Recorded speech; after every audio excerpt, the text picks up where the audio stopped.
Tune in to nostalgia. Tune in to now. Golden Radio Hour. Hello, Candy Matson. I understand you've been hired to find out who knocked off Donna Dunham. Abrupt and right to the point. That's my business, old man who talks like a ghost. Take care of your health, little lady. Donna Dunham is dead.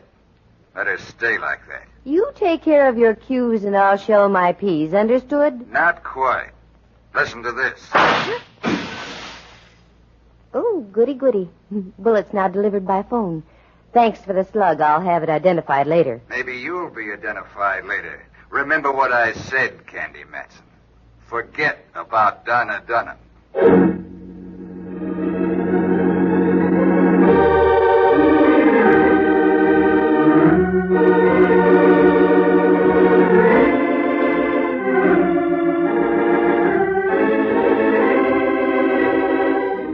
My name is Candy Matson. I like money, lots of it. That's why I became a private eye.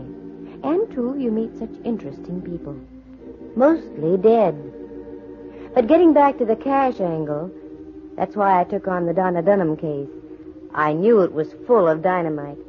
But a girl has to eat now and then, maintain a penthouse on Telegraph Hill, and keep the moths out of a few mink coats.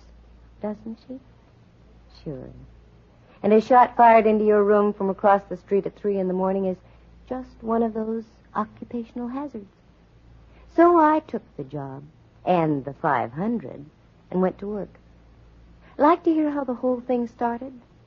Well, leave us proceed to Act 1.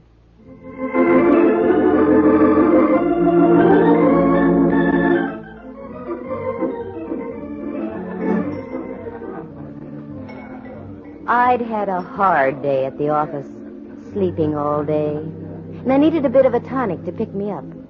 So the natural thing to do was to ground loop into the marigold room and see what could be done. As I sank down onto one of the padded stools, the dispenser approached. Make it a martini, my good man, very dry. So dry it comes out like a blotter. Look, lady, nothing would give me more pleasure, but I can't serve you here unless you have an escort. What? Oh, I'm waiting for someone. That's what they all say. But he'll be here very soon. I know. It never fails. Why, you low-minded cronk. For 2 cents, I'd knock your... I arrived just in time. Save your 2 cents, my dear. Huh? You heard what the lady said? A martini.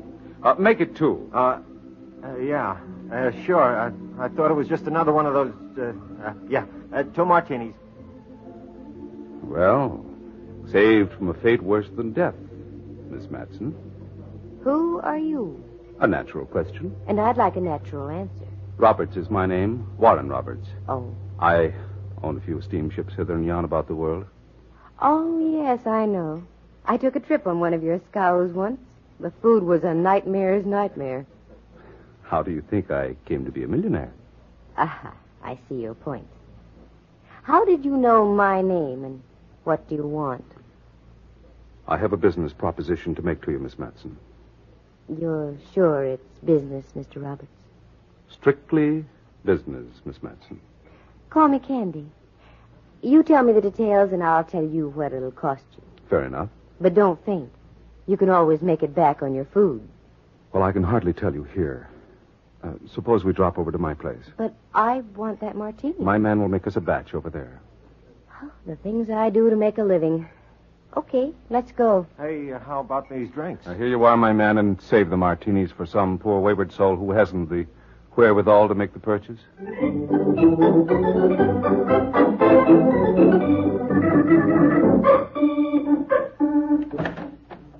Oh, good evening, Mr. Roberts. I didn't know you were expecting company so soon after... Take Miss Matson's things, Montgomery, and bring us some martinis. They're all made, sir. Good. Let's go into the drawing room, shall we? Mm-hmm. Modest little mousetrap, isn't it? And I'll bet it's had a good path beaten to its door, too. Quite a sense of humor you have, Candy. Well, it helps now and then. Here, sit down here. That's it. I can't quite see you. It's like being behind a retaining wall. Oh, well, I'll just listen. What's the topic of conversation? A young lady named Donna Dunham. Uh-huh, the female element. What is your connection? Much strictly that of a patron. Oh? Miss Dunham was a hat check girl over at the Scarlet Dawn. I heard her sing one night. I decided right then and there that I was going to sponsor her career. Was? Yes. Donna Dunham was murdered early this morning. By you? What? Are you out of your head? Yes, when I think of the fee I'm going to get from you. I beg your pardon, sir. The martinis. What? Oh, yes. Put them down there, Montgomery. Yes, sir. Very good, Montgomery. I won't need anything else tonight. Thank you, sir. Good night, miss. Good night. Don't sleep too tight. May I? You certainly may. I've been waiting far too long for one of these. There you are. Thanks. Well, as a sponsor, you didn't pick a protege with great lasting qualities, did you? No, I didn't. She was so young, so very lovely. Will you take the case, Miss Matson? What do I have to go on? Oh, very little. Well, my suspicions point to a musician who worked at the Scarlet Dawn. He seemed to resent very strongly my stepping into the picture. Were they going together? Off and on. Until I started to back Donna's career. A very interesting triangle. What do the police have to say? The police, Miss Matson, have not yet been notified. What? I went over there this morning, and I discovered the body lying on the floor. I became confused. I locked the door and called the Scarlet Dawn. I told the manager that Miss Dunham was quite ill and wouldn't be able to appear tonight. Extremely ill, I'd say. Wow. This is fine. You realize you're in trouble, don't you? Yes, I do. And that if I take this case, I'm sticking my neck out, too? Exactly. My fee is $500. That's a fair price. In advance. Well, I'll make out a check immediately. Oh. Won't you have another martini? I don't think so. You know, you are very beautiful. Thank you. But I already have a sponsor. And your lips are very, very kissable. The best you can buy from Max Factors. Are you sure you don't want another martini? Look, Roberts, let's get this straight. You're in the middle of a jackpot. Make that check out right now so I can join you. Then it's up to me to spring the both of us. In the meantime, get that glint out of your eye. The one that's wired for wolf calls. Understood? Very well. I'll get started right away. Where does the late Miss Dunham live? Just on the edge of Chinatown, 27B Gresham Alley. It's the only 3-flat house on the block. I'll find it. And you just stick right here and don't poke your face out of the door. Now, the check, if you will.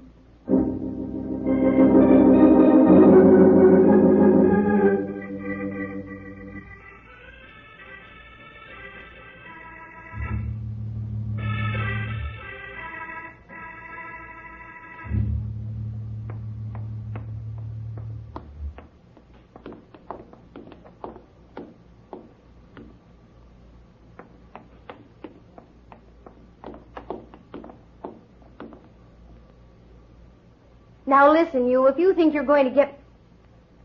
Well, send me back to the last line in the chorus, if it isn't old Hawkshaw himself. Yeah, that's right. Hiya, Candy. Mallard, how you ever got to be a police detective, I'll never know. I heard you trailing me for the last 2 blocks. Maybe I wanted you to hear me. What are you doing over in Chinatown, Candy?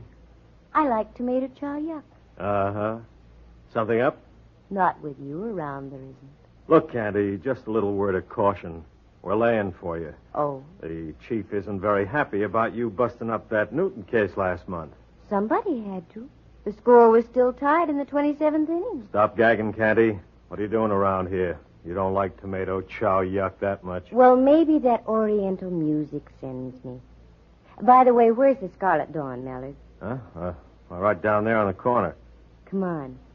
I'll buy you a double Mickey. No, thanks. I just had one. And listen, Candy, take a tip. Don't interfere with the work of the police. Don't worry about me, Mallard. And you take a tip, too. Next time you trail somebody, get yourself a pair of tennis shoes.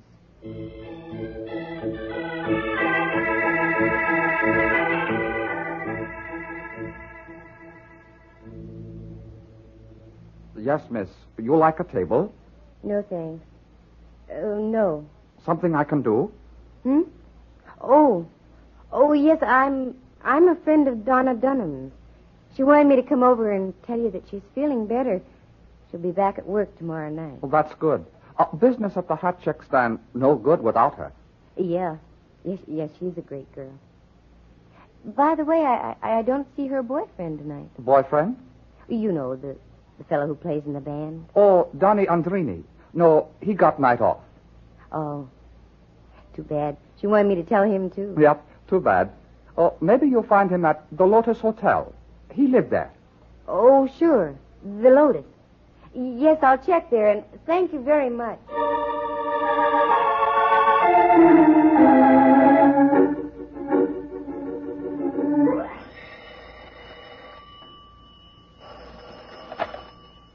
Rembrandt Watson speaking. Yes, I know. Now, look. Photographs taken at reasonable prices. I know, Rembrandt. Family groups and portraits especially. Also... Rembrandt, this is I, Candy Matson. fine colored pictures.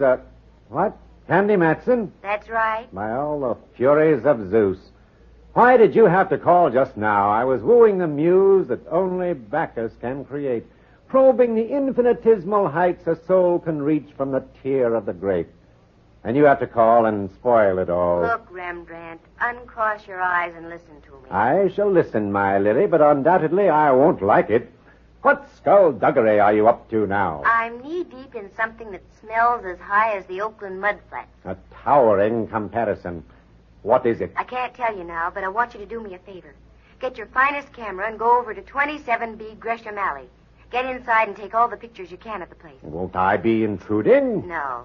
There's a very attractive young lady there. Ah, delightful. She's dead. How dull. I dislike intensely one-sided conversations. All right. What do I do then? Go back to your place and get me some prints as fast as you can. I go, but not willingly. Only for you would I forsake the mood I have achieved through prodigious application. Bully for you, laddie buck. I'll see you at your place in about an hour.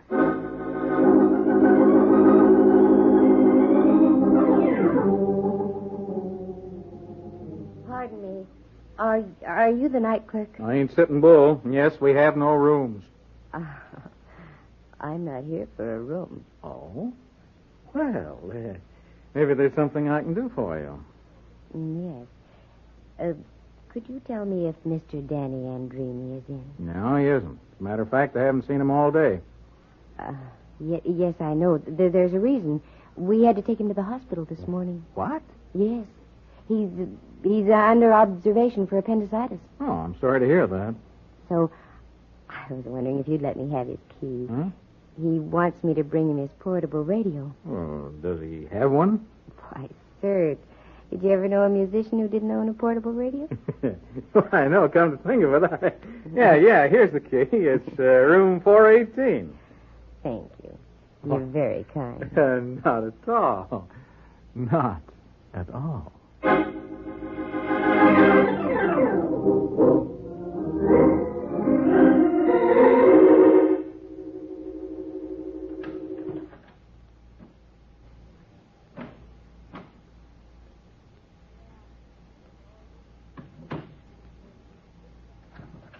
All right, Candy Matson, start making like a private eye.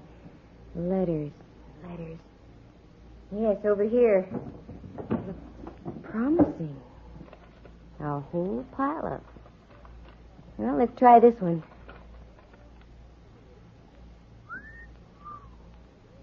Dear Danny, I don't know how to start this, but your accusations last night need some sort of answering. I'm not in love with Warren Roberts and never will be. He's just proving to be a very kind and gracious friend. You must realize that I have placed my singing career above everything else, and I want to...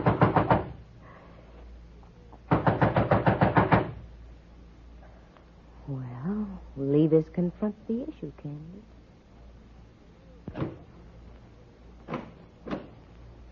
Oh. Hello, you. Hello. I was wondering if I could be of any assistance. Oh, no, It seems Mr. Andrini was out of his head. Oh. I mean, he doesn't seem to have a portable radio. Oh. I'll just be on my way. Oh, now what's the rush? You don't have to leave right away. Wouldn't you like a drink or something? No, not right now. I am pressed for time. Oh. I tell you what, though. Huh. I'll be back later. How's that? Sure. Fine. When? Let's make it next Whitsuntide, huh? Goodbye.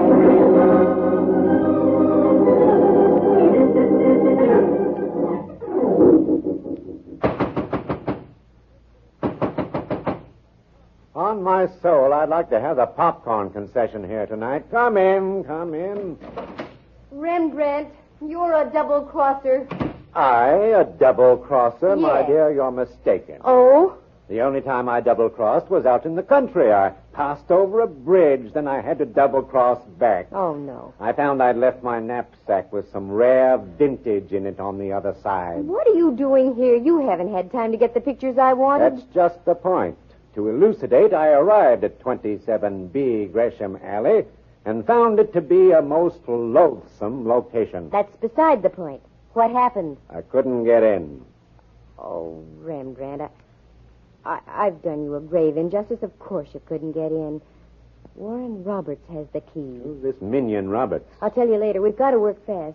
Mallard sniffed something in the wrong key, and the police will be in on the deal before long. Mallard, the gumshoe? That's right. I've just got to get pictures of the layout so I can study them. In my own fumbling fashion, Candy, my love, I have given birth to an idea. Even from you, Rembrandt, I'll take it. I'm grabbing at straws. Straws. Very effective with tall, cool Collins. Never mind now. What's your idea? Let us hie ourselves to a locksmith. Present ourselves as man and wife, and a peasant will make us a key. Voila! Entree to the Meaderies apartment. No, Rembrandt, that'll never work. Oh, wait a minute. 3 flats to the house. I used to live in just that kind of a house out on Fulton Street when I was a kid. A nauseating thought. Rembrandt, those flats are identical. If we can get into the flat above, we can get what we want. I think I fathom your reasoning, Candy. In other words, the living room is just the same. That's right. The dining room, likewise. Check. And the same goes for the bedroom, the kitchen, and even the, That's right, even in there. Well, what are we waiting for? Let's go slumming in Gresham Alley.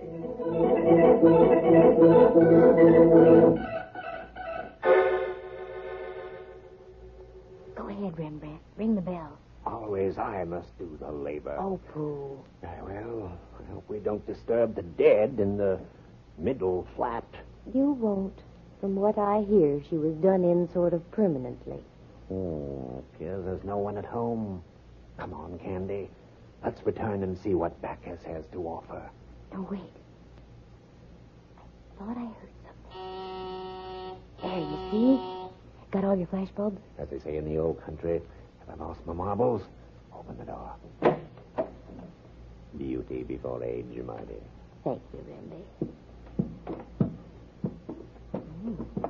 Kind of dark in here. With a peculiar aroma. Definitely smacks of the Far East. Yes. Something you folks wanted? Chalk up, Candy. It's your cue. Why, yes, may we come up? What do you want? Well, we're with a magazine, The House Lovely. We want to take a few photographs of your place. At this hour? The working press is never shackled by the hands on a clock, sir. Sounds phony to me. But come on up. What do you want to take pictures of this beat-up joint for? Well, you see, it's comparison. The old and the new. We've already taken pictures of a flat similar to this, only it's been remodeled. This is perfect for the contrast. I guess it's all right. Go ahead. Start with the hall, Rembrandt. Roger, my pretty. Let's see. This should be just about right. Mm-hmm. Now the bedroom. That should be off the hall here. Oh, yes. Shoot from the door, Rembrandt. Can you get the entire room? Not quite, but most of it. That'll do. Just a moment. There we are. You cats work fast. What was that? I said you work fast. Yes. Now, in the bathroom, do you have a tub or a shower? Why don't you see for yourself? No. On second thought, I think that's about all we need. Candy, you said that we Come could... along, Rembrandt. And thank you very much. That's Mr. okay. And don't slam the door. The lady downstairs is sound asleep.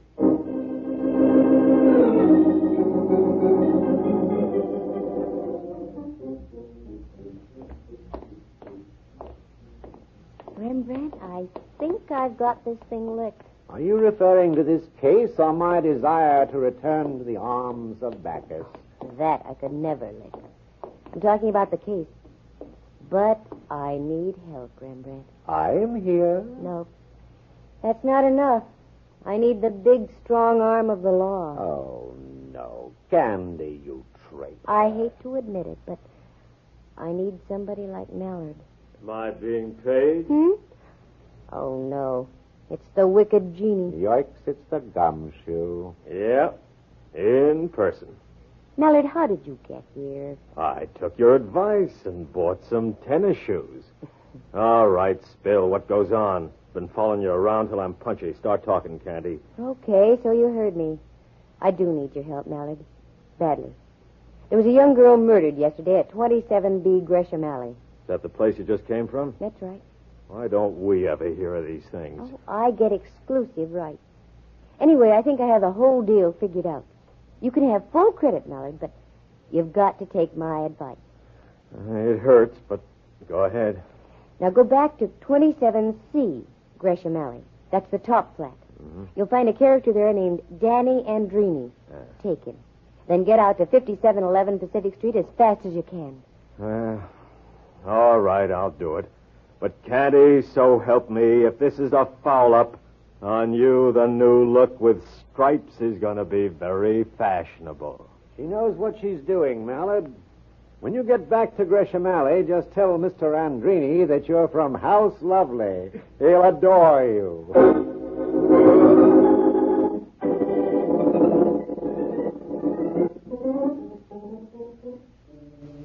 This is it, Rembrandt. I just hope my man Montgomery hasn't retired as yet.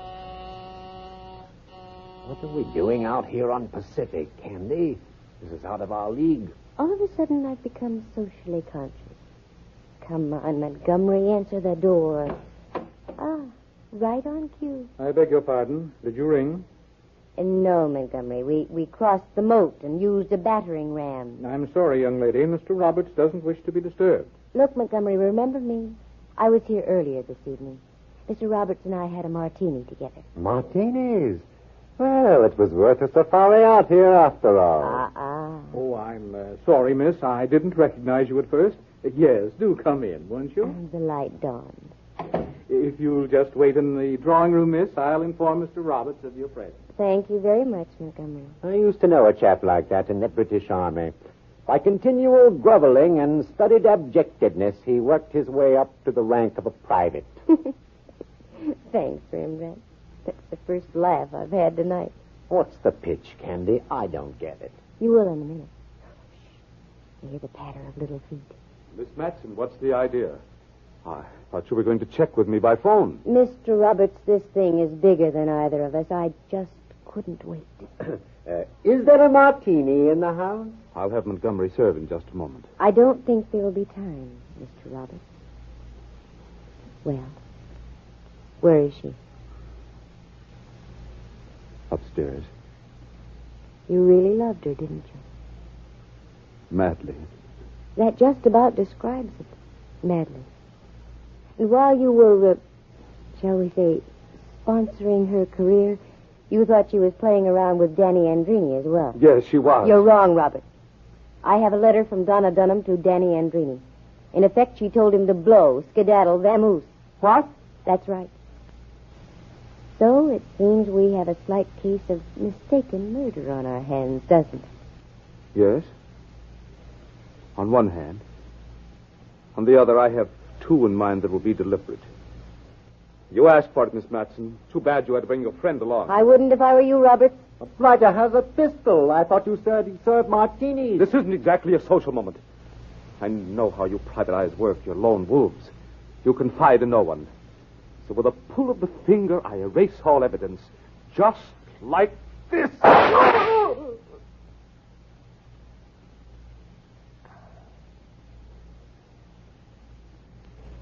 He's dead. Oh, I'm really grateful to you, but where on earth did you come from? Like I say, Candy, you just can't beat these tennis shoes. Well, that clears everything up except for one thing. Where do we go now for the martinis?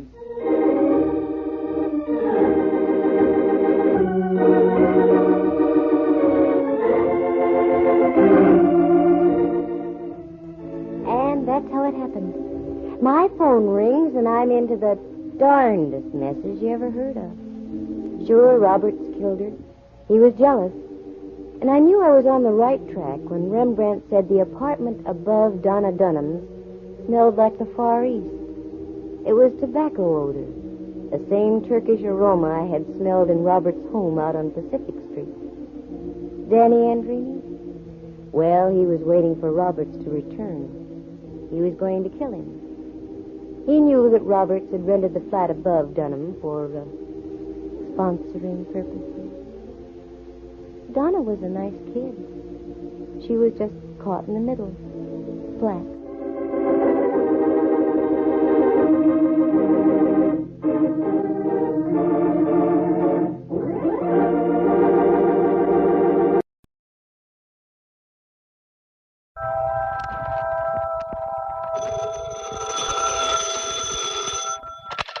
Hello, Yukon 28209.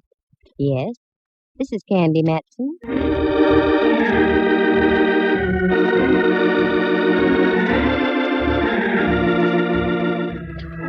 Do you have a little unsolved murder in your home? Got some blackmail you want to unload? Are you the victim of some vulgar extortionist? I know a girl you should meet. She may not be the greatest private eye in the world, so what if it does cost you $300 or $400? She sure is sweet.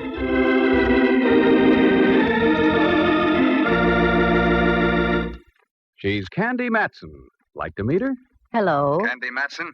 Well, I wasn't sure when I looked in the mirror this morning. Had a rough night, eh? Oh, there have been rougher ones.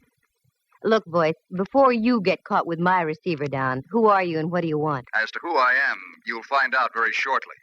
What I want is you. How romantic, and over the phone yet. Let me finish. What I want is you to lay off that cable car business. Oh, that. Well, I'm afraid I can't. You see, I was sitting beside him when they discovered his transfer had been punched sort of permanently.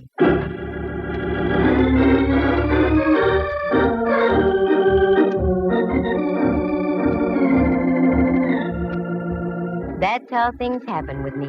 I get into the craziest routines. You see, I used to be a model. I've been told I have the proper displacement for such a career.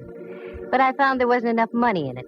A girl has to maintain a nice apartment on Telegraph Hill, keep enough clothes to highlight the displacement I mentioned, and also eat, doesn't she? Sure. So I turned private eye. You meet a better class of people, mostly named Rigger or Mortis. Now take this cable car deal. It's positively fantastic. But after all, this is radio, isn't it? Like to hear how the whole thing happened? Leave us trip along to Act 1.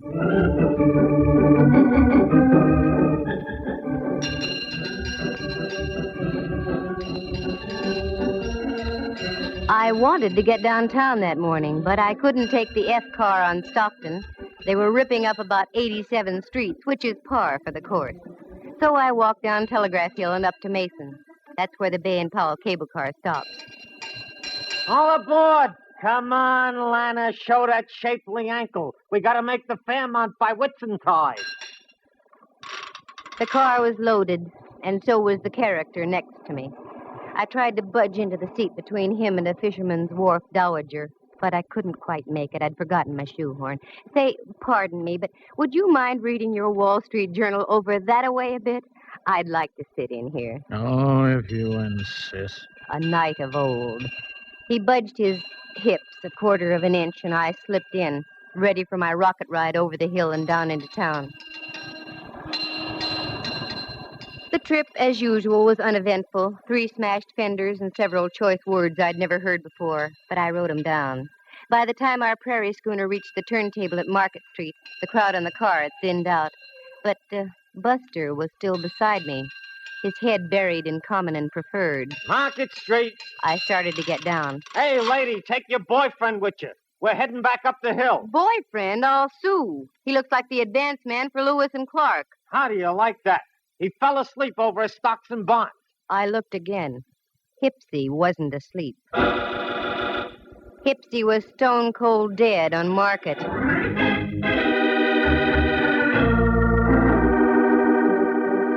What a twist.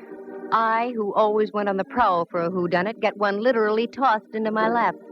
He just hadn't gone out of this world serene-like. Oh, no. There was a steady slurp of blood trickling down his vest just north by northeast of the equator. After a half-hour wait full of questioning by homicide legmen, I knew my morning shopping tour was rained out. And after all, I was only going to buy an emerald clip to match the glint in my eye. Well, that would have to wait. I knew the next step.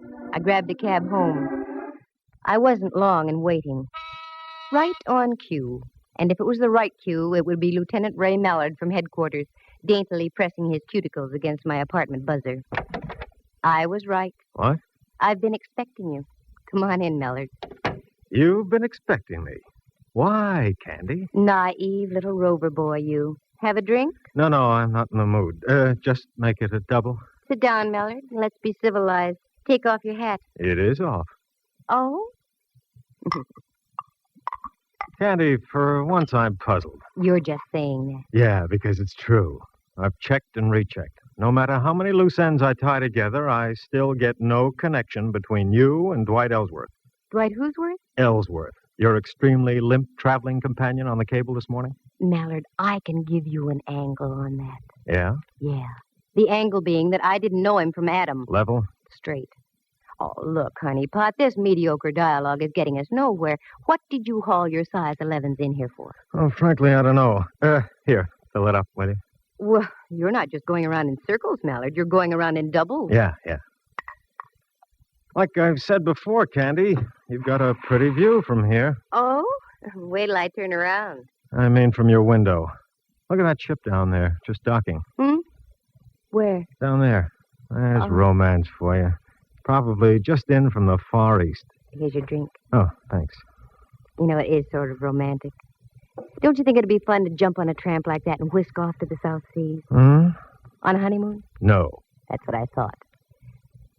South Seas. Mallard. Don't call me Mallard. Why not? We're just playing for ducks, aren't we? Oh, very crisp. Playing for ducks. No, Candy, we aren't. Not in this case. We've got a dead man in our hands. Rudy Toot shot right through the heart. And you were sitting next to him. Sure. Go on now. Get out of here. What? You heard me. Lift your hindquarters and get back to headquarters. Candy, I don't like that look. You've got something on your mind. Yeah, but you wouldn't recognize it if I told you about it. One word of warning. Don't dabble. You're in deep enough. Got it? Got it. Here's your hat. Grab it. So long, Mallard. See you around a jailhouse sometime. Fi-fo-fum. 'Twas then I smelled a big fat fee. That great, big, kind of attractive Mallard. He missed the boat. Oh, he saw it, but he missed it. It was that ship he saw docking. That was the first time I came out of the dark since my Tunerville ride down the hill in the morning. I needed help, so I called an old friend of mine, if you can call that help. Rembrandt Watson was his name. He was a photographer and other things. He spent most of his life in the darkroom dabbling with bottles. His negatives and prints were sharp. His thought processes not quite. But he'd given me assistance in the past, so I called him. Rembrandt Watson speaking. Photography, portraits, and camera work. Yes, Rembrandt, I know. Also available for gardening, janitorial service, and babysitting. Rembrandt, it's Candy. Especially if they're over 21. Who? Candy? Now you're tuned in. How dare you, baggage. I was experimenting with a new type of formula. 90 proof or 100? 100. And, Candy, it works beautifully. There's a delightful little pixie in a pink ballet skirt in my living room. Well, leave her there and get over here immediately to my place. Take a cab. I'll pay for it. I'd much rather have a handsome carriage with a brace of chestnuts. You've got 'em in your head. Now just do as I say and get over here.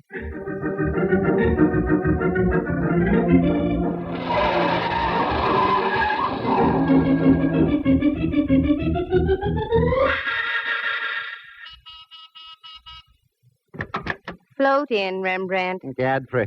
Where's the man to take me cloak, gloves, and topper? You're wearing a sport coat and slacks, and you know I have no man. And therein lies your basic trouble, my dear.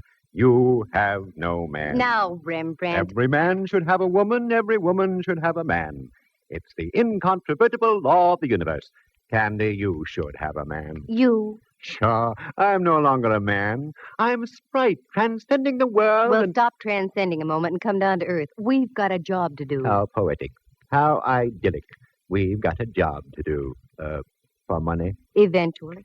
Oh, one of those. Very well, my dear. Bring me up to date. Well, I don't really know if I can or not. Good. And I shall leave and return to me formula. Oh, no. What I mean is, the whole story's so fantastic you'd never believe it. I might. Try me, Candy.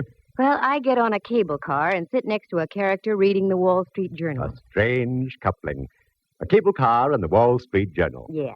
And when we get to the end of the line, my friend next to me is dead. Probably the ride down the hill frightened him to death. Uh-uh. He looked like a used punch board. He had a neat little bullet hole through his heart. Candy, my little ballerina friend in the pink skirt is more believable than what you just told me. I told you it was fantastic, but none of how it happened. Now, sooner or later, Mallard is going to come out of his fog.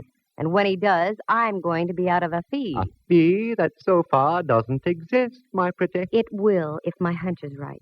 Now, here's what I want you to do. Go down to the Chronicle and get all the back files you can on Southern Islands Steamship Company. The Chronicle? A pleasure. I have a few questionable companions there who indulge in formulas. Stay away from those companions and just do as I ask. Very well, my dove. I go, but entirely against my will. And where will you be? Around town, Rembrandt. I've got to do some legwork. Let me assure you, Candy, you have just the right equipment for it, too.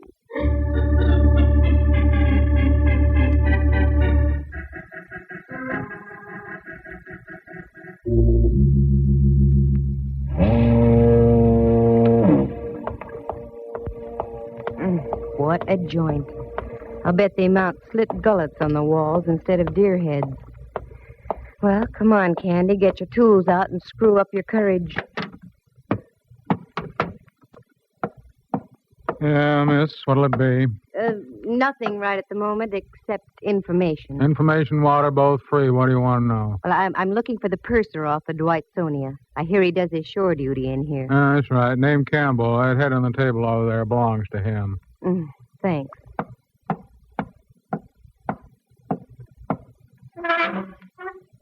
Hello, sailor. Hey, Campbell. Wake up. Oh, leave me alone. Come on, snap out of it. Who are you? What do you want? My name is Candy Matson. I want to ask a question. I'm only drinking. Go away. Not until I find out what I want to know. Dwight Ellsworth was murdered this morning. What? I thought that would bring you to. Well, that's the nicest news I've heard since VJ Day. What do you want to know? Where does his brother live? That stooge. He's got about as much spine as a water eel. Never mind. I want to find him. He seems to keep his whereabouts as secret as an atomic stockpile. The whole family ought to be knocked off. He lives out in Seacliff, 25 Dashel Road. Good. Bartender, buy my friend a little reward. And one for yourself, too.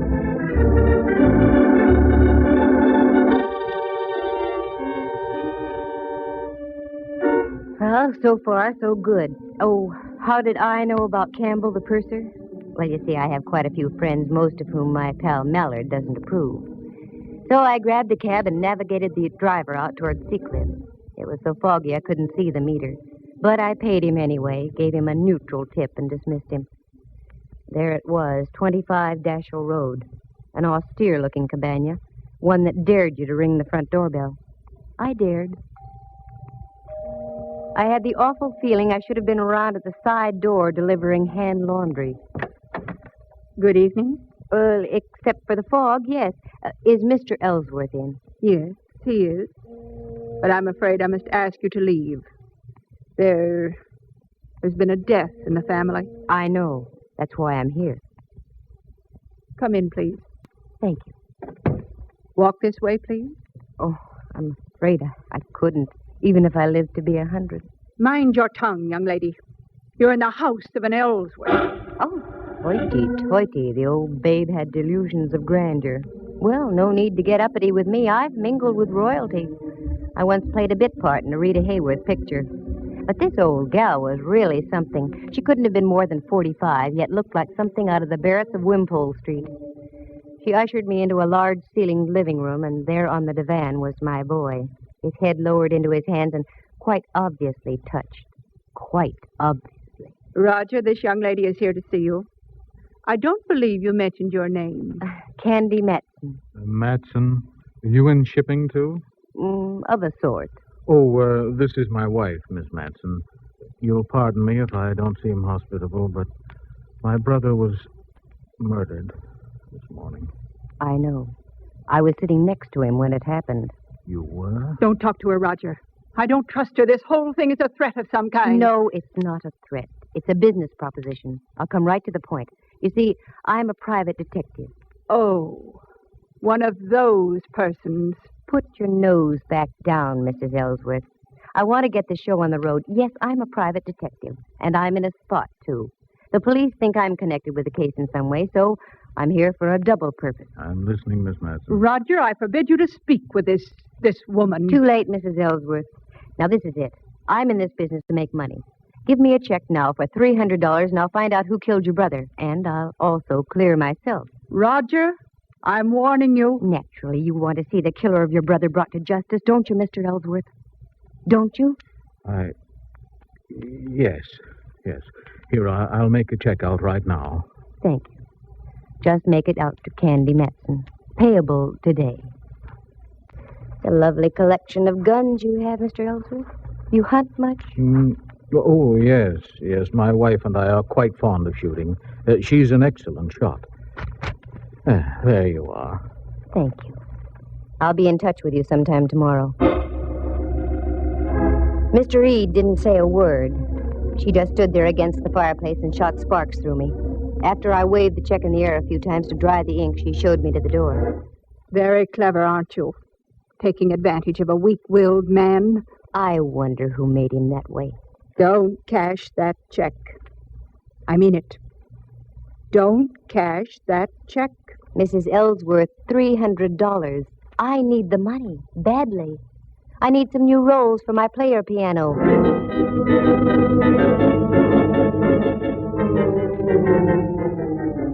I buzzed back downtown. I wanted to cash that check in a hurry. I knew of only one person who would give me the crisp green at that hour of the night. Uncle Charlie, the honest miller who ran the chase room. Uncle Charlie, in the strict sense of the word, was a gentleman. So with a tender little pat on my cheek, he cashed the check, and I went up Telegraph Hill and home. All of a sudden, my eyes did a couple of inverted loops. Oh, my lights were on. Who's in here? All right, speak up. Oh, Candy, the light of my life. Come join our party. Oh, Rembrandt, you gave me a scare. You don't scare easy What? either, Candy. Got something on your mind? And Mallard. Well, how ducky, a midnight soiree. What goes on here? Well, that chicken you had in the icebox is delicious. Was delicious. Looks like you've done everything but eat the bones. Your vintage is superb, too, Candy. Have a little formula? No. Now, come on, what gives? That's my line, Candy. What gives? You're in on something, and I want to know about it. Oh, Mallard, believe me, it's nothing. I'm just trying to parlay a couple of hunches. Tall hunches. Look at all those clippings on the South Sea Island Steamship Company. What are they for? I meant to tell you, Candy, I had remarkable success down at the Chronicle. There's everything you want on that steamship line. Oh, Rembrandt, did you have to tell the whole world? Candy, you chide me unnecessarily. I merely had the clippings on the table when Hawkshaw here walks in on me. Okay, Candy, take it from there. I can't tell you yet, Mallard. Nothing makes sense yet. I've got about 4 loose ends that need tying off. If I'd only put 2 men to following you, I'd save myself a lot of grief. 2 days, that's all, Mallard. Just give me 2 days. I think I'll have it for you. All right. But don't forget, the boys down at Kearney Street headquarters don't love you the way I do. 2 days. No more or less. I gotta go. Thanks for the foul, chicken. Very gay. Here, Rembrandt, here's $50 for you. 50? My word. What's all this talk about a recession? Go on and take it. Go someplace and stabilize the economy.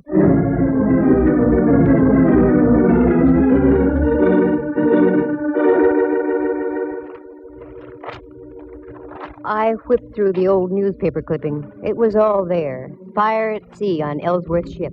2 seamen lost off Ellsworth ship near Honolulu. South Sea Island Line ship loses rudder in storm. On and on it went over a period of 3 years. I threw the papers back on the table, helped myself to some of Rembrandt's formula, turned down the lights and went out on the porch. The bay was dark except for an occasional path of light from a passing freighter. I sat down to think and think. Then, click, click, just like that, 2 little tumblers in my mind fell into place. Only one thing to do, and that was to do it the hard way. The next morning, just as the ferry building siren was announcing 8 o'clock to downtown San Francisco, I got Rembrandt on the phone. Candy, what on earth are you calling me for at this hour? Can't help it. There's work to be done. I did my work last night so extremely well that I'm just going to bed now. Sorry, you'll just have to delay your sack time. Meet me at the corner of Mason and Union in 10 minutes, right where the cable car stops. Now, what are we going to do? We're going to take a cable car ride. What? One of those bouncing, jerky little contraptions? Not the way I feel this morning. Oh, yes, you are. Union and Mason in 10 minutes.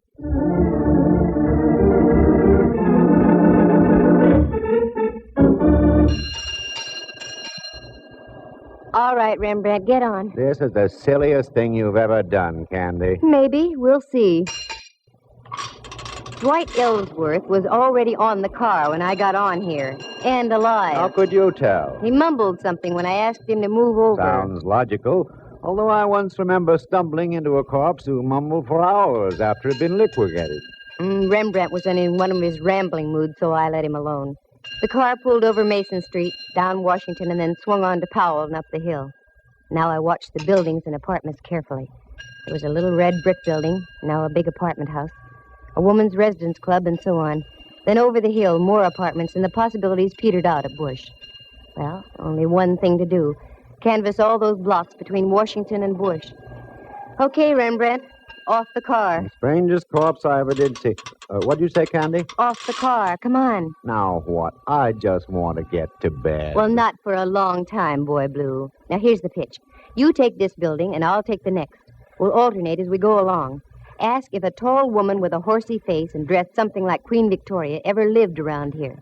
Oh, Candy. I know it sounds wild, but it's got to be done. A horse with a tall face and dressed something like... Oh, Rembrandt, look at me. Get that smoke out of your brain. A tall woman with a horsey face and dressed something like Queen Victoria. You got it? Got it. Okay, get going.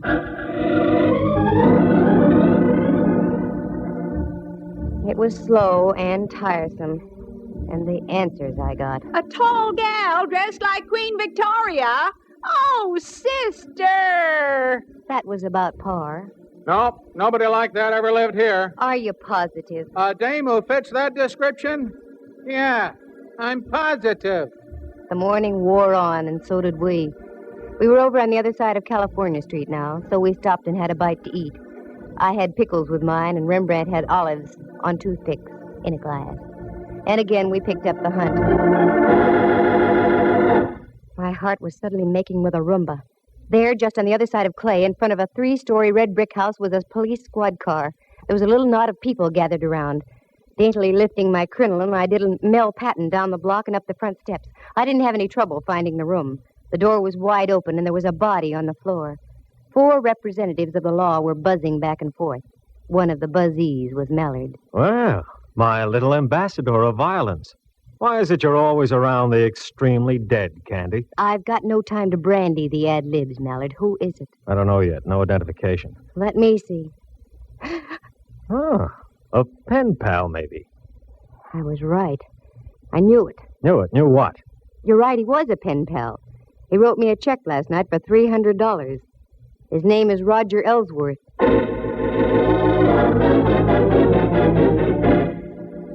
Very interesting. Must be open season on Ellsworth. Okay, Candy. Time you filled in the blanks. Start. Wait a minute. I want to look at the window over here. Mm-hmm. Mallard, there are a couple of younger Ellsworths living around town here. I'm sure you'd like to see them stay healthy. Yeah? Get out to 25 Dashiell Road and pick up an old crone also named Ellsworth. 5 will get you 20. She's the one you're after. All right. But you get back to your place and stay put, understand? I want to have a more illuminating chat with you. Oh, Mallard, I'm just like putty in your hands.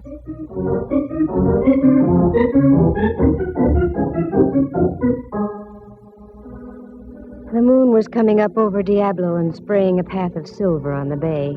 Still no Mallard. I wondered what could be wrong. Well, this was it. This was the showdown. Have you seen a tall face with a horsey woman? Oh, Rembrandt. Candy, I'm so mad at you I could... Oh, what's the use? Now what's the matter? What's the matter, she says. I've been roving all over Powell Street ringing doorbells. Where did you go, you traitor? Oh, Rembrandt, I'm sorry. And in the excitement, I forgot all about you. What excitement? There's been another murder. In a moment, there's going to be another. I'm looking right at you, Candy. Oh, cool off. Have some formula and stop snorting steam. What was that? Your window, Candy. It just shattered. What? Oh, wait a minute. That window didn't shatter by itself. Quick, get the lights, Rembrandt. Now duck down here. What sort of a silly game are we playing now? This isn't a game, believe me. Candy! Candy, are you all right? Yikes, it's the gumshoe. Yes, I'm all right. Where are you, Mallard? Over here, 2 houses over. We've got your girlfriend trapped on the roof next to you. Don't move and stay covered. Okay. All right, Mrs. Ellsworth. Are you coming down peacefully, or do we have to play cops and robbers? I'm not coming down until I get that Candy Matson. She did it. She forced me to kill my own brother-in-law. Have it your own way. Okay, loosen her up a bit, boys. Better than the 4th of July. Keep your head down, Rembrandt. Oh, is that what was up? Ready to come down, Mrs. Ellsworth? No, I'm not. That hateful woman. She's ruined my whole life. All my plans. Just because of her snooping and prying. She's going to die, I tell you.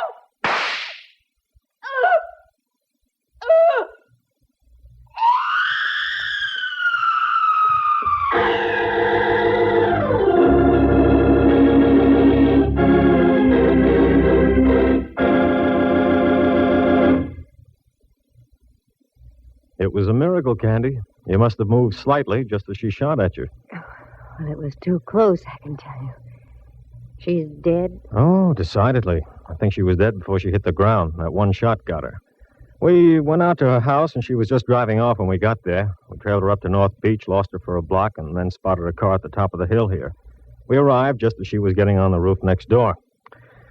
Okay, now you tell me your little dream.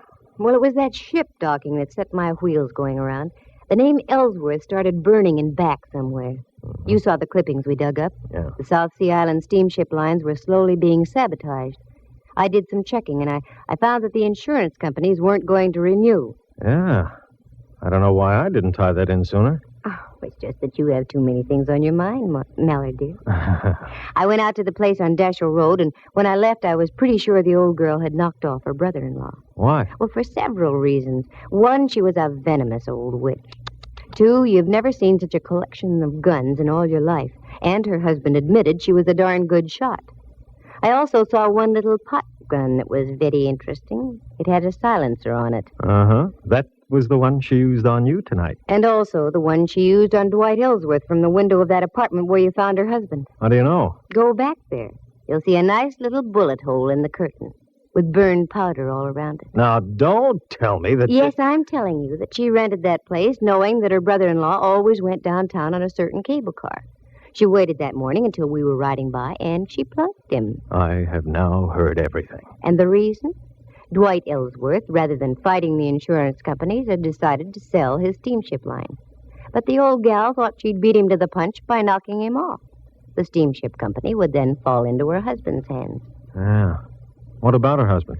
Well, after he gave me the check and I left, they evidently had a fearful row, and she spilled the beans. Somehow she lured him down to that place on Powell and gave him some lead poisoning, too. And that's all there is to it. Candy, I wish you'd have told me all these things earlier. We might have been able to save the life of Roger Ellsworth. No, it wouldn't do any good. Because if she hadn't killed him, I was going to. What? Mm-hmm. While I was waiting for you to get here, the phone rang. It was Uncle Charlie, the honest miller. That no-good Roger Ellsworth. His check bounced like a brand-new golf ball. What's so funny, Mallard? Listen in again to the further adventures of Candy Matson, Girl Sucker. Well, that's the way it goes. Sometimes you win, sometimes you don't. In this case, nobody did, except Rembrandt. He'd stocked his darkroom with $50 worth of formula, and not the kind you use on negatives either. Let's see. Murder on a cable car, Dwight and Roger Ellsworth done in as well as the old gal. One check that bounced. It really does sound fantastic, doesn't it? But I told you this was radio, didn't I? Oh, wait a minute. Maybe I did come out ahead at that. On the way out, Mallard leaned down and kissed me. The first time it ever happened. You know, at times it's kind of fun to be in the arms of the law. Listen again next week at the same time. For excitement and adventure, just dial Candy Matson, Yukon 28209. Heard tonight were Helen Cleve, Jack Cahill, and Harry Bechtel, Jack Thomas as Rembrandt, and Henry Leff as Mallard. The program stars Natalie Masters as Candy and is written and produced by Monty Masters.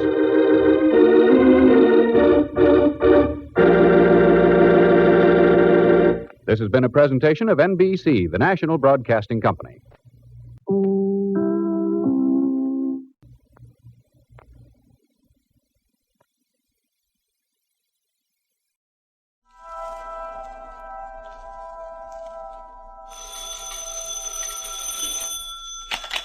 Hello, Yukon 28209.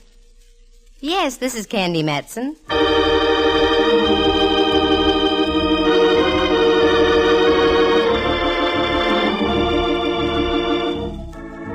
Did you ever know a girl private detective?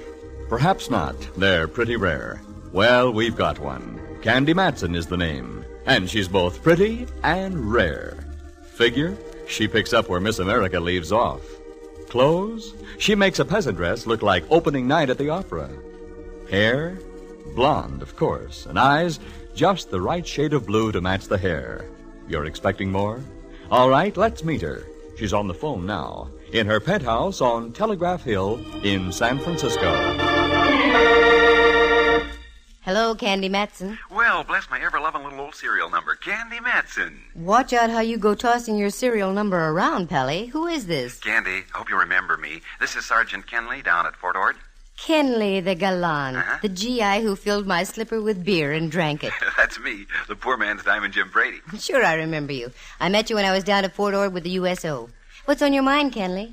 Wait a minute, I'll put it this way. What's new? Oh, like this is new. We're having a big shindig at the Senior Non-Commissioned Officers Club tomorrow night. You were elected as the girl most likely.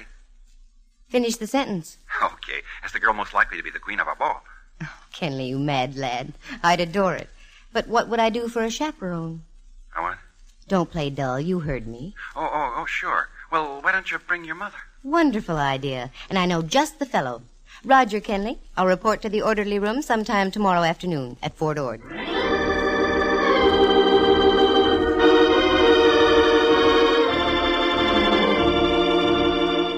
That's the way things happen with me, so casually.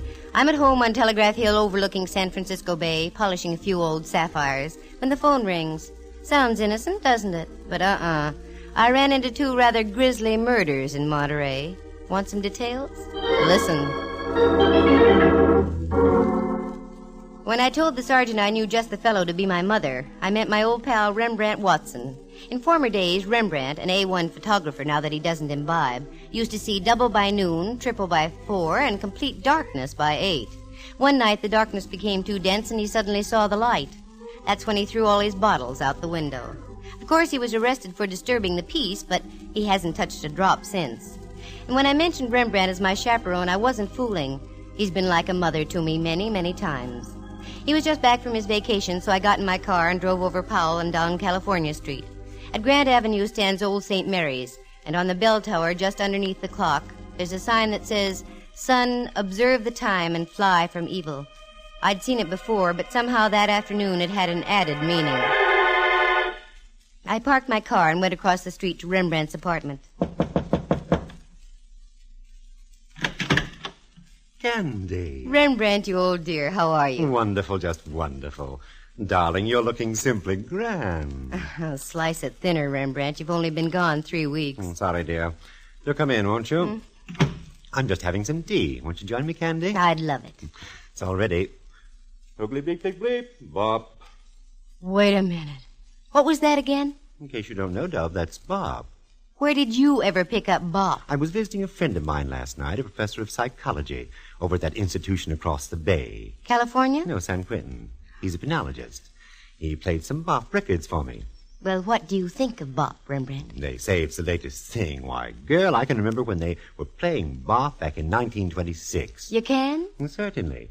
Only in those days they called it Vo-do-do-de-o, Vo-do-do-de-o-do. Here's your tea, Dove. It's warm. Thanks.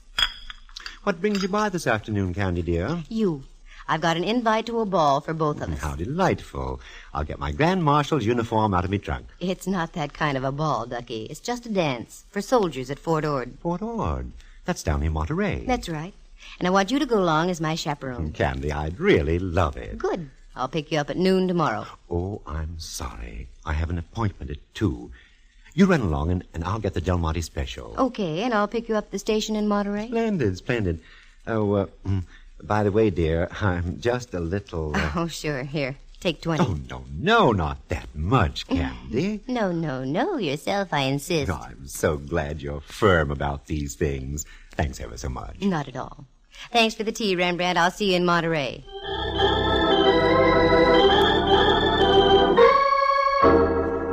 I gave Rembrandt a little chuck under the chin. He quivered his bushy eyebrows, and I left.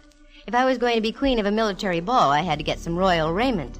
I picked up a mantilla and a strapless evening gown you had to hold up by sheer concentration and deep breathing. Then I had a quiet dinner for one, please, James, and went home and climbed aboard the Dream Express quite early. When I woke up, I had the nasty feeling that I had something to do. Then I remembered. I had a date that evening with Mallard. That's Inspector Ray Mallard of San Francisco Homicide.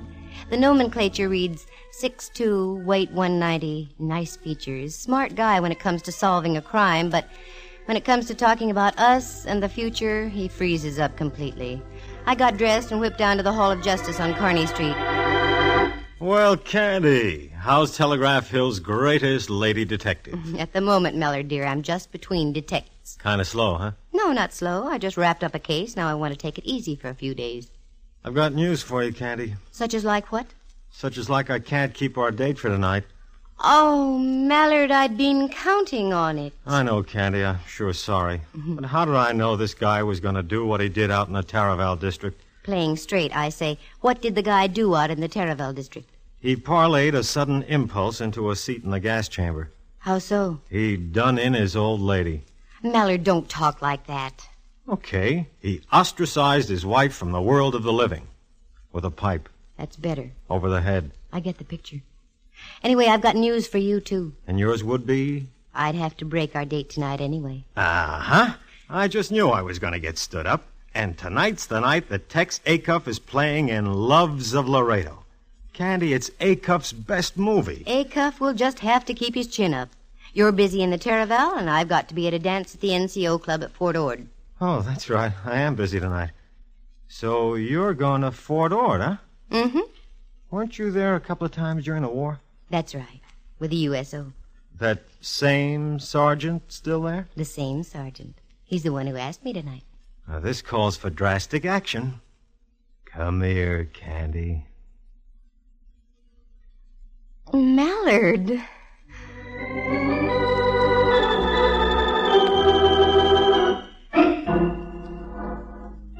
It was one of those rare moments. Mallard kissed me. Part of me floated out of his office. Then part of me floated back in and picked up the rest of me. Then all of me floated out again. Then I realized I'd forgotten my hat. I went back and got it. Then I saw I didn't have my purse. I went back and got that. Keep this up and you won't even get past Market Street, let alone to Fort Ord.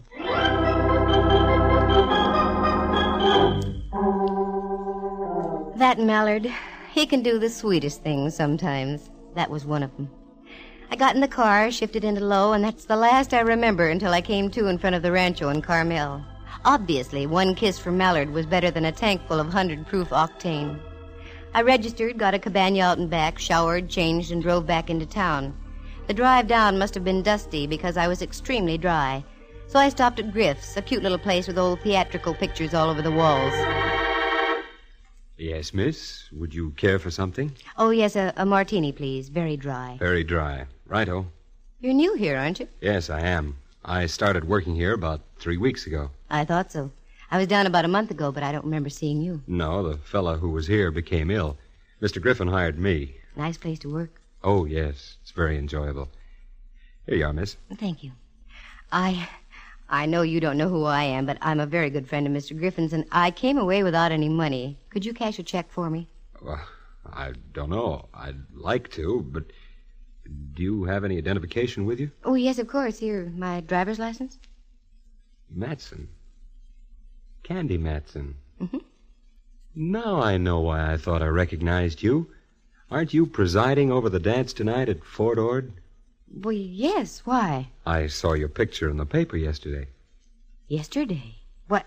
I only knew about it myself Oh, that Kenley, what an operator. I'll be happy to cash your check, Miss Matson. Good.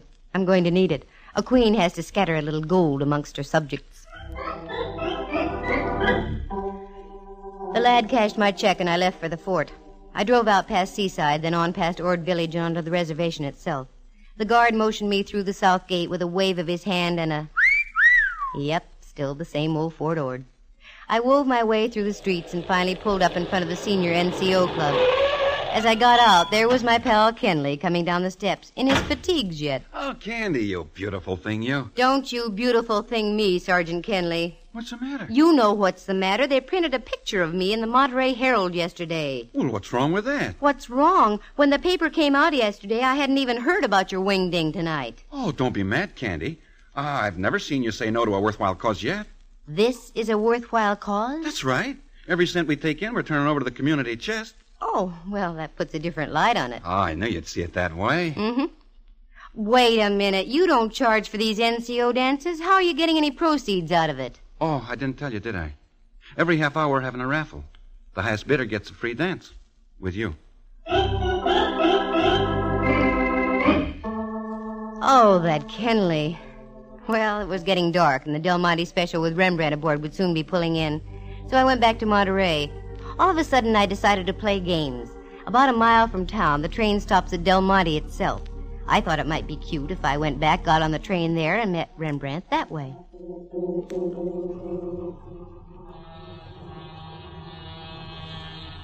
There she was, coming right in on schedule. I parked the car and went over to the little country-like station. The train wasn't in sight yet. It has to make the bend around Seaside. There it was. Now the headlight was sending its beam down the shining rails. It stood out like a beacon in the Monterey twilight. Then I saw it. The glare of the locomotive's light picked up the crumpled body of a man. It was stretched across the tracks in a grotesque manner. Suddenly my mind flashes signaled my feet and I moved. It was a man, all right. The train was getting closer. I grabbed him by his lead-like shoulders and tugged. He wouldn't budge. I tried again, but still no luck. I looked down in desperation. That's when I saw that one of his feet was jammed between the rail and a tie. I gave a yank and the foot came free. Then I grabbed him by the shoulders again. He must have weighed over 200, but little by little I was getting his body over the rails and up under the shoulder. Finally I made it, just as the Del Monte rolled by.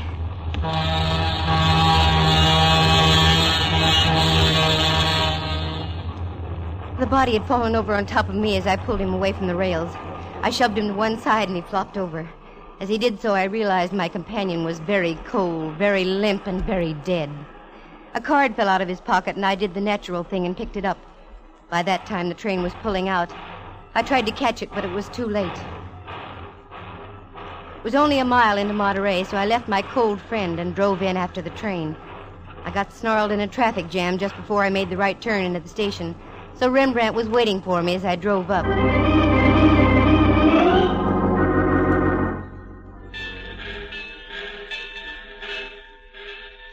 Oh, love. How nice of you. Right on time. Never mind the salutations. Come on, we've got work to do. Don't tell me I'm supposed to take your place at the ball tonight.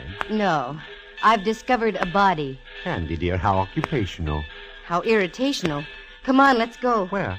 Monterey Sheriff's Office. But you'll miss the ball, girl. Not tonight, I won't. I darn near got killed myself. Tonight I'm going to have fun. Let's go. I went over to the sheriff's office. They have a staff of 9 men. I placed everything in their capable hands and drove Rembrandt over to one of the local hotels. I went back to the rancho, climbed into my strapless queen outfit, and went back to pick him up. He came out with a bewildered look on his face. I didn't say anything. We drove along through the Ord reservation, and finally I popped the question. Okay, Rembrandt, what's wrong? Nothing except this. What's this? A card. While I was dressing, a man knocked on me door, shoved this into me hand, and told me to tell you about it, and left. Let me see it. Here. Oh, careful, Dub. Don't go off the road. The military wouldn't like that. They dislike messy forts. Wait a minute. Look through my purse, Rembrandt. Precisely for what? For a card that matches this one. Lipstick, lighter, handkerchief. Oh, here we are. You're right, Candy. It matches exactly. Does it make sense? Not yet. This is a warning, Rembrandt. A warning to keep my nose out of somebody's business. Yes, but what's this on the card? I don't understand. I thought you were studying the cello, Rembrandt, dear. Oh, I am. Then you should know what that is. That's the musical signature for F sharp. The gent who gave Rembrandt the card had obviously been following us since we left the sheriff's office. Now I knew I was in on something. But what? That body didn't crawl on the tracks all by itself. It was placed there deliberately in hopes the train would mangle all evidence. I'd have to worry about that later. I had a date to keep, and I was going to keep it. Once again, I pulled up in front of the Senior Non-Commissioned Officers Club. Rembrandt helped me out, and we went in.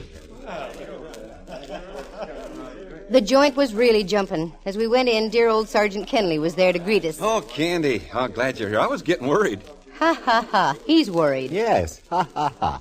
Ha, ha, ha? I don't get it. That's all right, Sergeant. Kenley, I want you to know Rembrandt Watson, my chaperone this evening. You're... glad to know you, sir. You needn't talk down to me, Sergeant. I have campaign ribbons for just such battles as this. Okay, Kenley. When do we start the raffle? Right now. Come on, Candy. If ever a girl gave her all for the Army, that was I. I danced until my insteps had insteps. Going on toward midnight, they started another raffle. A dark-looking sergeant bid $6, and I was to dance with him. Rembrandt was fighting the Boxer Rebellion all over again with some top kick, so I was stuck, but good. Miss Matson, that was my last $6. You shouldn't have done it, Sergeant. Oh, it was worth it. But if you don't mind, I'd rather not dance. Sergeant, for those kind words, I make you a lieutenant. No, thanks. I'd rather be a sergeant. But would you mind walking outside on the terrace? It's awfully stuffy in here. Sergeant, it would be a pleasure, believe me.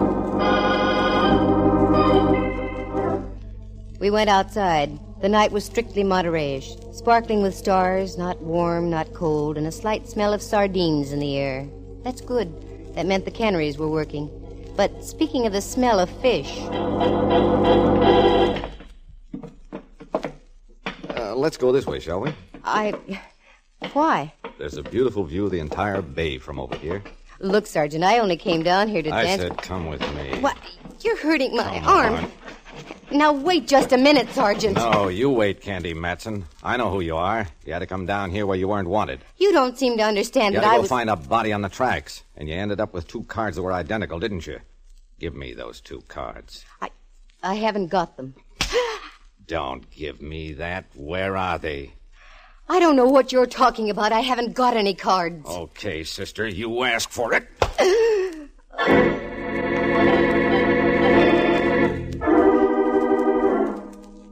The sky was whirling. Time was nothing. I was in China. I was in Cuba. I was nowhere. Suddenly, things came into focus. I was out in back of the club, and Rembrandt and half a dozen GIs were standing over me. There, Ducky. You're going to be all right. What happened? I got slugged, that's what happened. And the rat only bid $6 for the privilege. How do you feel, Dove? Terrible. Oh, Kenny, I feel terrible, too. I don't know how this could have happened. Hi, Kenley. Oh, my head. Oh, gee, I just can't apologize enough. That's all right. I came down here to be queen of the ball. I got crowned, didn't I? I thanked Sergeant Kenley for the party. It was a nice affair. After all, it was no fault of the NCO Club or Fort Ord that I got rapped over the head. So I got Rembrandt in the car, and we drove back into Carmel. Rembrandt was quite concerned. He suggested that we stop and I have a touch of brandy. I didn't argue. We went into Griff's. Good evening. You wish something? Yes, please. Brandy for the lady, lemon coke for me. Brandy and... what was that again? A glass of water. A glass of water again. Hold it. You weren't here this afternoon. No, I work the evening shift. Frankie's here during the afternoon. Frankie? That's right. Frankie Sharp.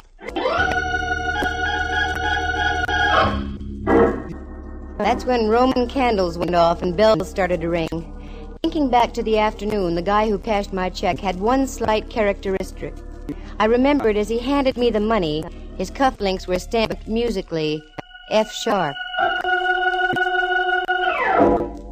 I must have had a funny look on my face because Rembrandt spoke. What's the matter, dear? Doesn't the brandy agree with you? No, it's not that. I'm trying to put one and one together to make two, but it doesn't add. Uh-oh. Looks like we're going to have company. Pardon me, Miss Matson. I hope I'm not intruding. Not at all, Corporal. Everybody's getting into the act tonight. Sit down and make yourself comfortable. Oh, thank you. I just heard the regrettable news. You getting slugged at the club. I left just before, I guess. How did it happen? He was a sergeant. He outranked me. Oh, incidentally, my name is Case. Dave Case. 4th MP Company at the fort. Glad to know you, Case. This is Mr. Rembrandt Watson. Oh, how do you do? How do you do, sir? Where's your accoutrement? What? Your billy club and pistol, your armband, and so on. I don't wear them when I'm not on duty, Mr. Watson. Well, you're in good hands, Candy. I've got to leave. Can't stand a place where they only serve you water. That's what you asked for, Rembrandt. I know. Yield not to temptation, I always say. I'll do a bet you, Corporal Case. Yeah. Good night, Candy, dear. See you in the morning. You two just stay and talk over the Battle of the Bulge, that knob on Candy's head. Good night, Rembrandt.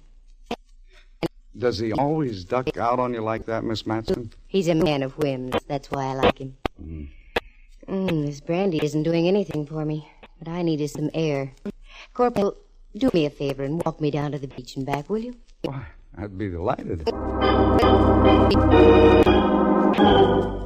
We left Griff's and walked down Ocean Avenue to the beach. There was a half moon shining down from the east and hitting the waves. It made the ocean look almost luminous.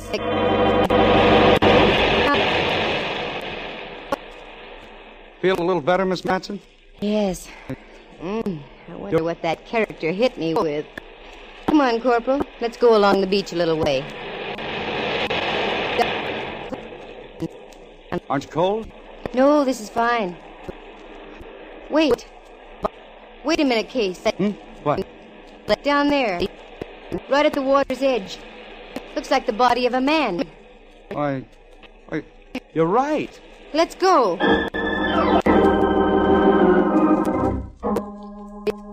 We ducked around a clump of brush and hightailed it down to the water. Sure enough, it was the sprawled figure of a man. Every time a wave came in, the body would change position, setting new patterns of crumpled legs and oddly shaped arms. Give me a hand, Case. Help me roll him over. Okay. There. Hey, look at this. What, Miss Matson? Do you know who this joker is? This is the lad who flattened my skull at the dance tonight.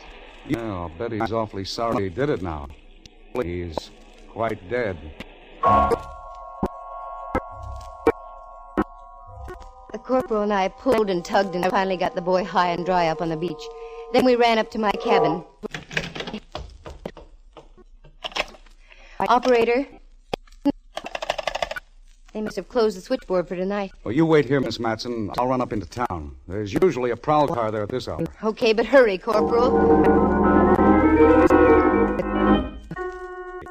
Case slammed out the door and I was left alone. I walked over to the cabinet, got a cigarette and lit it. Thoughts were going through my head like a roulette wheel, but none of the thoughts were dropping in the right slot. Then suddenly... Did you ever get the feeling you weren't alone? That a pair of eyes was watching your every move? I wheeled around. There he was, standing over by the closet door. Good evening. My bartender friend of the afternoon. Enjoying your cigarette, Miss Matson? Yes. Yes, I am, Mr. Sharp. Fine. Drag on it. Drag deeply. The last drag always tastes the best. What's on your mind? You've been on my mind ever since you pulled that body off the tracks this evening. Was that one of your jobs? Oh, yes. Hadn't you surmised by my musical signature? Wasn't that being rather dramatic? I don't think so. All great artists sign their work. Why shouldn't I? I came here to paint. But they only laughed at me, jeered. So I decided to paint in a different manner. It was beginning to pay dividends, too. But you and the others, you had to spoil it. I could have been big. Do you understand? I could have owned this whole country. Oh, no, Frankie. You leave too many of your cards around. Recognition. There has to be recognition for everything done in this world. Look. Here. I've got another F-sharp card, Miss Matson. So I see. I made it especially for you. About an hour ago. Is that when you held your pal's head under the surf down there on the beach? Shortly after, yes. And now I shall have to work fast, won't I? Your corporal friend with the muscles will be returning with the police. Over there against the wall, Miss Matson. You can't get away with this, Frankie. I think I can. You see, everything I touch must either live or die. In your case, it's too late for the former. So die you must. Corporal! Get back, Miss Matson. This guy's nuts. Looks like I'll have to add another. Oh! Corporal, you all right? Just got me on the shoulder. All right, Mac, try this. Hang on to his gun arm, Pete. I'll try to get him with this lamp. Never mind that. He's going to drop that gun right now. Oh! Get Corporal down the hall. You'd better hold it sharp. I'm warning you. Okay, you asked for it. Oh.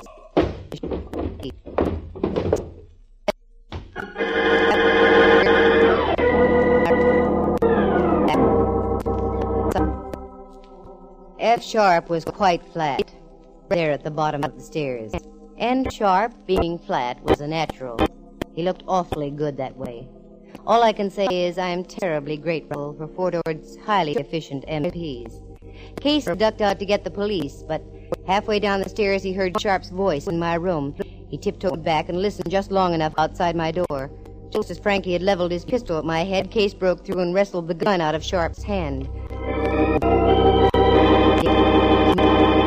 Oh, the rest of the facts? Well, I've got the dissa and data right here. Frankie Sharp was a wise boy. He was dishonorably discharged from the Army in 1946. He came to the Monterey area with a complete load of Army uniforms, fatigues, and general equipment. He set up a little ring of other ex-GIs with bad records, all dishonorably discharged also, all professional gamblers. On Army paydays, he'd rig his mob out with GI uniforms. Then they'd gang up on the boys from the camp and take them for all their dough with marked cards and loaded dice. The gang was familiar with Army routine, so it was easy for them to make like real soldiers. But Frankie Sharp was keeping too much of the loot for himself, so he decided to set up a new gang. One by one, he had his boys marked for sudden and violent death. The first was the guy I pulled off the tracks. Sharp and the fake sergeant who slugged me were parked up on the highway watching to see the Del Monte Special put on the finishing touches. When the gag misfired, they followed me, found out where Rembrandt was staying, slipped in one of their business cards as a warning for me to stay out.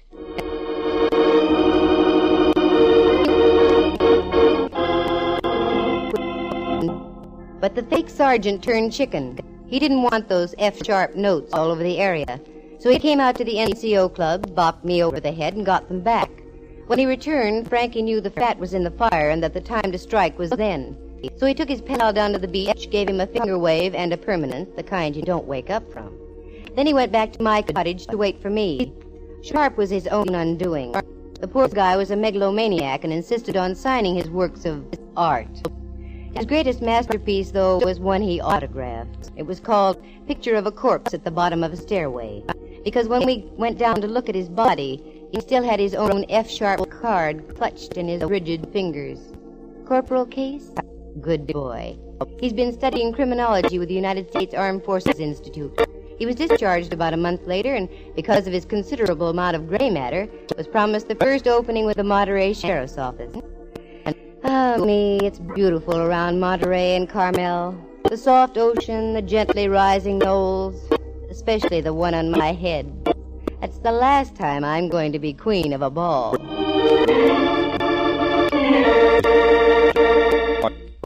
Listen again next week at this same time. For excitement and adventure, just dial Candy Matson, Yukon 28209.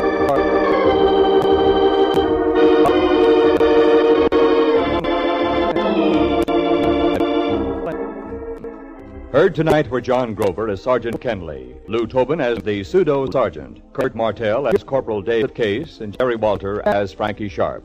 Henry Leff is Inspector Ray Mallard, and Jack Thomas portrays the role of Rembrandt. The program stars Natalie Masters as Candy and is written and produced by Monty Masters.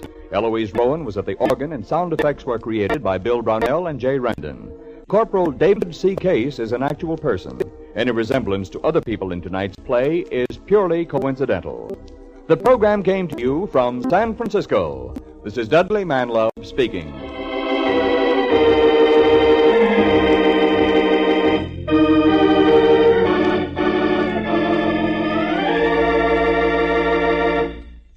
You are tuned for the stars on NBC.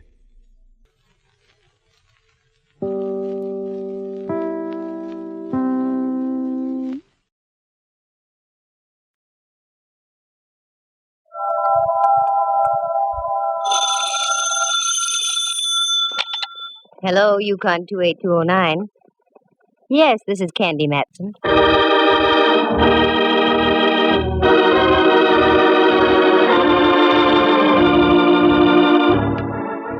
Got an old corpse kicking around you want identified? Know of any good murders you want solved? We've got just the girl for you. Her name is Candy Matson. Mighty cute, too. She fills out a size 12 suit to just the right proportions. Soft blonde hair, 2 sparkling blue eyes, and all in all, she looks as though she might have stepped right off a Varga calendar. And what's more, she's a private eye. You scoff? You ridicule? I'll let you see for yourselves. Listen, she's talking on the phone right now. Hello, Candy Matson. Hello, Miss Matson. I'm afraid you don't know me.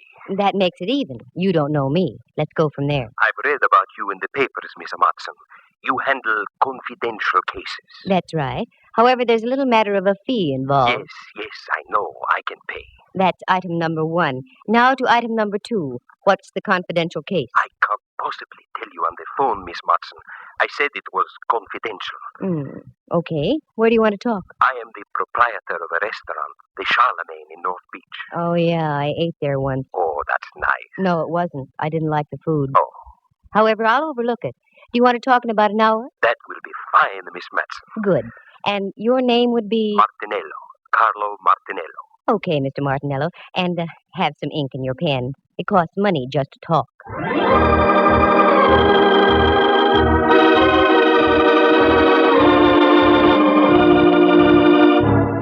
I probably sounded rough and commercial, but you have to be in this racket.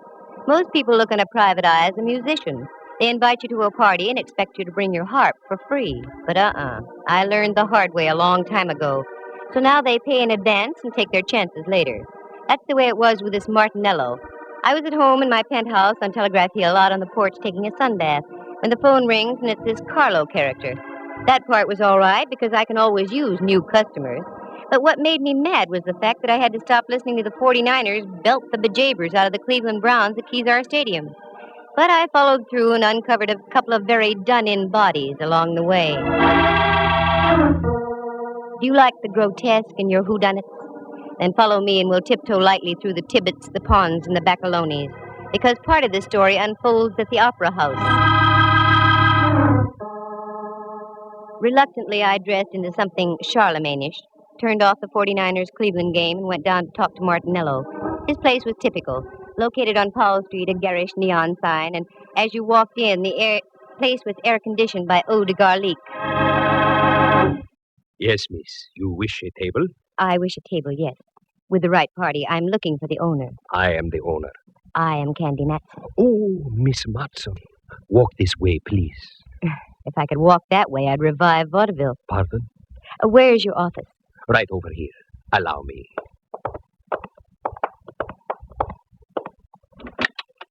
After you, Signorina. Thank you, Signor. Here, sit down, please. Thanks. Now, Martinello, what's on your mind?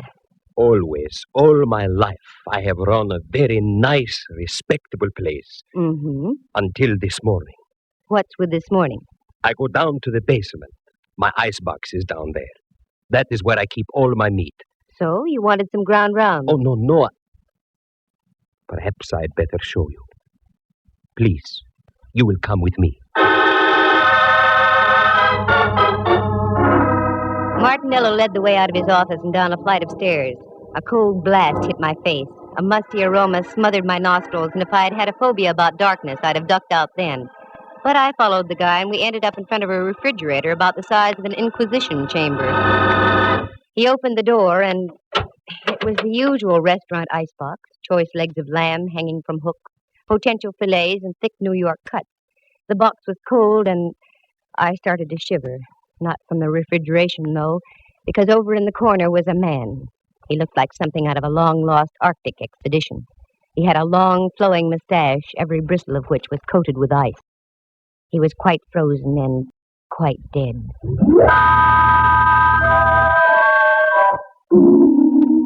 I slammed the door shut and reeled out. The sight had staggered my thought processes. Martinello reached over by a salami slicing table and turned on a Mazda, a weak affair that cast dim shadows about the damp basement. Is that your little surprise? Yes, Mr. Matson. That is what I was greeted with this morning. Have you notified the police? Oh, no. Why not? As I told you, I have run a very respectable place. And, too, that is why I am hiring you. You can get in trouble, you know. Yes, that is why you must help me. Please, Miss Matson, say you will help me. I will pay you anything you say. I stick my neck out in the strangest places. Now it's a refrigerator. Okay, Martinello, $2,000. What? Make up your mind. Either I freeze your assets or the police find your frozen friend. Yes. All right. Come. I give you the money now. Now we're getting somewhere. What about him? Oh, he'll keep. He's on ice. Well, this was one for the books. Refrigeration the ugly way. I had to ask a few questions if I was to get anywhere, such as like, do you know the guy? No. Had you ever seen him before? No. Who was the last one to close the icebox last night? I was. Does it lock from the inside? Unfortunately, yes. I was getting places like Wiley was with Hauser. It was inevitable. I had to take my courage in my hand and go down and look at that thing again. There it was, a male Mona Lisa etched in ice. This time I looked closer, I had to. And as I did, I realized I wasn't going to get any identification because this guy was a study in crimson. Underneath all that coating of ice, he was dressed in a devil's costume. I slammed the door once again and went upstairs. There I gave Martinello strict orders not to do a thing. Usually in cases like this, you have to wait for a break. They come along like a forcing hand in poker. So I went home to do some thinking. As I arrived, there was an old friend of mine, Rembrandt Watson. Hello, Dove. I'd almost given up. Rembrandt, how did you get in? Your door was open, dear. I took the liberty of coming in. Oh, sure, that's okay. How are things, Candy? All right, I guess. I'm kind of bushed, though. I feel about as devaluated as a British pound. You look wonderful, Dove. What's wrong? I've got a deal, but I don't know where to start. Anything I can help you with? No, thanks, Rembrandt. If I told you about it, you wouldn't believe it. I've never doubted you in the past, dear. I know. Well, I was just called in by a minestrone merchant in North Beach. The guy is stuck with a corpse. That's about par for the course. The deceased had been sealed in the icebox overnight. I've never seen one like that before. That's the way it is, dear. Many are called, but few are frozen. Oh, get out of here. But, Dove, I just got here. I know, but I've got to change and get down to see Mallard. I'll wait for you, Candy. I haven't seen the gumshoe since before me vacation. All right. I'll be with you in a few moments. I did a fast change, and Rembrandt and I climbed into my car, and we dropped off Telegraph Hill on Don Kearney Street. The Hall of Justice, where Mallard hangs his star, is only a few blocks away, so we made it in about 5 minutes. Inspector Ray Mallard, Homicide, San Francisco Police. A lovable, shaggy dog type of character. Very keen with the crime, but dumb with the dame. Me, for instance. If I want him to say yes, he says no, and vice versa. Well, my ever-loving Candy. What's new in the private eye business? Very little. How's the legitimate flatfoot racket? Oh, we're holding our arches up. Well, and Rembrandt, I haven't seen you since Pup was a Hector. Please, Inspector, you're metting your mixer-paws. Who writes this dialogue? I'm pretty weak, I know. What's on your mind, Candy? A character named Carlo Martinello. Have you got anything on him? What's so funny, Mallard? Nothing, except I eat lunch there about every day of the week. Well, answer my question. Well, there's nothing on Martinello. Arrested a couple of times during Prohibition. He was dabbling in grappa a la under the table. Have you got a case against the guy, Detective Matson? Oh, cut it out. No, seriously. Why do you want to check on the guy, Candy? No reason, just thought I'd ask. Uh-huh. Well, Martinello's okay. Just trying to make a living. Only thing I don't like, he loves to sing to his customers. That'd be enough to bankrupt him right there. Anything else I can do? No, that takes care of everything. I tell you what, I'm through in about an hour. I'll take you up to Martinello's for dinner. You can see for yourself. No, that's all right. Okay, Candy. Give. Why, Mallard, dear, what on earth do you mean? You know something about something. I want in. Mallard, and I want you to believe this. I mean it sincerely. If I knew something, you'd be the last to know about it. He's got something there. Come now, believe us a while. I hate to do things like that to Mallard. He's been of great help to me in the past. More than once he's saved my life. But on a deal like this, you have to play it close. After all, a girl has to make a living. For the first time in a long time, I was completely baffled as to where to start. Something had to be done about that cadaver in the icebox, but what? While I was beetling my eyebrows, Rembrandt invited me up to his place for tea. He lives on California Street, just down away from Old St. Mary's, and only a bail bond broker's reach from the Hall of Justice. So I accepted. Do forgive the looks of the place, Candy, dear. I had a meeting with my philatelist group last night. Philatelist? The stamp collectors, dear. Well, I know what they are, but I didn't think they could make such a mess. You don't know philatelists. Sit down, though. Make yourself comfortable. I shan't be a moment. That's all right. Candy, dear, why the wrinkles? I've got cause for wrinkles. This chap in the icebox, Rembrandt. There's something I didn't tell you. He was dressed in a devil's costume. There, dear. Your tea will ready in just a minute. You'll feel better. I know it sounds crazy, but it's true. What are you going to do, Candy? I don't know. I can't leave him in that refrigerator forever. We'll get him out, dear. I hate to think of a corpse catching pneumonia. Oh, excuse me, Candy. Help yourself to the tea. Mm-hmm. How do you do, Rembrandt Watson Enterprises? Quiet down. Who? Oh, hello, Templeton. How are all your steamships? Oh, that's good. What? Could I use to what? To the opera? Of course I could. Righto, I'll pick them up at your office. Thank you, Templeton. Goodbye. Candy, dear, do you like the opera? I can take it or leave it. Why? It suddenly develops that I have 2 tickets tomorrow night for Tales of Hoffman. Oh, Rembrandt, I don't think I can go. Come, Candy. It'll do you good. You've been working too hard. You need a little relaxation. Tales of Hoffman, Okay. Who's the pal who gave them to you? An old friend of mine, Templeton Woodruff. He runs a steamship to Java and other places Ezio Pinza sings about. I finished the tea and left. Right then, the only opera I could think of was the one going on in an icebox at Martinello's. I've always tried to play straight with Ray Mallard, so I decided to tell Martinello my plan. Miss Matson, I don't think it's such a good idea. Good evening, Carlo. I want to talk to you. That's what I mean. There's a gentleman here who... So you've got a gentleman. That's fine. 3 more and you've got a crowd. What I want to talk to you about is this. You don't understand. The gentleman I'm talking about is from the police. The police? Yeah. Hello, Candy. Mallard. How about some scallopini? Well, up jumped the... Hello, Mallard, dear. I had an idea you'd like dinner here tonight.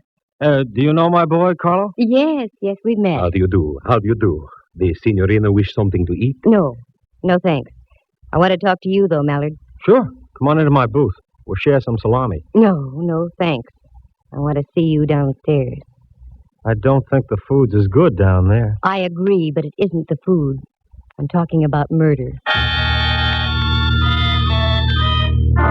Once again, I headed down into the catacombs of the Charlemagne. This time the act was a double. Mallard was right behind me. Then I looked around. We were a trio. Martinello was right behind Mallard. This is it. This is what? This is an icebox. Inside, you'll find a body dressed in a devil's costume. Okay, Carlo, let's humor the lady. Open the thing, will you? Yes. I'll open it.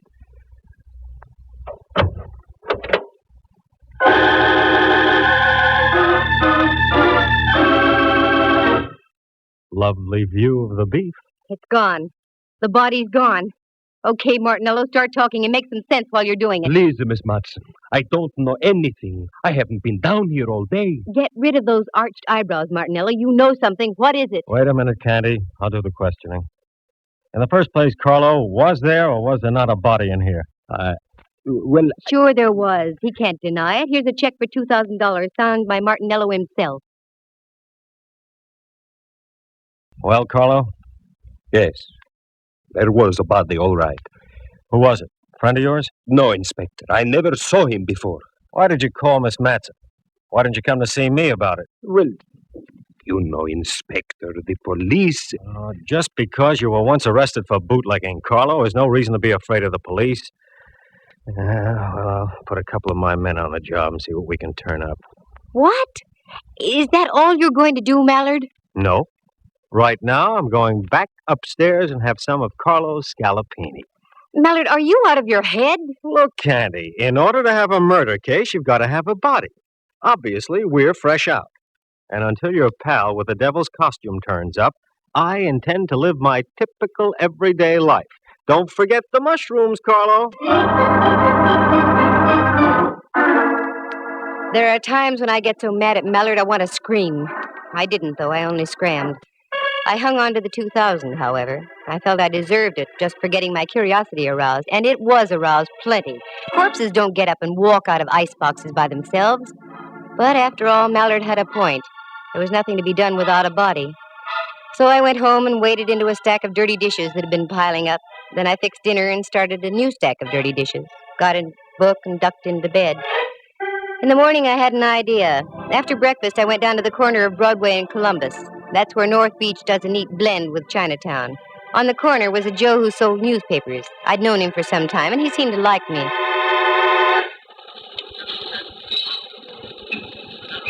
Hiya, Butch. Well, hello there, lady. How are you? Good, can't complain. Who won the football game yesterday? Yeah, funny thing. I got all the news right inside here for 7 cents. I get your point. Give me a chronicle, will you? Sure, here. Thanks. Who do you like in the feature at Bay Meadows? A goat named Candy. What did you say? There's a pig named Candy running in the 7th. Take it or leave it. What a tip. I don't get it. Well, what's really on your mind, lady? Here's a 20. You can play it on Candy all for yourself. Well. Do you know a gent named Martinello, Butch? He owns the Charlemagne down the block. Sure. What about him? That's what I'm asking you. What about him? Oh, he's all right. A little screwy, but he keeps his nose clean. Is that all? Yeah. Should there be more? I don't know. Thanks, Butch. I hope Candy pays off.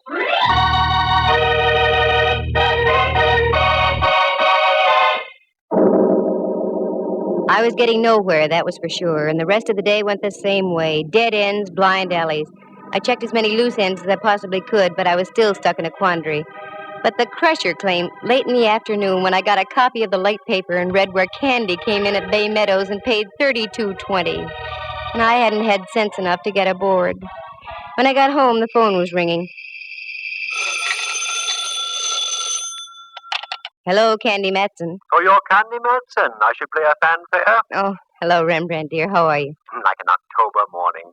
Every single one of me pores is breathing great, huge gulps of air. What? just had a facial, Dove. Most invigorating. What on earth for? I loved your old pores just the way they were. Candy, you've forgotten.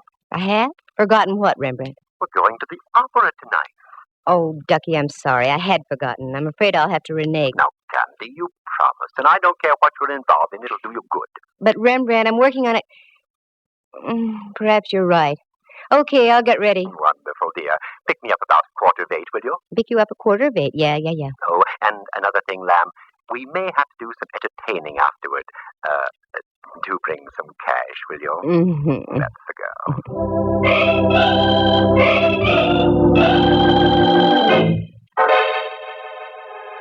That Rembrandt, always stony broke. I guess photography isn't what it's cracked up to be. I didn't mind, though. He's been a friend to me on more than one occasion. Well, if I was going to the opera, I had to start thinking in operatic terms. I fished around in the closet and came up with something that would have done any woman's heart good. One of those strapless affairs that you can't stop breathing in for one moment. Otherwise, the opera is no longer the main attraction. I powdered, perfumed, pouted, and rouged and took off after Rembrandt. But just as I started to leave... Just a moment. Well, get a load of the Duchess. Mm-hmm. It won't be Halloween for another couple of weeks yet. Oh, very funny. Come on in, Millard. What are you decked out for, Candy? Something you wouldn't understand. I'm going to the opera. Oh, I love the opera. Any horse opera with Tex Acuff in it. That's what I thought. What's on your mind, Millard? I've got to pick up Rembrandt in 10 minutes. I was just driving by, so I thought I'd stop and tell you the news. News? About what? We found El Diablo.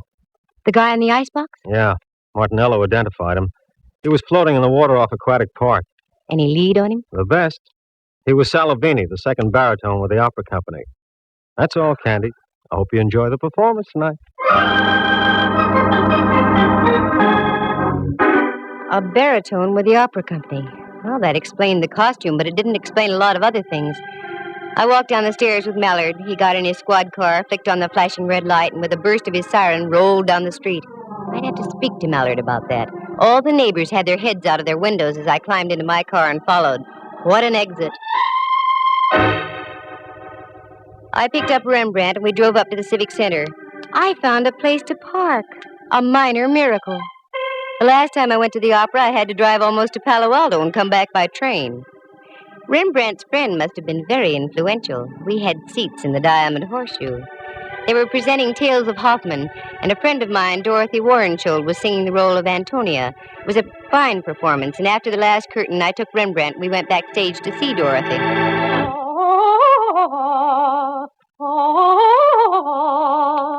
This is her dressing room, Rembrandt. Yes? Hello, Dorothy. This is Candy Matson. I have a friend with me. Oh, do come in, please, Candy. Candy, how are you? Couldn't be better. Dorothy, may I present Mr. Watson? Rembrandt, this is Miss Warrenschold. I'm delighted. You're in magnificent voice tonight, dear. Thank you. Sit down, won't you? I've only a moment. We're rehearsing some of the scenes in Faust tonight. Rehearsing after a full evening's performance? It has to be done, Candy. Our baritone disappeared. We've had to replace him with a new man. Yes, I know. By the way, Dorothy, I heard you on your Standard Hour broadcast a few weeks ago. It was a wonderful performance. I'm glad you liked it, Candy. I always look forward to those. What are your plans, Dorothy? Well, the season closes here, and then we open in Los Angeles. Oh, yes, of course. Excuse me. Mm-hmm. Come in. Oh, I'm sorry. I didn't know you had guests. That's all right. Oh, Candy, I'd like to introduce Rolf Herberts. This is Miss Matson and Mr. Watson. Nice to know you. Mr. Herberts is our new baritone. Oh, yes. That's why we're rehearsing tonight. I won't take any more of your time, Dorothy. I just thought we'd save a few moments of rehearsal if I told you that I don't move in that last scene. I sing upstage. That will leave you free to take as much stage as you like. Fine, Rolf. That will save time. Thanks. Oh, not at all. Glad to have met you, Miss Matson, Mr. Watson. Nice to have met you, sir. See you on stage, Dorothy. Yes, Rolf. Rolf has a wonderful voice, and he's a good actor, too. You know, I think he'll be even better than Salavini. I've seen him before. Oh, yes, he's been in pictures and on the concert stage, and in opera, too, but he's never really had a good break. This might be it. Uh-oh, that's it, Candy. I'm sorry, but I'll have to leave. Certainly, Dorothy. Say, why don't you stand in the wings? You can watch the rehearsal if you'd like. Oh, I'd love it. Come on, then. Follow me.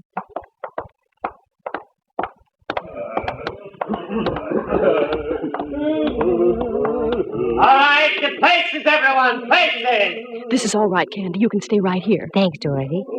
Glad to have met you, Mr. Watson. Also, as we used to say in the theater, go out there and kill 'em. See you later. Where is Miss Waddenshaw? Ah, there you are. Herbert! Where's Herbert? I saw him just a moment ago in the dressing room. Well, it's late. We've got to keep moving. Please, somebody find Herbert.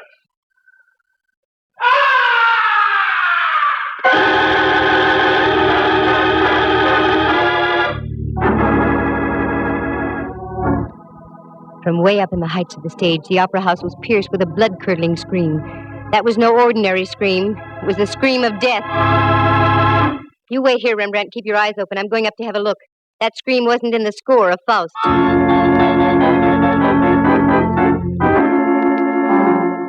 I punched the button for the backstage elevator. It's a good thing they work fast and are speedy. Once inside, I pressed the button for the fourth gallery. I got out. This was the top of the opera house. The place was loaded with old sets, props, papier-mâché alligators, gold goblets. Then, over on the other side of the catwalk, I saw it. The body of a man all crumpled and distorted. I hit the catwalk and ran over. It was 100 feet above the stage, and as I looked down, I could see a score of strained faces looking up through the darkness. I got on the other side and bent over the body. It was that of Rolf Herbert. Candy, down here. I think your man just ducked down underneath the stage. Again, I did a Mel Patton. The elevator shot me down to the stage level, and there was Rembrandt, wild-eyed. He came down the elevator on the other side, Candy. Then he cut across the stage and down those steps. Come on, Rembrandt, follow me. I may need help.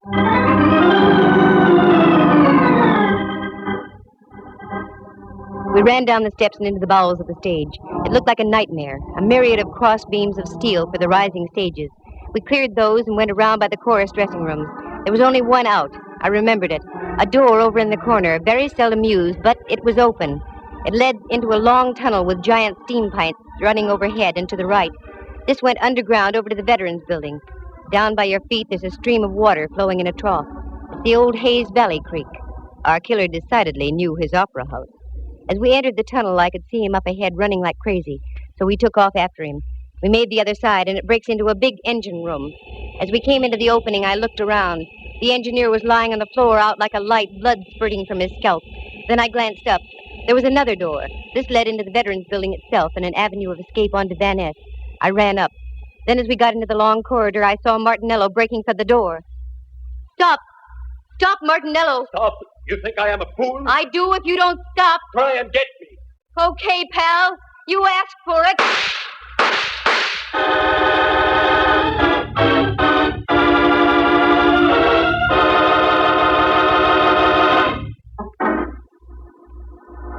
It was the first time I had ever shot a man. It didn't feel good. But he lived, and later the doctors of law gave him a little pill. The cyanide kind they dropped inside the gas chamber at San Quentin. Martinello paid his debt. Details? Sure, I'll fill him in now. Martinello loved to sing. Ray Mallard had told me that. For years, Carlo had been hanging around the opera house hoping to step into a role.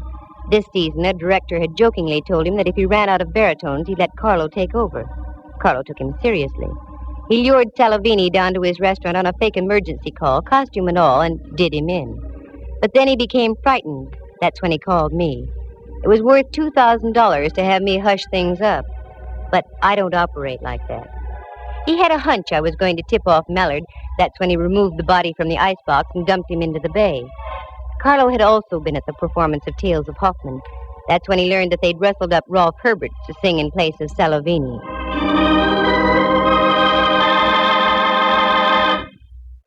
By this time, Martinello was obsessed with the idea of singing in the opera house and wouldn't stop at anything. Right after Herberts left Warrenshold's dressing room, he managed to get Herberts into the elevator and up to the fourth gallery behind the stage. That scream was produced by a 6-inch stiletto through Herbert's heart from the hands of Martinello. And that's when our chase began. I hope I never see that tunnel under the opera house again. That Mallard and his sentiments. It was he who gave me that gun just a week before, for my birthday. He said I needed protection. Well, darn it, I do. But I can't get Mallard to believe me. Instead, he just gives me guns.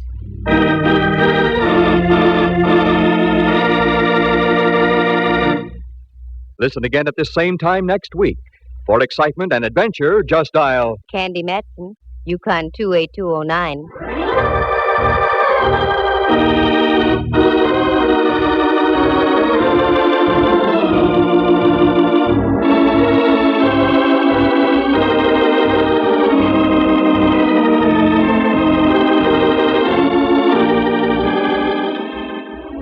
Heard tonight were Harry Bechtel as Ralph Herbert, Jerry Walter as Carlo Martinello.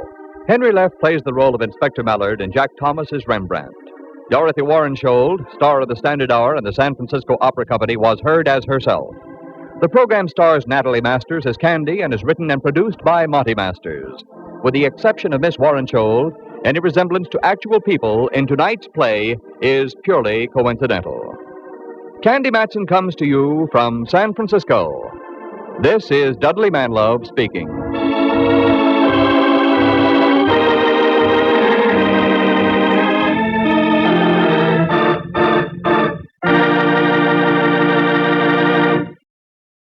You are tuned for the stars on NBC.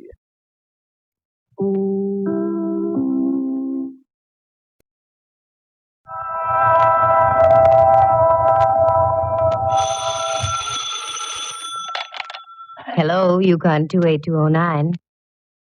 Yes, this is Candy Matson.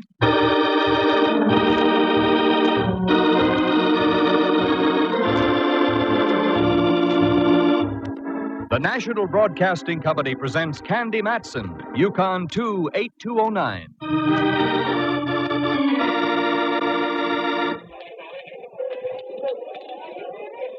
Candy, over here. What? Why, Myra Fisher. What are you doing here in a department store with your work clothes on? I work here, dear. I'm a wage slave. Well, I must say on you it looks good. What do you slave at? I'm head of advertising and promotion. Well, quite a spot, hey, girl? Well, it was until this morning. Oh? Now my neck is in the fire. What'd you do? Forget to proofread one of your ads? Nothing so trivial, dear, believe me. But am I glad to have bumped into you? Maybe you'll change your mind when I tell you I've been shoplifting. No, I'm serious, Candy. Could you spare a moment and come on up to my office? Why, sure. And wipe that frown from off your brow. It's wrinkling your makeup. Well, yours would wrinkle, too, if you had a missing Santa Claus helper on your hands. Well, now, there's a situation. And it almost broke Candy Matson's heart when someone told her there was no Santa Claus's helper, one Jack Frost. Listen, here she is now to tell you about it. That's right, what the man said. I ran into a deal where we had a missing Santa Claus helper, Jack Frost. The gent with the icicles was supposed to talk to the tiny tots at the Brownstone, one of San Francisco's larger and classier department stores. I'd gone down there that afternoon shopping. I wanted a bow tie for my old pal, Inspector Ray Mallard of the San Francisco Police Department. A bow tie that lit up and spelled Cossack when you pressed the button on the battery. That was when I bumped into this gal, Myra Fisher. We went up to her office on the 6th floor, and she sat me down. Cigaretted me, too. You think I'm fooling about this Jack Frost thing, don't you, Candy? Well, now, look, dear, we all have our little peccadillos. Yours just merely happens to be a missing Jack Frost. You'll get over it. I refrain from hurling this ashtray at you, Candy, only because of our long acquaintance. Good. Now listen to me. We've had a Santa Claus helper here for almost a month, and a darn good one. The kids were crazy about him. This morning, he didn't show. You don't suppose Jackie boy got in the mood and caught the Christmas spirit, do you? The kind that comes in pints? No, he wasn't that sort of Joe. Well, your answer's simple. Hire a new one. They're hired through an agency. I called the one we do business with, and they're fresh out of Jack Frost. And I've got to get one, Candy. Otherwise, I come down 10 notches in the opinion of the brass. I don't want you to think I'm unsympathetic, Myra, but what can I do? Well, you get around. You know people. Find me somebody. Anybody who'll take over the job of being Jack Frost. Well, okay. I'll do the best I can, Myra. Candy, you're a dear. Yeah, one of Santa's dears. Okay, I'll try and find you a Jack Frost, Myra, but don't hold it against me if he turns out to look more like Humpty Dumpty.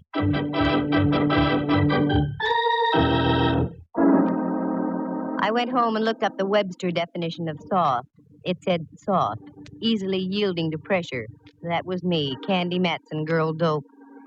Here I had all my Christmas shopping to do, and I agreed to find a substitute for Jack Frost. I had no idea where to start. So I changed into something red and green for stop and go, also for Christmas, and went over to see my friendly advisor, Rembrandt Watson. Rembrandt is a photographer, and excellent, too, now that he doesn't have the sherry shivers or the pork palsies. He lives on California Street, just kitten rompers from Old St. Mary's, with a statue of Sun Yat-sen for company in a park next door. Candy doll, how delightful. Do come in, won't you? Thanks, Rembrandt. Oh, Pet, you're acquainted with my friend Diogenes Murphy, aren't you? Oh, yes. Hello again, Mr. Murphy. Well, good afternoon, lad. You look prettier than you did the last time I saw you. Uh-oh, here comes the blarney. Young lady, Diogenes Murphy, the honest Irishman, never says a word he doesn't mean. Now, how do you think I managed to sell so many used cars at me place out on Van Ness Avenue? Because you're an honest Irishman. Oh, you're so right, lad. Incidentally, if you need a good car, I can get you one at a very reasonable... Diogenes? Oh, sorry, I got carried away. I didn't mean to barge in on you like this, Rembrandt. Oh, don't be ridiculous, dear. No, don't be. Think nothing of it, lad. I'm on my way now. Rembrandt and I were only discussing the situation of the world. And to what conclusion did you come? It stinks. The bottom of the afternoon to the both of you. Oh, he's quite a boy. Yes, I'm very fond of Diogenes. What brings you around this way, dear? Jack Frost. Yes. Now, getting on with our conversation, what brings you around this way, dear? Jack Frost. Maybe the needle's bad. Shall we try again? I know how you feel. I reacted the same way myself. I'll give you the pocket-sized edition. The brownstone department stores without a Santa Claus helper, Jack Frost. He didn't show up for work this morning. I said I'd find him a new one. Well, that's very sweet of you, Dove. Very dumb of me, Dove. I know of only one character who even remotely looks like Jack Frost. I met him up in Alaska when I was traveling with the USO. Won't do you much good down here with it. No, that's why I came to see you, Rembrandt. Don't you keep a cross file on models you've used in photography? As a matter of fact, I do. Here in this little book. Let's see. Men, thin, extremely. I have just one, Pietro Tarantello. Would you care for a Sicilian Jack Frost? In Sicily, yes. Hey, what's that? Where? On that chair next to you. Oh, that's the afternoon paper, dear. Diogenes left it, I imagine. Yes, but on the front page. Here's the whole story about the missing Jack Frost on the front page. Ooh, what he got in his Christmas stocking. A slug through the head. That's no way to treat Jack Frost. And here's a picture of the guy without his false icicles. What the ham? Looks like he stepped right out of an 1890 Shakespearean play. I hate to say this, Rembrandt, but he resembles you. I take back what I said. Rembrandt. Divorce yourself from that tone of voice, Candy. I don't like it. Rembrandt, I've got an idea. You usually do. You like little children. Can't stand them. You like to talk to people. I abhor conversation. You like to be charming. Lost me charm. Gay. Lost me gay.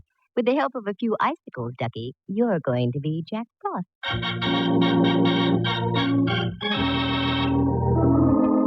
Rembrandt fought, he argued, he paced the floor, he had the vapors, he fainted. I brought him to. I won the argument. I got my friend Myra Fisher on the phone and informed her that one R. Watson would assume the role of Jolly Jack Frost on the morrow. She was delighted. I couldn't say the same for Rembrandt. Then I went home. I was greeted by a sound very much like that of a phone ringing. Using my keen instincts, I figured it was the phone. It was. Hello, Candy Matson. How do you do, Miss Matson? Allow me to introduce myself. Allowed. My name is Burke, Prentice Burke. I'm the first assistant vice president of the Brownstone. Brownstone. Oh, yes, that's a store of some kind, isn't it? Yes. Now, the reason for my call. There has been, shall I say, a rather unfortunate occurrence in our store today. So I read. I need the help of a professional sleuth. You were highly recommended by the head of our advertising department, Miss Myra Fisher. Aha, the thick plotting. I beg your pardon. Oh, no need to. You didn't do anything. Okay, care to talk to me now, Mr. Burke? I'd much rather have you come down to my office, Miss Matson. This matter is of an extremely confidential nature. I'm your girl, then, figuratively speaking. How long will you be there? As long as necessary. That's up to you. Very well, I'll be there in half an hour if I can find a place to park. I only had time for a fast change, so I made it from Andescray to Taboo. I sniffed at it and felt I was on the right scent. Then I climbed in my car, drove down Kearney Street, waved a crisp single under the nose of a hotel doorman, and had my car taken care of. Then into the brownstone and up to Mr. Prentice Burke's office. I flipped a hip past the girl's secretary and walked on in. Burke was waiting for me. That was obvious. I could tell by the expression on his face. It was worried look number 12B. How do you do, Mr. Burke? I'm Candy Matson. Sit down, won't you? Thank you. Now, our subject is what? A man named Jordan. That's on another network. I beg your pardon? Oh, that's all right. Now about this Jordan. Yes, Ralph Jordan, to be exact. Well, that's a relief. For a moment, I thought you wanted to talk about Jack Frost. That's just it. He was Jack Frost. Oh, me and my big mouth. He was working here up until yesterday afternoon. Maybe you read about it. He was found shot today. Yes, I read about it. That's the reason I've called you. Why didn't you have your own store detectives take over, Mr. Burke? No. That would never do. I want no one in the store to know what's going on. Ah, intrigue. Quite possibly.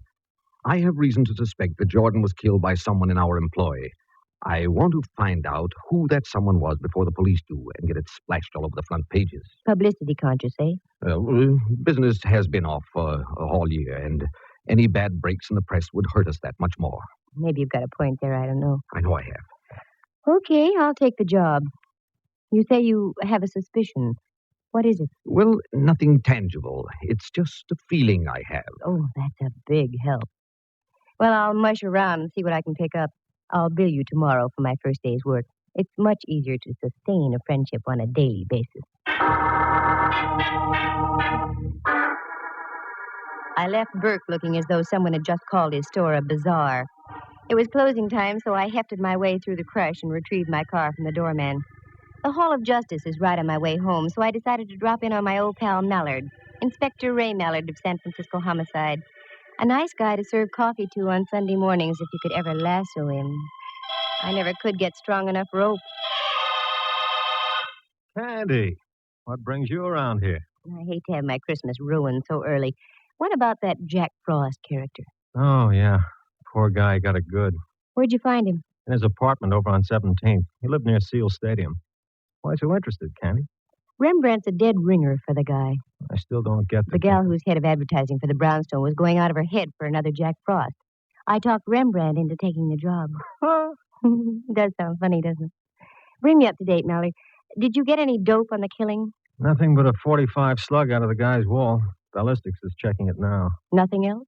If I did, I should tell you. No, I guess not. This goes beyond just a normal curiosity, Candy. What are you drilling for? Oh, it's only that I'm worried about Rembrandt. I got him the job. I'm responsible. I wouldn't want anything to happen to him. Ask a silly question, Mallard, and you get a silly answer. Okay, let's forget it. How's about dinner tonight? I've fought this thing long enough. Okay. Candy. Yes, Mallard. We've known each other a good long time, haven't we? That's right. Ever since the fair on Treasure Island. We've had our little quarrels, little misunderstandings. Oh, but they never seem to last long, though, do they? No. That's why I feel I have every right to ask you a question. Wait, yes, I'd say you do, Mallard. Maybe I'll ask you tonight. No, go ahead. Now's as good a time as any. Perhaps it is, Candy. You get around a lot. You meet people. Do you know where I can get a couple of tickets to the Rose Bowl game?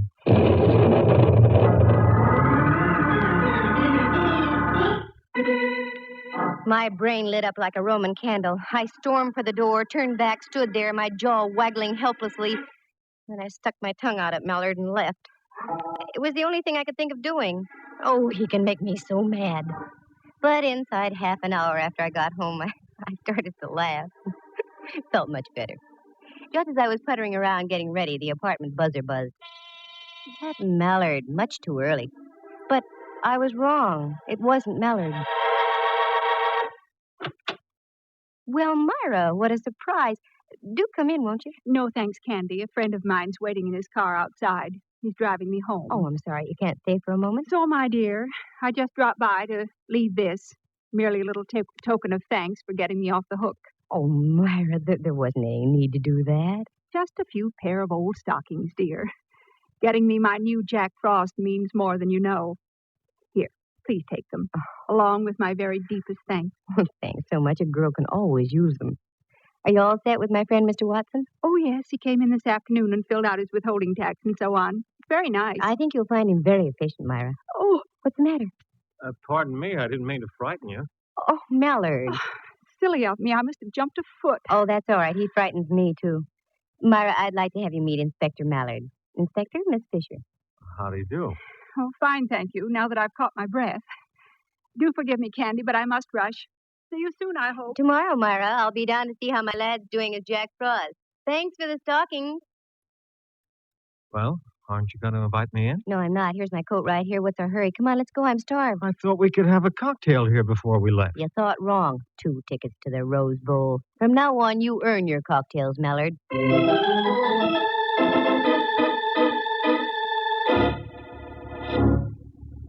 We went downstairs, and as I locked the front door, a car was just driving off. It was Myra, and she waved.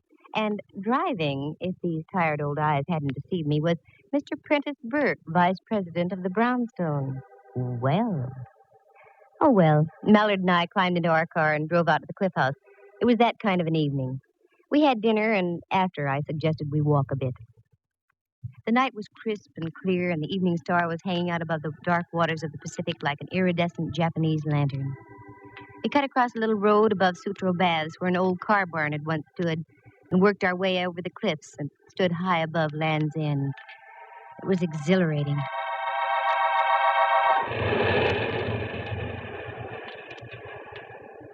Penny for your thoughts, Candy. Inflation is still here. All right, make it 2 pennies. Well, I was just thinking, Mallard, dear, when you see a star in the sky, soft water below, feel Christmas in the air, how can there be violence in the world? An age-old question, pal. One I can't answer. I'm too small. Hey, you're cold. I'd better put my arm around you. Mallard, no. What's the matter? The headlights from that automobile are shining right down on us, and we... Mallard. Candy, what's wrong? Got your flashlight with you? Sure. Also my gun and my handcuffs. Anything else we need? A mortar, maybe? The lights from that car. They shone on something. Down there, under that tree. Oh, Candy, just for once, can't you stop digging up a mystery? Be human? I am being human. Come on, Mallard. I want to see what's under that tree.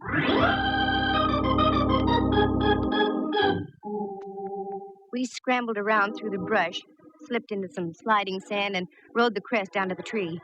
It wasn't easy to get around some of those brambles, but get there I fully intended doing because what I saw was red, bright red.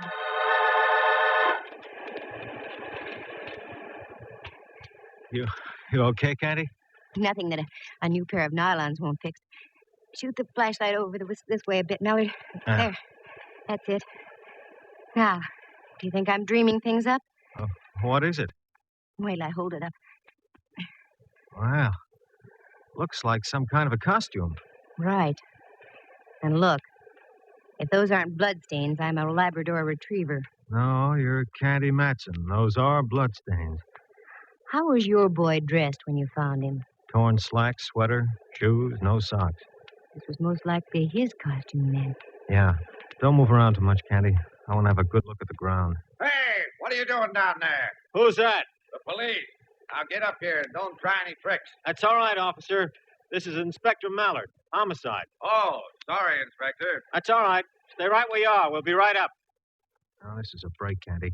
I want you to drive me to a phone. I'll leave the officer here to guard the place. You can go home. I've got work to do here, okay? Yeah, sure. For once we had dinner before you had a chance to break the date.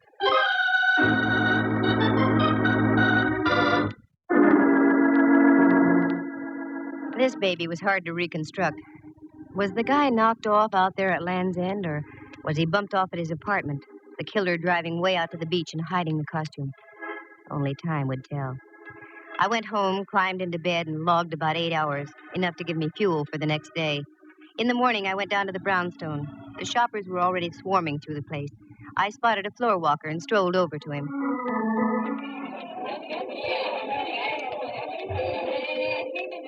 Pardon me, sir.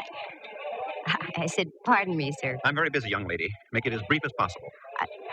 You do work here, don't you? Of course. You are the floor walker assigned to this section? That is correct. Come to the point, please. Well, I've a good mind to report you. As you wish. As I said, I'm very busy. Now, what is it you wanted to know?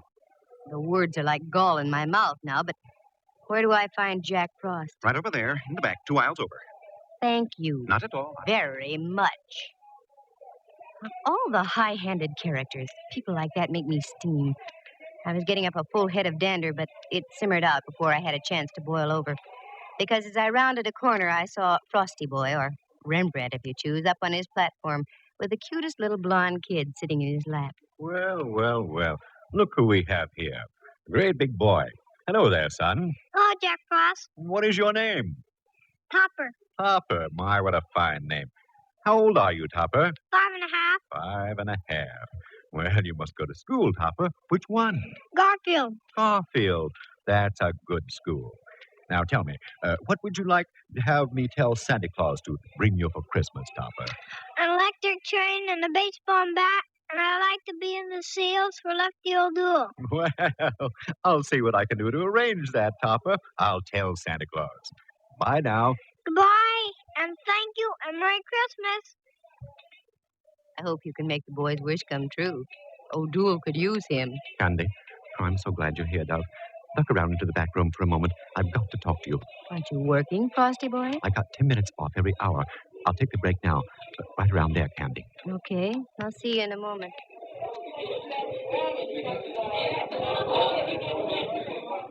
What's the matter, Rembrandt? Even under those icicles, you look warm under the collar. Here, look at this. Every now and then, one of these moppets toddles up to me with a Christmas letter in its hand. A little red-headed girl handed me this about half an hour ago. I've been shaking ever since. Let me see. Dear Jack Frost, a word to the wise is sufficient. When you take your lunch hour, keep on going. Don't come back. Otherwise, you'll meet the same fate as your predecessor. Just about what I expected. Candy, you mean to say that you're deliberately using me as a sacrificial lamb? By no means, Ducky. Go ahead, take your lunch. Then do as the note says. Keep on going. As a matter of fact, why don't you take off now? I'll meet you at your place in about an hour. That's the best news I've heard since Nelson's victory at Trafalgar.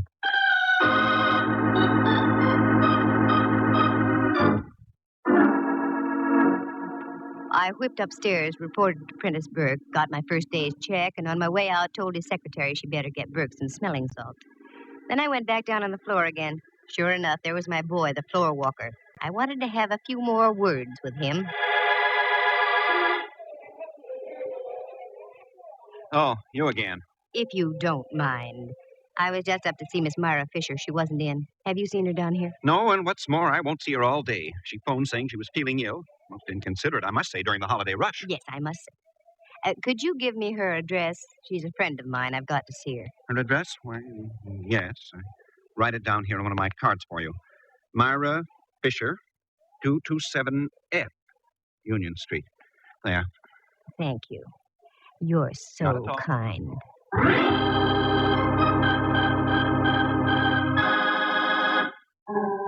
I had all the ammunition I wanted. A check signed by Burke and a card written by the floor walker. His name was Simon Liggett. With that, I ducked into a phone booth and called Mallard. Homicide, Mallard speaking. Good boy. This is Candy. What did you find out at Land's End last night? A couple of very juicy footprints.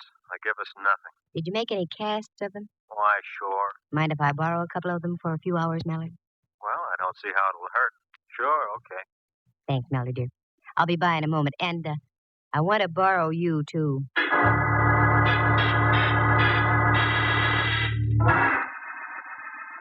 I stopped by the Hall of Justice, got the cast of the footprints, shoved Mallard into the car, and then picked up Rembrandt. The thing was only a hunch, but my hunches have paid off, so I never ignore them. First, we went out to an address on 5th Avenue near Clement. We got in the back door and went to work. Nothing made sense there. So we drove over to Reseda Way in the marina. Again, we got in and did some sleuthing. This time, we hit the jackpot. A pair of shoes in the closet matched the casts we had brought with us. Rembrandt, go out in the kitchen and see if this place has any ketchup. I'm not hungry, Dub, but I'll look. What are you up to, Candy? We've got enough to swing a case here. I'm working for a voluntary confession, Mallard. Tell me, what was the position that the Jack Frost was in when you found him dead? In a chair, like that one. His head slumped down on his chest. Good. Here's the concept, Dove. When are you putting it on? You. What? Without the bun or relish, Ducky. Sit down there, will you, Rembrandt? Now, just go limp and let your head hang down. That's it. Now for a little seasoning. Oh, Candy, you're smearing me with this sticky stuff. All for the sake of art. Hold still. There. How does he look, Mallard? Why, Candy, it looks like the same guy, the real thing. Good. Now, Rembrandt, you just sit like that. Don't move. Mallard, you duck into that closet over there, and I'll hide in here. We've got a good view of the front door from both places, okay? Okay. There are times, Candy, when I admit I admire your genius. Genius, schmenius. Come on, let's hide.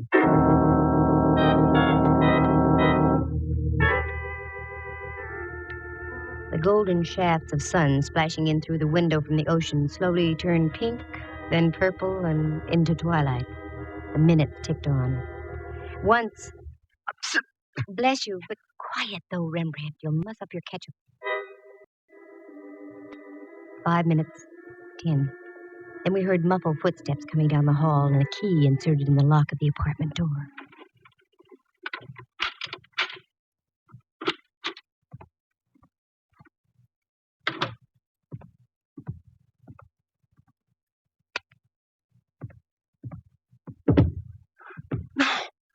Oh, no. It can't be. The old fool I killed. No. Okay, buddy, that'll be about enough. Oh, no. Get him, Mallard. He's ducking. I'll get him. Nice tackle, Mallard. All right, Mac. You're going to remain peaceful, or do I have to give you a little tap? No. I'll be quiet. You cut me. I did it. I did it to both of them. I killed them. I killed them. I killed both of them. Both of them? Yeah. Look behind the sofa. The sofa. The girl. Jack Frost. The sofa. The sofa? Right behind the sofa. Wait a minute, Mallard. I had to do it. I couldn't. Oh. But then they were going to do it. Oh, Mallard. More trouble, Candy? I killed both of them. I'm glad I killed Yes. them. An old friend of mine. That job was The mine. late Myra Fisher. I had to.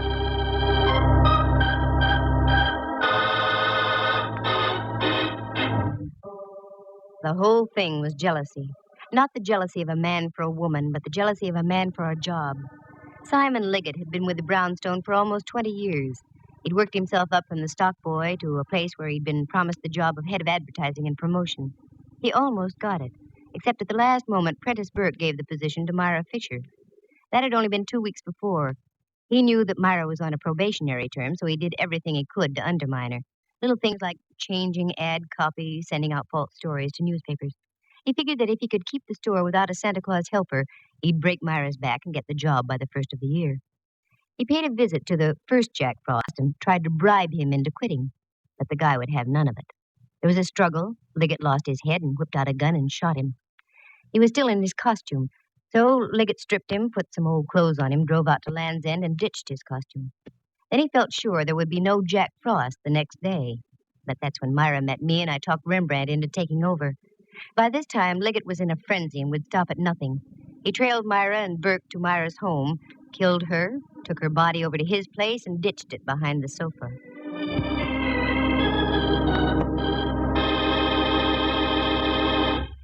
The next morning, he wrote a note to Rembrandt and gave it to one of the little girls waiting in line to see him. Fear and envy were taking their toll on the poor guy's mind. I wanted to compare the handwriting, so I had Burke write me a check and Liggett write Myra's address on a card. Also, we had the footprint cast. Between the two, everything pointed toward Liggett. That's when I staged my little parlor charade with Rembrandt playing the part of a corpse. The sight, with Rembrandt's resemblance to the dead Jack Frost, would shatter anybody into a confession. But Christmas, in spite of everything, is a lovely time of year. And there is a Santa Claus. 3 of them for me, as a matter of fact. Mr. Prentice Burke, who sent me a very nice check for my efforts. Rembrandt Watson, who, out of sheer love for the job, went back to playing Jack Frost for all the kids at the Brownstone. And last but not least, Inspector Ray Mallard. He gave me a Christmas sock, right on my mouth, just where any well-placed Christmas sock should go.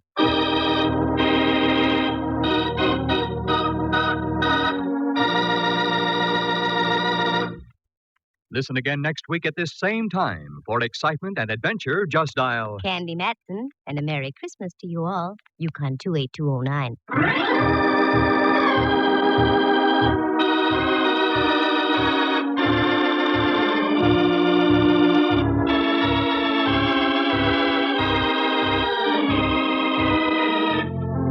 Heard tonight were Helen Klebe as Myra Fisher, Lou Tobin as Prentice Burke, and John Grover as Simon Liggett.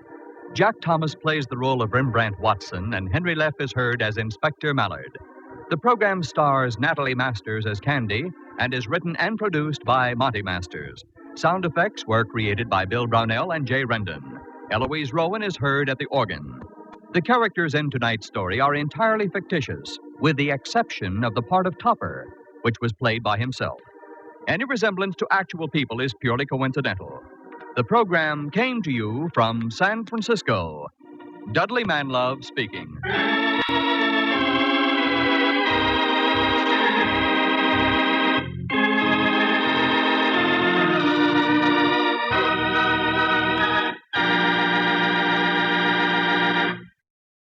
You are tuned for the stars on NBC.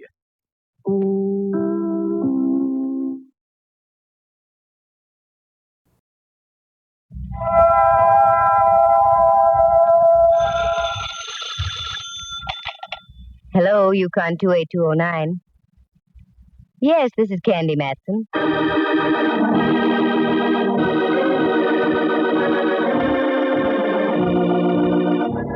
The National Broadcasting Company presents Candy Matson, Yukon 28209.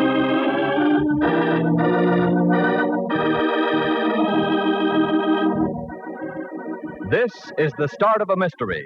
Our main character is a San Francisco girl detective, Candy Matson. There are others in the show, too. An Inspector Mallard, a gent who calls himself Rembrandt Watson, a cowboy, a dude ranch owner, and a gal the casting agency assured us was a dowager, slightly boozy. There are a few other voices along the way, too. I think that has all the makings of a good mystery show, don't you? Well, let's go on from here and find out. So, here's Candy Matson. Like the man just said, this is the start of a mystery. Christmas had me completely tuckered out. No one had invited me to the Rose Bowl game or the East-West at Kezar, so I decided to make like a bear and hibernate over New Year's. It worked out perfectly because, as my old friend Rembrandt Watson put it, You wish to greet 1950 in some remote spot? Is that the idea, Dove? that's the idea, Ducky. I have the perfect place for you. A dude ranch, reasonable, just on the other side of Sonoma, in the Valley of the Moon. Valley of the Moon. New Year's Eve in the Valley of the Moon. Rembrandt, that sends me. Good.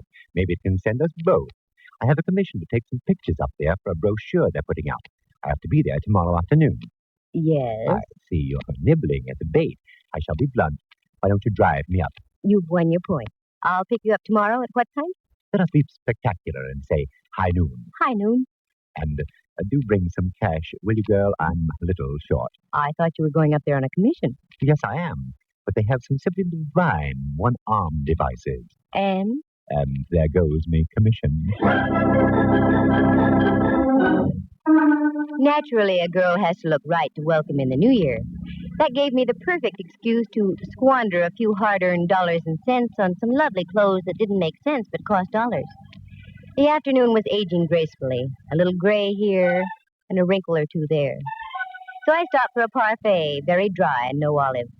With that mission accomplished, I headed back over Kearny Street. And as I wheeled past Portsmouth Square and the Hall of Justice, I realized I hadn't seen my chum Mallard in quite some time. Inspector Ray Mallard of San Francisco Homicide. A very smart cop who can smell a clue a mile away. But when it comes to me, he very conveniently carries his own fog around. Well, Candy, my little cupcake. Mallard, dear, you called me your little cupcake. Sure, it's still the Christmas season. Let's be charitable, I always say. What do you always say? In a situation like this, nothing. I just exude a stream of steam from the top of my head. Very cute. What brings you around our boarding house? You, darn it. I thought you might like to know I'm going away for a week.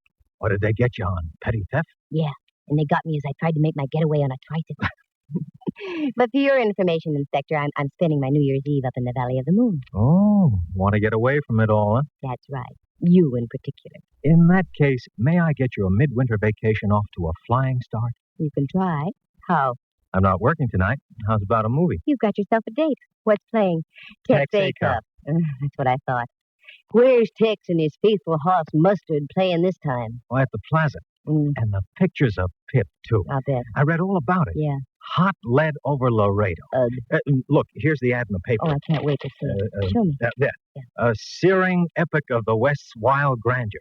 Men as rugged as the mountains. Oui. A singing saga of scorching bullets, strumming guitars, and supple senoritas. And starring the champ of the Cowboys, Tex Acuff. Now, what more can one ask in a motion picture? Popcorn. Oh, we'll have that, too.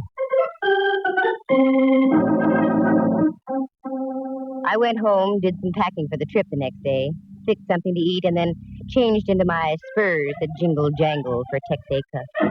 Mallard arrived, we took off. We got to the early show, so we managed to get some good seats.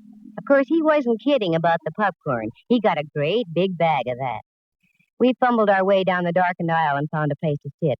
The movie was almost over. Tex, the whole thing looks like a gosh dang frame up to me. They must have snuck off with them head of cattle and over into Inyo. Yep, I reckon. Here, Candy. These seats are okay. They must have gone that way, all right. Sure. Only one thing. Sorry, lady. So am I feet. What's happened to Tex? Last time I seen her, she was leaving. Seats are okay. Have some popcorn? From her, Tex?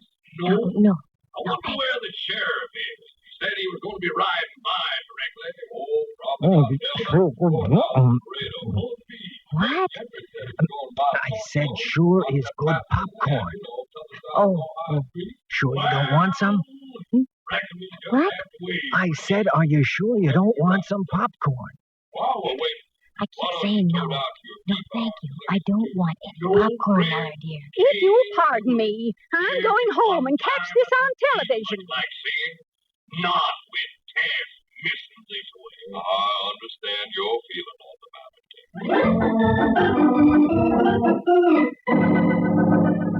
After Hot Lead over Laredo, I suffered through 6 reels of a bouncy college picture. Freshmen looked like holdovers from the early days of the war. Then a newsreel, then a cartoon, then the trailer, then again Tex Acuff. So we got out about midnight, and I drove Mallard back to the Hall of Justice. As he got out of the car... Well... Oh, now that's what I call sharp dialogue. On leaving the lady, all he can say is, well. Oh, nothing personal, Candy. Now he laughed at me. Well, I was just thinking. You're going up to the Valley of the Moon for a rest. Is that the idea? Well, yes. That and trying to get away from Tex Acuff. I know you too well, Candy. You're not going to have any rest. Look at the headline on that paper in the newsstand there. Man missing in Sonoma mystery. And Sonoma can have it. Mallard, dear, if I so much as step inside the Sonoma city limits, you can come and lead me away quietly. You know something? I'm going to remember that. Mallard waved goodbye and went inside. I didn't like the way he said that. But I had other things to think about, such as getting home and getting some sleep. So I did. And in the morning, I drove over to California Street, picked up Rembrandt. We headed out across the Golden Gate Bridge up towards Sonoma. The Valley of the Moon wasn't too far, a couple of hours of leisurely driving with time out for readjustment. And you're there. Then another 8 miles north and east, and there was the Dude Ranch.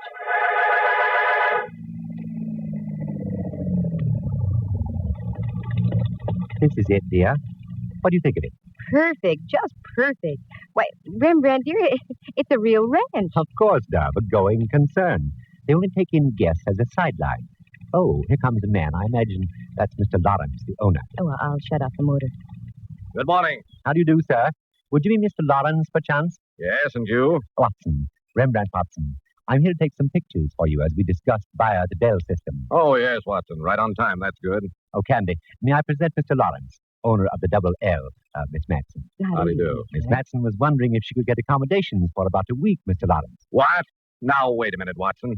I'm paying you a substantial fee for this job, and I won't get stuck with non-paying guests. Oh, I think you're laboring under a misapprehension. Hold it, Rembrandt. Look, Mr. Lawrence, I'm here as a commercial guest. I'm not asking for any favors. And I doubt if I'd stay here now if you got down on your bended knuckles. Oh, now, wait a second. I didn't mean it just that way. I apologize. It's only that, I've had some tough luck with people lately who seem to be only too intent on beating me out of their bills. Please, Miss Matson, excuse me. I just jumped to conclusions, that's all. I think you set a new record for the jump. Oh, forget it, Dove. Do. Okay, I'm sorry. Do you have room for me, Mr. Lawrence? Why, yes, of course. A delightful cabin just in back of the ranch house. Not being prepared, it'll take about an hour to get it in shape. Will that be all right? Yes, sure. We can eat in the meantime. Fine. I'll get one of the boys to fetch your luggage. Oh, you can park over there under the old stables. Oh, no garage? Well, again, I have to apologize, Miss Matson. The garage is overloaded now. We have a sheriff's posse up here. The owner of the ranch next to mine disappeared yesterday afternoon. The sheriff is searching the entire vicinity around here. Dove, are you all right? Well, speak to me, girl. What is it? I'm all right.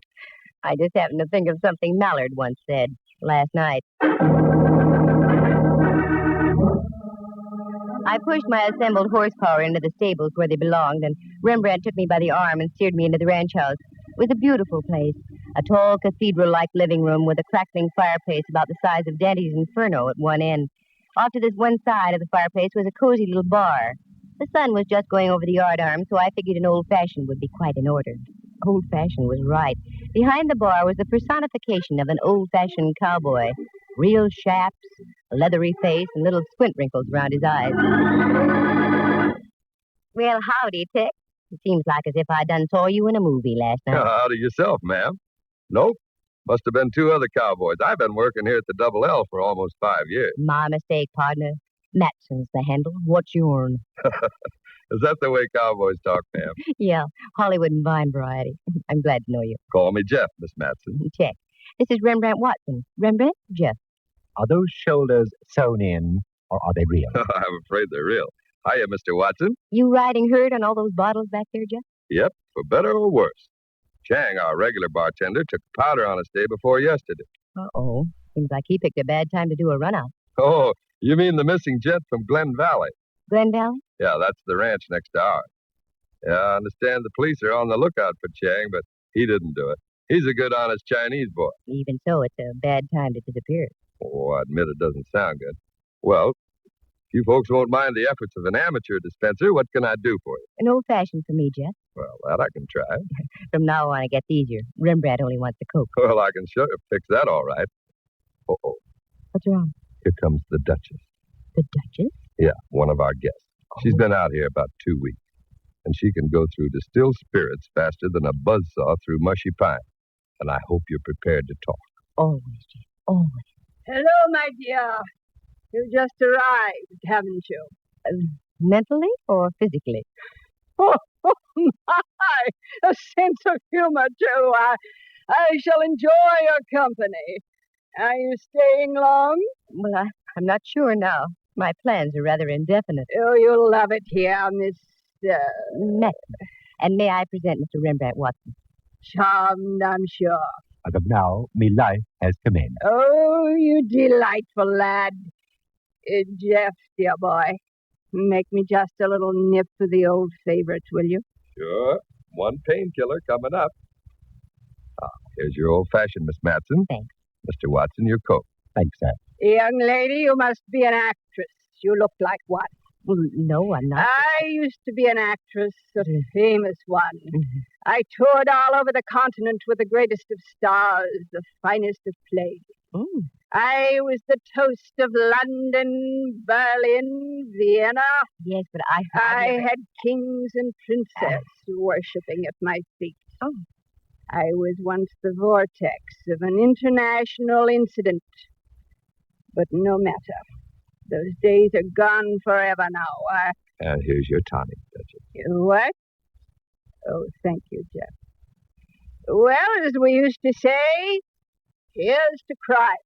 What was that? It's a perfect toast. We have quite a mystery in this part of the country, young lady. And so I keep hearing. I can't understand. Mr. Ferguson had everything to live for. Mr. Ferguson? The man who owned Glen Valley. Wealthy, good-looking, in the best of health. You seem to know quite a bit about the gentleman, Duchess. Only what I read in the newspapers, and I can't understand it. Well, as I said, here's to crime.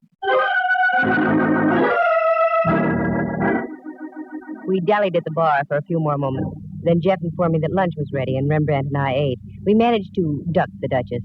I don't think I could have taken her with food. After lunch, Lawrence showed me to my cabin. It was, as he said, delightful, with a warming flame in the fireplace. It was cheery and comfy, and I felt completely at home. Lawrence left to talk to Rembrandt. They were going to discuss the pictures he wanted taken. I felt like going riding, so I changed into my jeans and started to leave. But as I did... Oh, sorry, Miss Matson. I didn't mean to frighten you. Well, you did, Jeff. No, I was just about to knock when you opened the door. Oh, that's okay. Was there something you wanted? Well, you're in riding clothes, and that answers my question. The question being? Well, were you going riding? You see, the boss wanted to know if you were going riding, and if so, did you want some company? I usually show the guests around the acres. Well, yes, that'd be wonderful. And how long do you want to be out, Miss Matson? About 3 hours or so. Sure. In that case, we'll take the deluxe tour over across the back 60 and up through Manzanita Canyon. You know, when we get up to the top of Iron Mountain, you can see the whole Valley of the Moon. That's for me, Jeff. Let's hit the leather. Jeff was obviously born to the saddle and came into this world teething on a tether rein. You couldn't tell where the horse left off, and Jeff began, a real rider. We nosed out through the clump of ranch buildings and on into open space. I had a fine horse under me, and I really felt like I was living. We'd been riding about an hour when we came across a little stream. Jeff indicated we should stop and water the horses.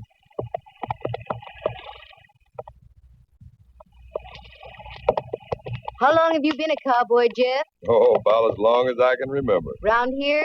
No, up around Montana. Then little by little, I gradually drifted further west. Hit upon the Valley of the Moon about 5 years ago. Fell in love with it. I've been here ever since. Reckon I'll stay here, too. No, I don't blame you. Excuse me if I seem to be full of questions, Jeff. Well, that's what I'm here for, ma'am. Good. Because I've got a couple more.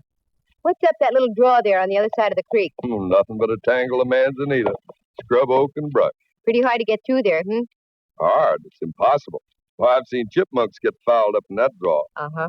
Then how come those boot prints are going right up there? Boot prints? I don't see any. Well, hey, you're right. Either boot prints or the result of shoes with Cuban heels. Well, now, there's a strange one. Exactly what I thought, too. Say, you know, something just dawned on me. Matson. Didn't I see your pictures in the Frisco papers a couple of weeks back? San Francisco. Beg pardon? San Francisco. Oh, yeah, San Francisco. Excuse me. Oh, sure. You know, the way you was asking those questions just now, it hit me. You're a detective. I'm afraid you got me, partner. Uh-oh, wait a minute, Miss Matson. Listen. Let's duck, Jeff. Too late now. What's that? Well, whoa there. What are you doing over this way, Jeff? Hi, boss. Well, say, you give us quite a little start. You haven't answered my question. Oh, we just stopped to water the horses, Mr. Lawrence. Miss Matson here's a mighty fine rider. She wanted to make the big circle of the ranch. Well, you certainly picked a fine time to do it. The sheriff's posse is out around this way. You're liable to get shot. Now get back to the ranch, pronto. Just a moment, Mr. Lawrence. You've been uncivil ever since I got here, and I don't like to be dictated to. It's like being on board ship, Miss Matson. The captain is the law. I'm the owner of this property, and you'll do as I say. Now get moving, both of you. And if you don't like my attitude, you can leave any time you want. Leave? Now? Yes. Oh, no, Mr. Lawrence. I'm beginning to find your ranch extremely interesting.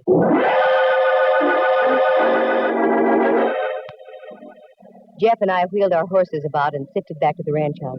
I looked back a couple of times, but there was no sign of Lawrence. I was mad, and Jeff must have sensed it because he was smart enough to keep his mouth closed. As I dismounted at the stables and headed for the house, he waved me a forlorn adios and disappeared. Just as I went through the door, I was greeted by Rembrandt. Oh, there you are, Dove. I was about to institute a searching party for you. Oh, I was safe enough until I came to grips with a thing called my own temper. What have you been doing, Ducky? I've had a most delightful afternoon, Candy dear. I've been playing canasta with the Duchess. Canasta? Ooh, you don't know how to play canasta. I know that, and you know it, but I don't think the Duchess does. She celebrates each hand with a hefty pull on her bitters. How'd you manage to make any sense out of the game? That has me puzzled, too. All I do is put down some cards, any cards, and she'd congratulate me. Maybe you've got a green thumb for the game. Incidentally, I thought you were going to be taking pictures this afternoon. Called off on account of the law. Mr. Lawrence had to ride out into the lone prairie and deliver a phone message to the sheriff. He's making like ghost riders in the sky out there. Do go and change, dear. You smell of horses. Yes, I know. Oh, and incidentally, we're to have a soiree this evening. 2 more guests arrived. The cook tells me there's to be a little entertainment after dinner. Good. Around here, anything will be an improvement. I didn't tell Rembrandt I was going to change, so it wasn't a fib when I stayed in my jeans. I went back to the stables, got the boy to rig me another horse, and headed out toward that creek again. I rode faster this time, because I'd noticed something else there besides the footprints. It was a battered 10-gallon hat on the far side of the creek with studded initials JF on the crown. But when I got there, the cupboard was bare, but good. Not only was the 10-gallon hat gone, but the boot prints had been completely obliterated. I stayed for another few minutes of study and frustration and then went back to the ranch. I changed, met Rembrandt, had dinner, and then we relaxed in the living room. Oh, Dove, I'm so full. This outdoor living makes me ravenous. Outdoors? I don't think you've stepped out of this building since we got here. Well, then it's the thought of outdoor living that does it. Oh, they're the new arrivals over by the fire. Did you meet them? No. They looked at me as though I might soil their escutcheon, whatever that is. I can see what you mean. Hi, folks. Do you enjoy your dinner? Oh, hello, Jeff. Yes, it was wonderful. Has anybody seen Mr. Lawrence or the Duchess? We haven't seen Lawrence, no. The Duchess is over there writing a letter. Oh. Well, I hope you'll all drop around in about an hour. I'm going to do some singing and a little guitar plucking. Is there anything you don't do, Jeff? No, very little. But none of them too darn good either. Sure, we'll be here, won't we, Rembrandt? What? Oh, yes, I go with 3 diamonds and a joker. Jeff left, Rembrandt snoozed, and I threw a wrap around my shoulders and took a stroll around the patio. The air felt good. I went over to my cabin, picked up some cigarettes, and started back. But as I came close to the cabin opposite mine... It was the Duchess. I'd recognize those tones and groans anywhere. Duchess? Yes? This is Candy Matson. Are you all right? Yes, I'm all right. Touch of indigestion, I should imagine. Oh, is there anything I can do? Can I get you something? Oh, what a dear thing you are. No, I'll be all right. I have these attacks all the time. You run along and enjoy yourself. Jeff is going to sing. He's such a dear boy. But you're sure you'll be okay? Yes, dear. We'll go along. Oh, here. Now, let me put a blanket over you. Oh. There, and take off your shoes. You'll be ever so much more comfortable. Oh, you're so sweet. So pretty. You remind me of myself when I was young. Thank you. Thank you so much. I tucked the old girl in and left her to dream of the past and went back to the ranch house. Jeff was just pulling up a chair in front of the fireplace. Now, you'll have to understand, folks, I'm not a singer. I don't pretend to be. I just warble along the way I feel. Now, is there any particular kind of cowboy tune you'd like to hear? No, Jeff. Why don't you just sing a favorite of yours? Good idea. Just do what comes naturally. Okay, you asked for it. Let's see. Here's one I think you might like. Oh, bury me not on the lone prairie where the coyotes howl and the wind blows free in a narrow grave just 6 by 3. But bury... Oh, hiya, boss. Oh, I'm sorry, Jeff. Go right on with what you were doing. No, Mr. Lawrence. You arrived just in time. The entertainment's over. What? What are you talking about, Miss Matson? I said the show's over. Is the sheriff around? Yes, he and his men are outside. They're just leaving for the night. You better call him back, right now. The Duchess is dead in her cabin. What? Poisoned. Wait a minute. Sheriff! Sheriff Hobbs! Is that you, Lawrence? That's right. Can you and your men come back for a spell? Seems we have more trouble. Okay. We'll be over as soon as we tie up the horse. Now then, what's this all about? Well, I could tell you, Lawrence, but I think it'd be more proper coming from the star himself. Don't you think so, Jeff? Looks like this is it, doesn't it? You know, you're smart, Miss Matson. Like they say in that ad, never underestimate the power of a woman. That's right. That letter the Duchess wrote proves your point. What? How'd you get hold of that letter? I thought she wrote a duplicate. Is that it? Like you say, never underestimate the power of a woman. Wait a moment. I don't understand what's going on here. Go ahead, Miss Matson. You tell me. Looks like I'm not the star any longer. Well, Lawrence, up to about 2 weeks ago, you had as nice and gentle a cowpoke working for you as there ever was. Then the Duchess arrived. She wasn't kidding when she claimed to have mingled with nobility, important people. As a matter of fact, she had an inside tip about your ranch and the one next door, Ferguson's place, Glen Valley. Didn't you receive a fantastic offer for your property from a big wine company just recently, Lawrence? Why, yes, I did. So did Ferguson. They were going to merge the two places and make it one of the world's largest vineyards. I didn't know about that part of it. But the Duchess did.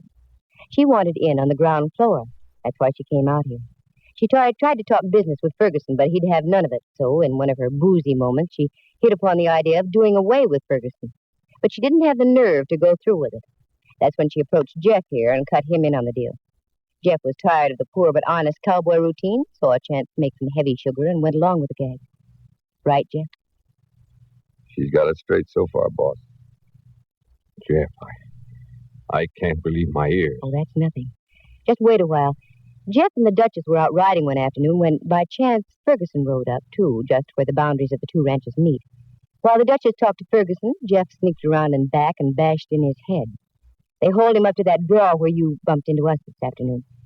I know now why you ordered us out of there. On the other side of that snarl of brush and manzanita, there's a quicksand pit. That is now Ferguson's permanent residence. This is terrible. Terrible. In the hurry to dispose of your late neighbor, they left shoe prints along the bank of the creek. And they also overlooked Ferguson's hat with his initials on it. I'm mighty glad you came by when you did, Laura. After I had noticed the boot prints, I think Jeff was going to dump me into the quicksand, too. You're right again. After the boss sent us back in, I sort of figured to get you tonight instead. And then, Lawrence, you were going to be next. Because in your will, you would name Jeff as your sole heir. Is that right? That's right. I loved him like a son. Then the Duchess and Jeff could have swung a hard bargain with that wine outfit. All very smooth except for one thing. One thing? I'm kind of curious about that one thing, Miss Matson. Alcohol, Jeff. It's not only lifting to begin with, but also acts as a depressing agent. The Duchess had been imbibing all day, and after dinner she arrived at that point of depression, realized what a horrible thing she had done, and she wrote the full story about the wine company and Jeff's duplicity and made a copy. You were afraid of that yourself, Jeff. That's when you went out and slipped the old girl a lethal Mickey. I heard her groaning and went in to investigate. She said it was indigestion, but I knew differently. Her breath. And I knew, too, that she'd be dead within 5 minutes. Then I saw her shoes, Cuban heels with mud caked on the inner side of the arch. That's when I had a hunch the letter she was writing had a definite meaning. You overlooked it, Jeff. I found it. Where only a woman would think of looking.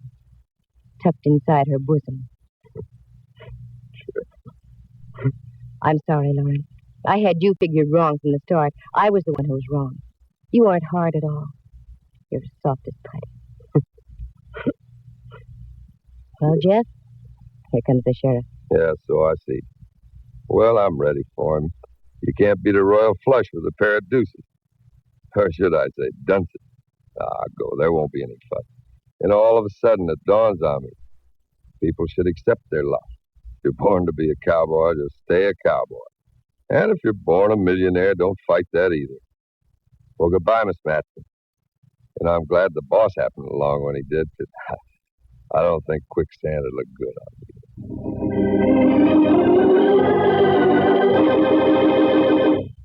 Like Jeff said, he went quietly. No trouble. Too bad he wasn't content to be just a ranch hand, simple and unspoiled. Because as Rembrandt had noticed, he did have wonderful shoulders. He played the guitar, he sang, and he made fine old-fashions. All in all, a very nice guy, except for 2 vices, hitting from the behind and poisoning. The Valley of the Moon? Oh, I'll go back. It's lovely. After all, one man with a snarled brain can't undo the work of the original master painter.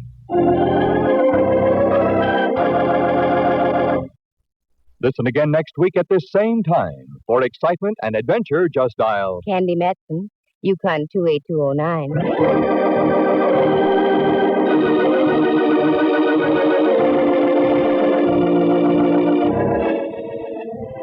Heard tonight were Helen Klebe as the Duchess, Lou Tobin as Lawrence, and Clancy Hayes as Jeff. Henry Leff is Inspector Mallard and Jack Thomas as Rembrandt. The program stars Natalie Masters as Candy and is written and produced by Monty Masters. Sound effects were created by Bill Brownell and Jay Rendon. Eloise Rowan is heard at the organ. The characters in tonight's story are entirely fictitious, and any resemblance to actual people is purely coincidental. The program came to you from San Francisco. Dudley Manlove speaking.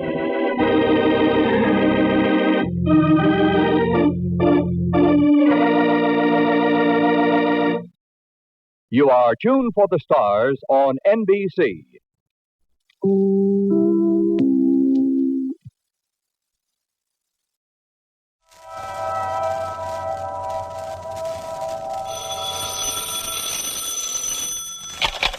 Hello, Yukon 28209. Yes, this is Candy Matson.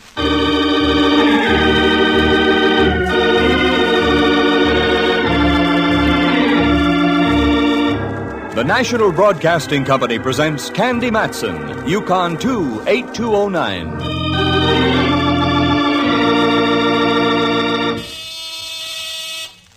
Just a moment. Oh, people can barge in on you at the... Now, where's that... Oh, that's better than nothing. Wait a second. Hi, Candy. Well, Mallard, my favorite foot flat. You caught me at the wrong time. Depends on your viewpoint. Shall I leave? No, come on in. What brings you up to Telegraph Hill, Mallard, dear? You? An interesting subject. Care for a drink? No, I'm on duty. You mean I'm being honored with an official call? Sort of. In that case, you can leave. No, seriously, Candy. You can help me if you will. Well, the mountain coming to the mountain. Oh, you're not so large. Now you can leave. Only kidding. Here's a pitch. An acquaintance of mine, Gordon Ayers, has a little problem on his hands. He needs your help. What is this? Oh, don't get excited, Candy. He's an insurance adjuster for an aviation outfit here in San Francisco. A couple of months ago, a guy and his wife took off in a private plane from one of those little airports down the peninsula and crashed. She burned to death. Ayers investigated and okayed the claim, a rather fancy amount. But his company doesn't like it. They don't think the crash was legit. It gets interesting. He has to prove he was right. He came to me. He wanted us to verify the facts. But we're the San Francisco police, and that's out of our jurisdiction. So? So, I mentioned you. Oh. He wants to meet you and have a little talk. If you can get the guy out of the soup, there's a nice little hunk of cabbage in it for you. Mallard, I'll take it, but there's something phony. Well, how do you mean, Candy? This is the first time you've ever given me a helping hand in my private eyeing. Could be there's a reason. Could be a reason why I'm going to take the case, too. Must be the rabbit in me. I love to nibble on large hunks of cabbage.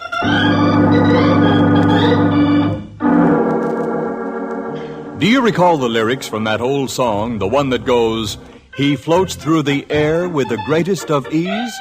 Well, that's what happened to Candy Matson, one of San Francisco's better-known private investigators. She found herself floating through the air all right, but not with the greatest of ease. As a matter of fact, it was one of the most hair-raising experiences this pert little gal detective ever ran into. Well, why go on about it? Here she is to tell you about it herself. Well, that's the way it started. Inspector Ray Mallard, an old friend of mine, and that's all I can call him, darn it, an old friend of mine, dropped by and insisted I meet this Gordon Ayers, an aviation insurance adjuster.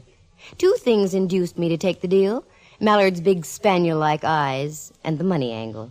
It was right after Christmas, and I was a bit short. Mallard left, and I took the slip of paper he had given me with Ayers' phone number on it, sat down by Amici's pet aversion, and doodled with the dial. Good afternoon, Pacific Seaboard Fidelity. How do you do? Is there a Mr. Gordon Ayers there? Speaking. Inspector Mallard suggested I call you Mr. Ayers. This is Candy Matson. Oh, Miss Matson, yes. Happy to know you. I imagine Mallard explained my dilemma. Not in detail, no. Well, the situation is quite complicated. I was wondering if we could meet and discuss it at length. Can we get together this afternoon? If you say so, yes. Time is of the utmost importance, Miss Matson. All right, you call it, Mr. Ayers. Splendid. I'm just leaving the office now. I have an appointment down the peninsula in an hour. Do you have a car? Yes, I do. Could you meet me at the San Mateo Airport, Cranston Flying Service? That's okay. About an hour and a half? Hour and a half, fine. Goodbye, Miss Matson. This I didn't like. Already I was money in the hole. San Mateo Airport. Right on the water next to Bay Meadows, separated by the highway and a couple of salt marshes. Why should I have to meet the guy down there? Oh, me. Well, I drove down to the San Mateo Airport, found the Cranston Flying Service building, and got out of the car and waited. It was a nice afternoon, so I stood watching some of the planes take off and land.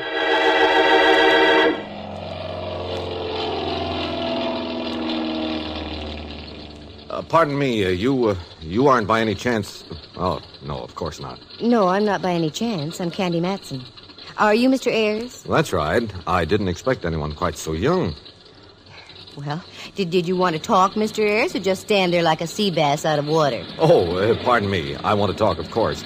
By the way, have you ever flown? On commercial airlines, many times. Why? Would you like to take a little hop this afternoon? What's that got to do with why I'm here? Plenty. It'll give you a picture of what I'm up against. In what do we fly, and who's going to be our guiding angel? Well, we'll probably fly in that Cessna over there, and I shall do the piloting. Well, I don't know. Have you been flying long? About 20 years. Oh. And I also flew for Uncle Sam in the late mess over Germany. Okay, I'll take your word for it. Good. Let's go into the office. Mother told me there would be days like this. Candy, she used to say, never leave the house without your parachute.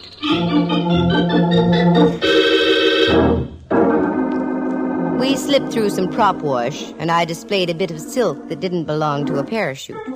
Then into the building that housed the Cranston office. It was typical. A glass-topped counter with various flying trophies hung about the walls. Old propellers, silver cups, pictures of planes, and assorted certificates. Ayers plopped his wallet on the counter, and the chap proceeded to check him out. We went out onto the field and climbed into the plane. Then Ayers gunned the motor, and we were taking off.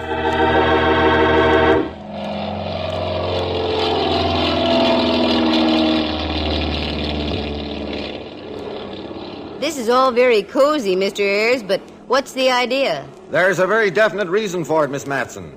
See that tower down there? Mm-hmm. No, down there toward Redwood City. Oh, yes, I see it. Oh, that's where we're going. About a mile east of that, there's a private airport run by a man named Folger. We're going to simulate a landing at that field. Well, I'm still not with it. I want you to notice all the physical qualities of that field as we come in for a landing. Notice the boundaries, the hazards, and the amount of free space a plane has, especially a light plane. You make me feel like a latter-day Nellie Bly. Okay, Mr. Ayers, let's go. I'll watch. Fascinated as I am by flying, I started looking around. The lower end of the bay on our left, the skyline to our right, and the bustling peninsula directly beneath us. I was shocked out of my reverie when the plane turned on its side and we cut sharply to our right and out over the bay. I thought Ayers had lost control of the ship, but no, it was just a routine bank. Then another bank right, and we were nosing in toward an airfield down and in front of us. Did I startle you? A little. It's all right now that I know we're not playing tag with gravity. I'm going to cut the throttle now and nose in for a fake landing. I'm glad you told me. I'll know how to behave. Keep your eyes open, Miss Matson. You see any high-tension lines around the airport? No. Any fences, highways, or any other obstructions? No, I don't. Now look, this is a normal landing. Mm-hmm. Now if I were to sit the plane down here, I'd be about a mile from the waterfront. Then if I let the plane taxi the usual amount, I'd be up by those hangars. Any problems about that? None that I can see at the moment. Now look carefully. You see anything at all? Anything? Nope. If I didn't know better, I'd say we were in the Sahara. Okay, then I'm going to give it the gun.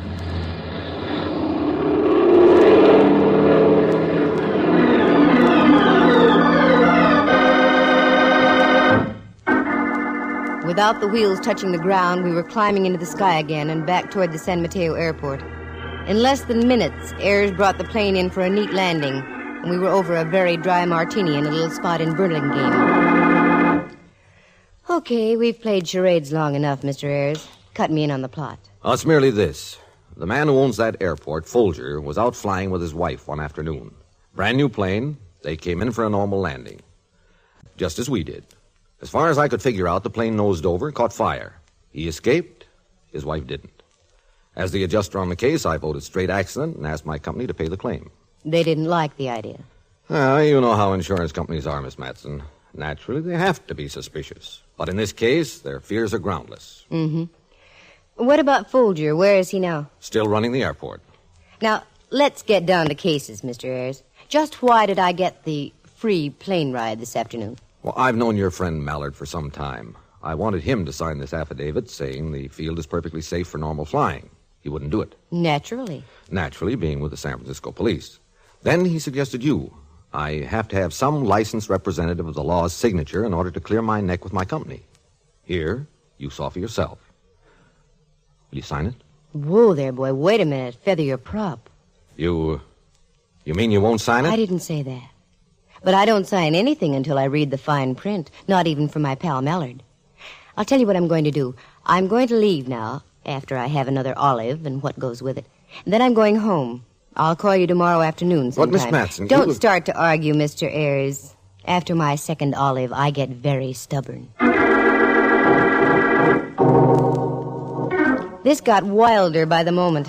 I was supposed to sign an affidavit clearing this joker on the basis of a 30-second buzz over a cow pasture. But oh no, I wasn't going to get caught with my flaps down, not for Mallard or anybody. I drove home to my penthouse on Telegraph Hill, dished up a warm tub, some warm soup, and then some warm blankets, and blacked out for the night. In the morning, I drove over to California Street near Old St. Mary's. I wanted to see a good luck piece of mine, Rembrandt Watson.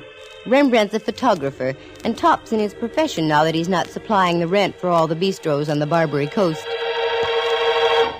Candy, my lily, greetings. If I was a GI, I'd slug you for that.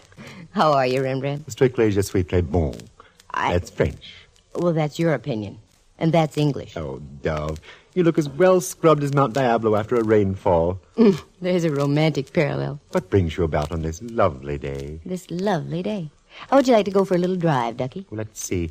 I was supposed to have tea with Diogenes Murphy, the honest Irishman. But he'll understand. Yes, I'd love it. Where are we going and why? San Mateo. And for why, I don't know. Well, that's San Mateo for you. Anyone else going with us? No, just the two of us. Oh, good. Then I shan't have to ride in the tunnel. Wait just a moment, Dove, whilst I toss Henry me Great Dane a brisket or two, and I'll be right with you. Rembrandt fed his monster. We piled into the car and whooshed off to San Mateo.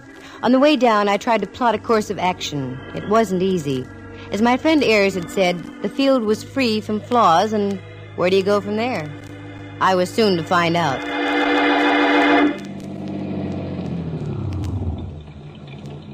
Is this our destination, Dove? That's right. Arid little spot, what? Yes. Reminds me of the recruiting posters I used to see for the Foreign Legion. Come on, Rembrandt. I want to see something. What, dear? The other side of this hangar over here. What's over there? The burnt fuselage of a plane. Candy girl, your sense of the macabre knows no bounds. Can't help it. This is business. Is that the one? I should imagine so. Quite a mess, isn't it? Ooh, what a horrible way to go. Look it over, Rembrandt. Anything strike you as strange? Wait a moment. Yes. Why are there tattered pieces of fabric on this side of the plane, and on the other, nothing but melted steel frame? Good point, Laddybuck. And another thing. Look inside the cabin there. The safety belt on the other side. Intact. So it is. And I should sign affidavits yet. Wait till I see that Mallard. Pardon me. Was there something you wanted? Oh, how do you do? I don't like his looks, dear. Did you want to ride? Is that why you're here? We have Cubs, Cessnas, just about anything. No, nothing like that. Then, what is it? I happen to own this airport, and I don't like people poking about. The owner? Well, then you must be Mr. Folger. Why, yes. That's right. Who are you? Santa Claus. A little late. Come on, Mr. Folger. Let's go into your office. I'm sure we have a lot to talk about.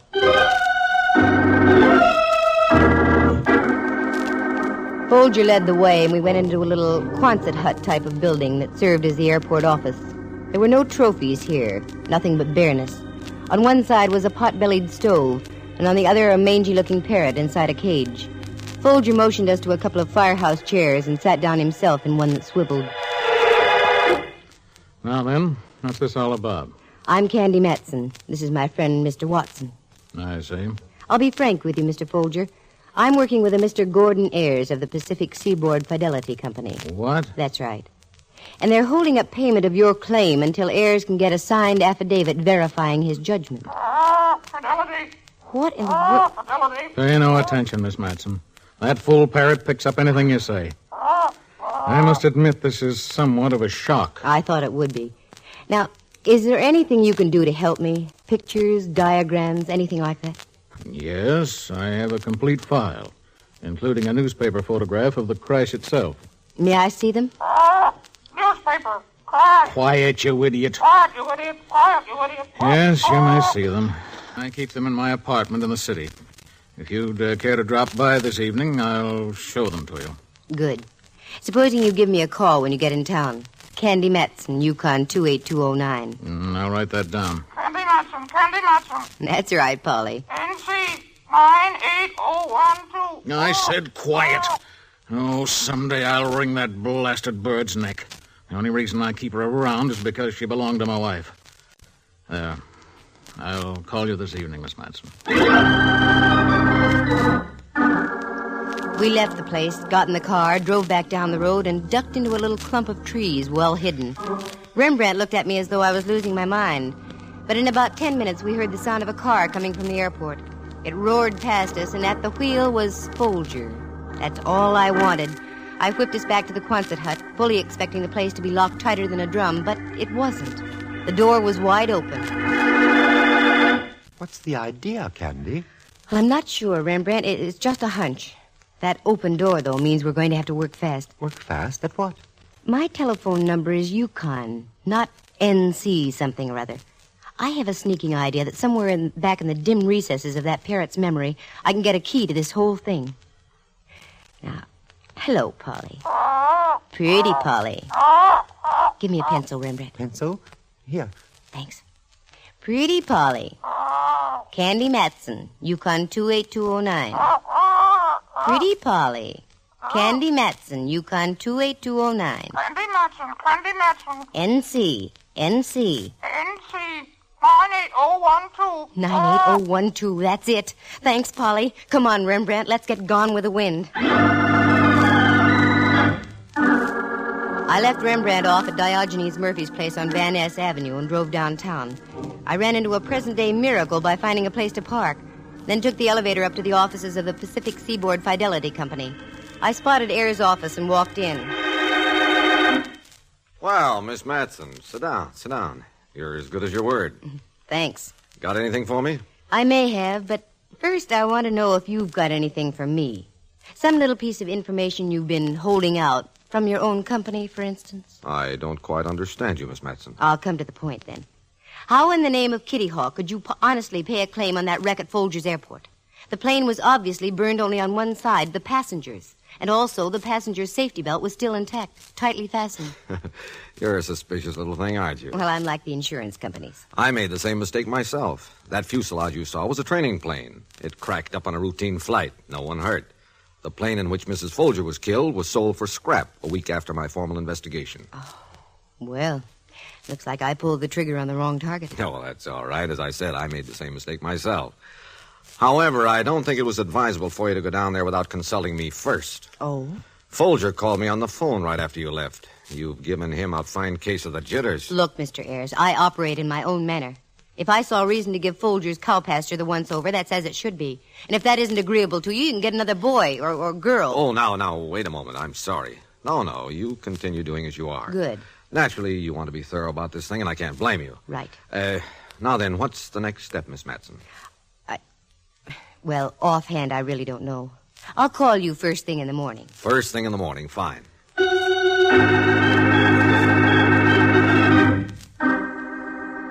I knew what the next step was, but I wasn't telling Ayers or anybody.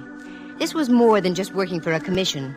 I felt I was onto something now, and I was going to follow through. I called a friend of mine at an aviation insurance brokerage and got enough night work to keep me going until next St. Swithin's Day. I took my material home and started in. It was a history of every fatal plane crash in the United States for the past 10 years. About 11, I fixed some coffee. About 2, I started to nod. Pinched my cheeks and snapped out of it. About 4, I had some more coffee. Then at 7, just as the sky dawn red-streaked across the bay, I found what I wanted. Exactly what I wanted. It didn't tie together yet, not all of it. But the knot was now begun. It only needed a little tightening. I stretched out on the couch, set the alarm for 9, and woke up right on schedule. Once again, I got Ayers on the phone. Pacific Seaboard Fidelity, Air speaking. Good morning, Mr. Ayers. Candy Matson. Oh, good morning, Miss Matson. How do things look? Well, if you're referring to me, awful. I've been up all night. By the way, I wonder if we could make that flight again. Flight? Yes, over Folger's Airport. Only this time I'd like to make an actual landing. Oh, why, sure. That can be arranged. And I'd like Folger to come with us. I want him to describe just what happened as we go along. Oh, well, yes. This morning okay? The sooner the better. I'll call him right now. Have him get a plane ready. I'll meet you there about noon.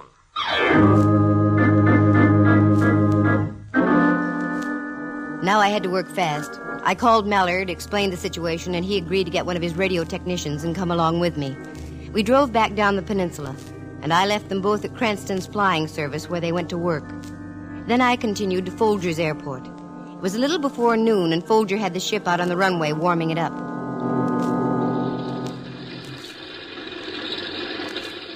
Hi there, Mr. Folger.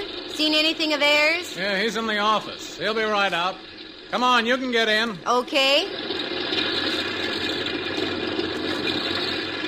Here comes Ayers now. Here, let me give you a hand. You can sit up front, and I'll sit back here. All right. Thank you. Right on time, I see, Miss Matson. Yes. Got the plane gas, Folger? Yeah, all set. Well, I guess we can take off. Here we go.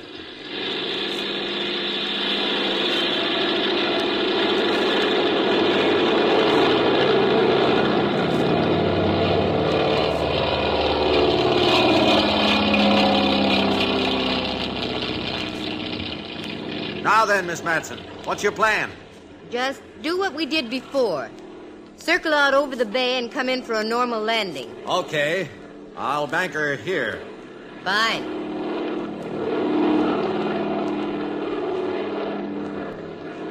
Now, is there any way for Folger to take the wheel? I beg your pardon? I said, is there any way for Folger to take the wheel? Oh, why, no, I don't think so. He's back there. That's because he can't fly, isn't that right? Isn't that right, Folger? What's she talking about, Ayers? I don't know. She must be out of her head. But I'm not taking any chances with her. I'm going to set the ship down right now. The way you set it down with Folger's wife in it? So she burned beyond recognition? Why, you... I can get the whole story, Ayers. Look at Folger, white as a sheet. He's ready to talk right now, aren't you, Folger? Yes. I'll talk.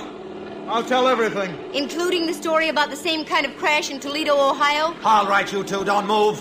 I assure you this gun is very deadly. You, Folger, open the starboard door. Go on, open it. God, you don't know what you're doing. Oh, yes, I do. And neither one of you are going to live to tell about it. Go on, Folger, get up by the door.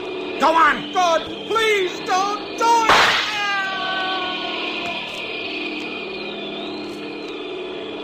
What a fine rat you are, Ayers. You're next, Miss Matson.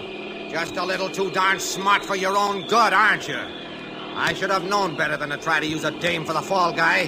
Go on, stand up by the cabin door. Sure. Okay. I'll stand up by the cabin.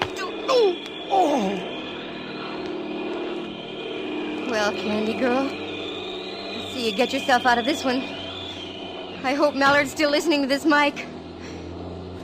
Mallard, you big dumb cop, can you hear me? I can hear you, Candy. What's wrong? I had to tap Ayers over the head. What do I do now? I don't know how to fly this thing. Wait a minute. I'll put Cranston on. Miss Matson, listen carefully. take the wheel and hold it in the middle. Get your nose up a little. That's it. How am I doing? Fine. Now look down at the horizontal bar at your feet. Press the left one ever so slightly and turn the wheel left at the same time. Like this? Keep your nose up. Up, so it's just above the horizon. That's it. Keep it there. Better. Now straighten both the bar and the wheel. Slowly. Slowly. I've got it. Now you're headed towards San Mateo Airport. Now try to drift off to your right a little, using the opposite technique. Better? You're doing fine. Hang on, Candy. You're going great. Now look for the protruding gadget on the right side of the dashboard. Mark throttle. Push it in about a third of the way. I'm falling. Mallard, I'm falling. No, you're not. Just do as I say. You're coming in for a landing. Now don't move the wheel or the bars until I tell you to. Oh, the ground's coming up awfully fast. You're coming in just right. Now ready? Pull back the wheel just a little. No, not too much. That's it. Okay, gal. Ride her on in.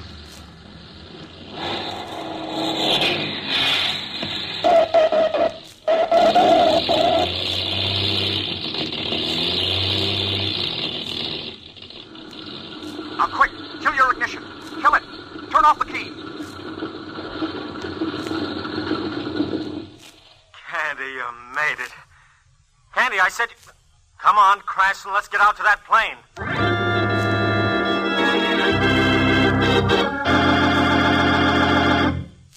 All right, kid?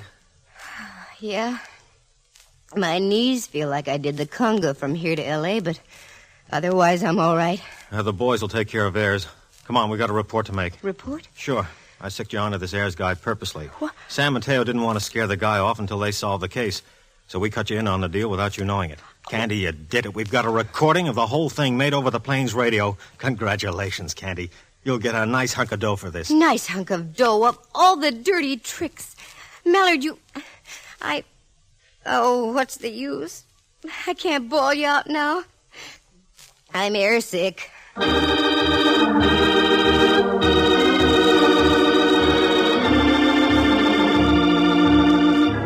It was a very slick deal. Ayers was a top-notch insurance boy. About 5 years ago, he met up with Folger. This was in Toledo, Ohio. Folger was married to a very wealthy gal, but couldn't get his hands on any of the money. Ayers hit upon a pretty little method of mayhem back there. He took out a license plate under Folger's name, fireproofed his half of the plane, also the passenger's safety belt. Then one fine day, he came in for a landing, deliberately pancaked the ship, left the motor running, and let the crate burn, with Folger's wife in it. They collected plenty. In those days, they had the names of Smith and Jones or something like that, and Ayers was the insurance adjuster. They moved on to California, took the names of Ayers and Folger, and set about to do an encore on the same old act. Folger met another wealthy gal, married her, and set himself up in the airport business. Ayers got himself a job with a San Francisco insurance outfit, and voila, they were ready for another crack-up. My suspicions were first lit up when I saw Ayers' face. He had more scars and stitches than a well-seasoned hockey player. And that broken-up fuselage behind Folger's airport, that was another giveaway. It was a test model they'd used to make sure their plans were all set. But the real giveaway was the parrot. What a memory. NC 98012 was the license number of the plane that crashed in Toledo, killing Folger's first wife. The parrot was also her pet, and Folger had kept it for sentimental reasons. He shouldn't ought to have done it, though, because through the parrot I traced the whole thing. It was a nice one-time racket, but they should have quit before the police tripped them up. Oh, yes, Ayers was convicted. And Pacific Seaboard Fidelity rewarded me quite handsomely. But that Mallard, deliberately using me for bait. I got even with him, though. I made him take me deep-sea fishing about a week later. Oh, did he get sick. Seasick. And I just stood there and laughed and laughed and laughed and laughed. Listen again next week at this same time. For excitement and adventure, just dial... Candy Matson, Yukon 28209. Heard tonight were Lou Tobin as Ayers, Harry Beckville as Folger, and Jack Cahill as Cranston. Henry Leff is Inspector Ray Mallard, and Jack Thomas plays the part of Rembrandt Watson.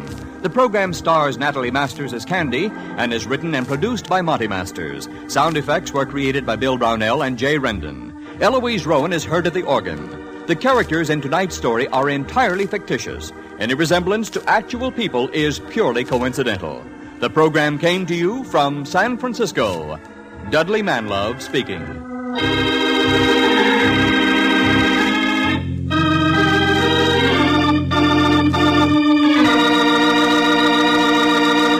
You are tuned for the stars on NBC.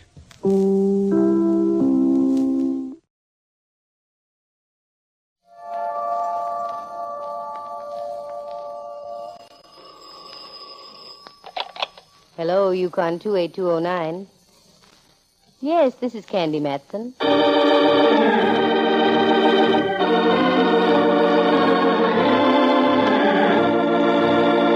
The National Broadcasting Company presents Candy Matson, Yukon 28209.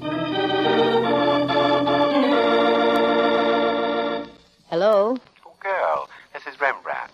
I've been trying to get in touch with you for the last 3 days. I've been smog-bound. What? I've been visiting an aunt of mine in Los Angeles, Ducky. A fate worse than death. However, I am glad to know you're back. How is your feeling for long-hair music, Dove?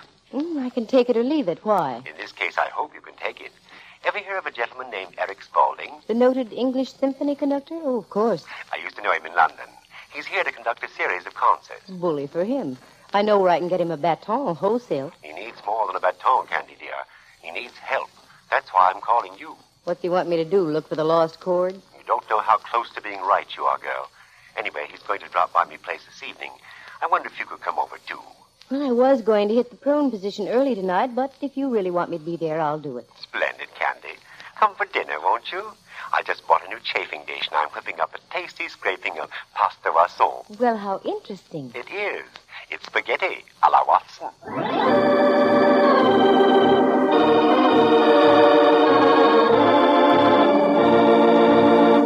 Candy Matson, the girl all San Francisco claims to know personally.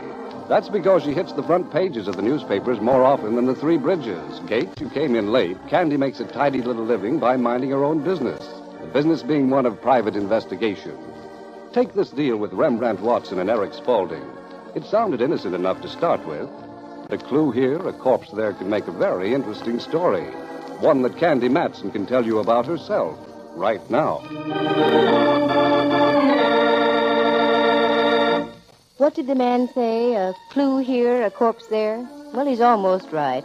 The corpse came first, the clue later. I also ran across the most ingenious device ever dreamed up to cause a man to lose his job. And I managed to get a little culture on me, whether I wanted it or not. Because in the course of this little deal, I got better acquainted with Mozart, Brahms, Beethoven, even Khachaturian. Bless you. It all began by accepting Rembrandt's invitation that night for dinner and a meeting with Eric Spaulding. For the sake of the musician, I climbed into a gown that made music as I walked. It was cut trimly on the grace notes and called for a reprise every other bar. Then I put on my coda and went over to Rembrandt's place on California Street opposite Old St. Mary's. Candy girl, welcome to Menard Hill, Lamasetti. Thank you, dear. Come in, come in. Breathtaking, positively breathtaking. Thank you. You look gorgeous in that, what is it, Candy? If you just stop and consider the thousands of man-hours put in by little worms all over mulberry bushes, you wouldn't ask that question. Oh, silk. Mm-hmm. Where's the maestro? Oh, Eric hasn't arrived yet. He'll be here shortly. What's his problem, Ducky? I haven't the slightest idea, but he seems terribly upset. His worry seems to concern itself with his concert tomorrow night at the Opera House. These boys with the long hair and coattails to match, they're always worrying. I don't know how most of them manage to live so long. Oh, help yourself to the port, dear. I had some hors d'oeuvres, but Henry, the Great Dane, beat us to them. Henry, heavens. I haven't seen him in ages. How is he, dear? Oh, I'm so glad you asked, Candy. He's missed you terribly. I'll let him in for just a moment. Oh, no, Rembrandt, I didn't mean that. He's missed you so, dear. Oh, Rembrandt, he's charging me. No, Henry, no. Rembrandt, help. He's got his paws all over my brow. Isn't that sweet? Such devotion. Candy, he adores you. Well, tell him to do his adulation from the floor with all four paws on it. Quick, Rembrandt, I'm becoming pigeon-chested. What a beautiful picture. Rembrandt. Oh, yes. Henry, down, sir. This instant. There we are. Now I know how that mud shoal in Chesapeake Bay felt when the big mole landed on it. Into the kitchen, Henry. Back to your sided beef. That's the lad. Oh, that must be Eric. Or another Great Dane. Eric, dear boy, do come in. Thank you. What a charming place, Rembrandt. So bohemian. That's one word for it. Personally, I call it cluttered. Candy, dear, may I present Eric Spaulding? Eric, Candy Matson. How do you do? Really quite an honor, Mr. Spaulding. I've heard many of your European recordings. Is that a fact?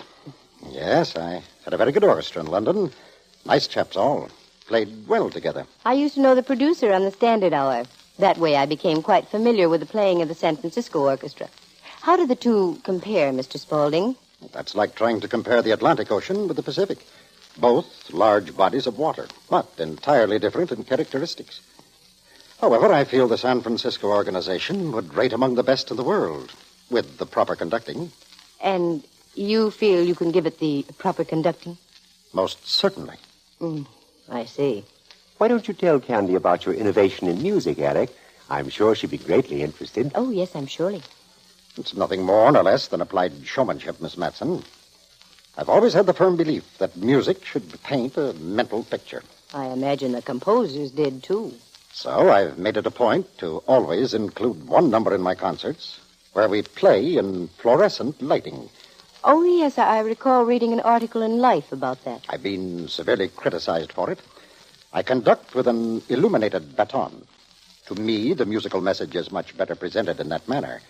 The audience sits in the dark. It has a chance to interpret what the composer intended saying. Could be.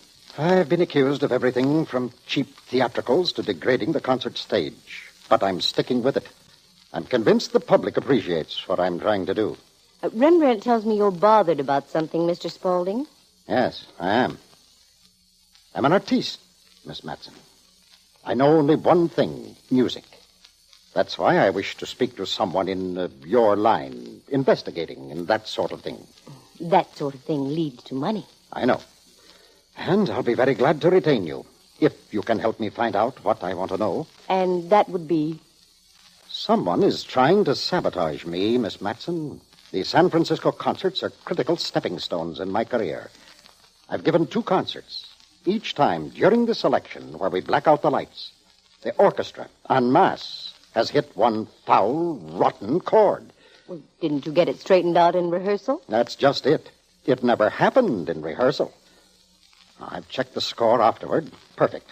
I've talked to the orchestra personnel. They're more amazed than I. To say the least, it must be extremely embarrassing at a moment like that. Believe me, words haven't been invented to describe such a feeling of mortification. The audience starts to titter, then laughs. By then, the whole thing has been shot to blazes. My reputation is at stake, Miss Matson. I see what you mean. I thought perhaps with your trained sleuthing instincts you might be able to help me. My old friend Rembrandt here recommends you highly. Thanks, old friend here. You've got me interested, Mr. Spaulding. When did you say your next performance is? Tomorrow night at the Opera House. Tell you what. I don't know what your contract calls for, but whatever it is, we'll split the fee and I'll go to work for you. What? Why, that's preposterous. Isn't the future of your career worth it, Mr. Spaulding? Why, Very well. I think it's outrageous, but what can one do? Okay. Now, when do you rehearse for tomorrow night's concert? Tomorrow morning at 10 o'clock. Very well, I'll be there. Just one word of caution. Pay no attention to me whatsoever. Make like as if I don't even exist. Agreed. Oh, I'm so glad everything's settled. Now we can get to the spaghetti Vasson. Me food is practically chafing at the dish. Let's have at the regular stuff, shall we? The spaghetti Wasson was magnificent. Rembrandt has the green thumb for taking the most ordinary food, adding a bird's nest or two and a dash of some witch's potion, and making it taste like ambrosia. There was only one drawback. For days after, you walked around like you had a red-hot barbecue pit in your stomach. I stopped off on my way home, bought a Chronicle, completed the journey, and piled into bed. Then I read the paper, missed Kane, caught DeRoos, glanced at the radio column, and then concentrated on the musical section. There it was, Spaulding's concert for the following evening. The first movement from Brahms first, the Fountains of Rome, the Rienzi, so on and so forth, and for his blackout selection, Swan Lake. With that, I dozed off, and before I could pick up the remnants of a dream I'd had the night before, it was morning and I was dressing and on my way to the opera house. Just a moment, young lady. You're not with the orchestra. No, I'm here on official business for Mr. Spaulding. Oh, sure. Go right on in. I passed through the stage door and onto the stage itself. Just as I did, a little faraway thought started tickling the back regions of my brain. Spaulding. By a strange quirk, there was a gal who plays first flute in the orchestra named Spaulding. I worked my way around to where the musicians were unpacking their instruments. There she was, the gal herself. Hello there. Oh, hello. How are you? Fine, thanks. You don't remember me, do you? I'm Candy Matson. Oh, yes, the young lady detective. You used to drop backstage now and then for the Standard broadcast. That's right. Nice to see you again. Thank you. What's this I hear about the orchestra falling on its face the last two concerts? It's an amazing thing, Miss Matson. We're at a complete loss of words for an explanation. I understand it's front-page news all over the country. And why not? A thing of this sort is news. Eric's fit to be tied, of course. I can't blame him. Incidentally, I just happened to think, isn't your name Spaulding, too? I beg your pardon? I said, isn't your name Spaulding, too? Why, yes, it is. We spell it differently, however. Oh, so? Yes. Eric spells his name Spaulding.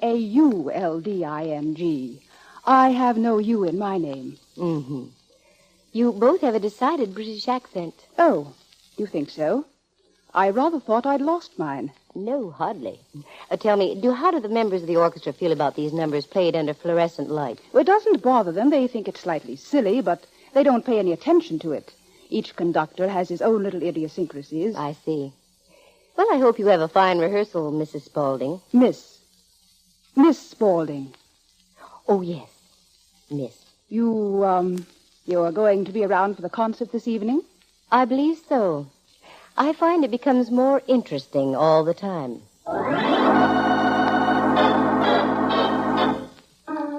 Something was phony with the gal, but I couldn't put my finger on it. I tossed it off and decided to think about that angle later. In the meantime, I ducked into a quiet corner of the wings and listened carefully to the whole rehearsal. Then it came time for the blackout number, Swan Lake.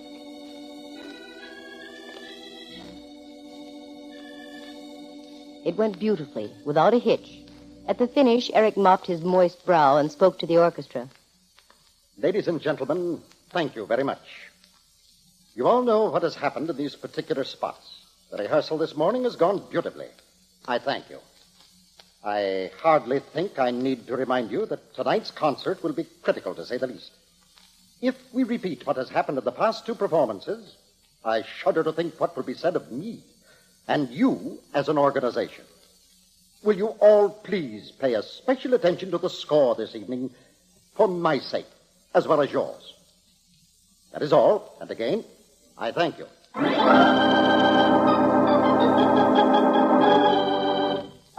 With that, Spaulding dismissed the orchestra. I waited a reasonable length of time, then dropped around to his dressing room. The concertmeister was in with Eric, so I waited. And waited. Finally, he was alone. Or so I thought. Oh, Miss Matson, come in. Oh, I'm sorry, Mr. Spaulding. I thought you were by yourself. Oh, 1,000 pardons. Miss Matson, may I present Waldo Raimondi, my arranger? Mr. Raimondi. A pleasure indeed. Now, there was something you wanted to talk about, Miss Matson? No. Oh, that's all right. I'm just pushing off. Do that, will you, Waldo? And take care of that second bar after letter K. It should be an A natural. No, Eric, not an A natural. It should be A flat. Ah, yes, that's right. A flat. Yes. I'm so upset. Well, take care of it, will you, Waldo? Righto. I'll see you back at the hotel. Very happy to have met you, Miss Matson. Also, Mr. Raimondi. Well? Well, yourself. I don't understand. Neither do I. Let's both get with it. Are you acquainted personally with any members of the orchestra here? Oh, in a vague sort of way. How vague would your friendship with the first flutist be? How did you know about her? I didn't, but now you've told me. Almost. What about her? I was hoping this would be kept quiet. She was my wife. I had a hunch it was something like that. Could she have anything to do with your lack of grace notes? No, not Nona. Nona? The former Mrs. Spaulding. Well, we've got to start somewhere. She's as good a target as any. I'm afraid you're on the wrong scent, Miss Matson. Nona and I had our differences. We split up. She came to America and joined the orchestra here in San Francisco. She's respected and admired.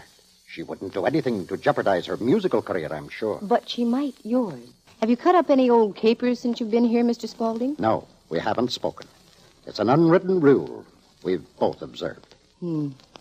This has the same aroma Monterey has during the sardine season.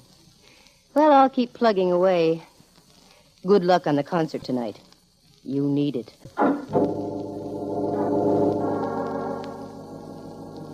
The hotel where Spaulding and Company made its headquarters was just a hop, skip, and a jump from the Opera House. But I would have looked silly getting there that way, so I drove. A simple question produced results. Waldo Raimondi was in room 1812. And before I could ponder whether that was from the overture of the same number, I was there. Come in, please. Oh, hello. Come in, won't you? Thank you. I hope I'm not disturbing you. Oh, no, not at all. Seems we have a music lover in our midst. However, don't you think Eric might resent this little visit? Why, you little... Cut it, Raimondi. You're lucky I only slapped your face. I'm here on business only. Get out of here. Not yet, small time. I want to have a little talk with you. Who do you think you are, walking in here and making demands of me? The name is Miss Matson. That doesn't mean anything to you, I'm sure, but I happen to be a private investigator. Oh, I'm sorry. I didn't think that... you will forgive me, won't you? I'll call a meeting of the board and let you know. I've got a couple of questions to ask. Give me the right answers and we'll both save time. Gladly, if I can. How long have you been with Spaulding? Almost 17 years. Did you know that the first flutist here was once his wife? Yes. We don't talk about it. Neither do we talk to her. What about this studied confusion that's occurred during the last two concerts? It's most incredible. None of us can understand it. No, none of us. Doesn't it strike you that a whole symphony orchestra just couldn't possibly go sour unless the whole symphony orchestra had agreed? Or unless the score was wrong. But that couldn't be it either. Both Eric and I have checked immediately afterward, and that leaves us... nowhere. Exactly. I have only one further suggestion. And that would be... Get better acquainted with Nona Spaulding. What do you mean by that? You're a private investigator, Miss Matson. Why not apply the tools of your trade?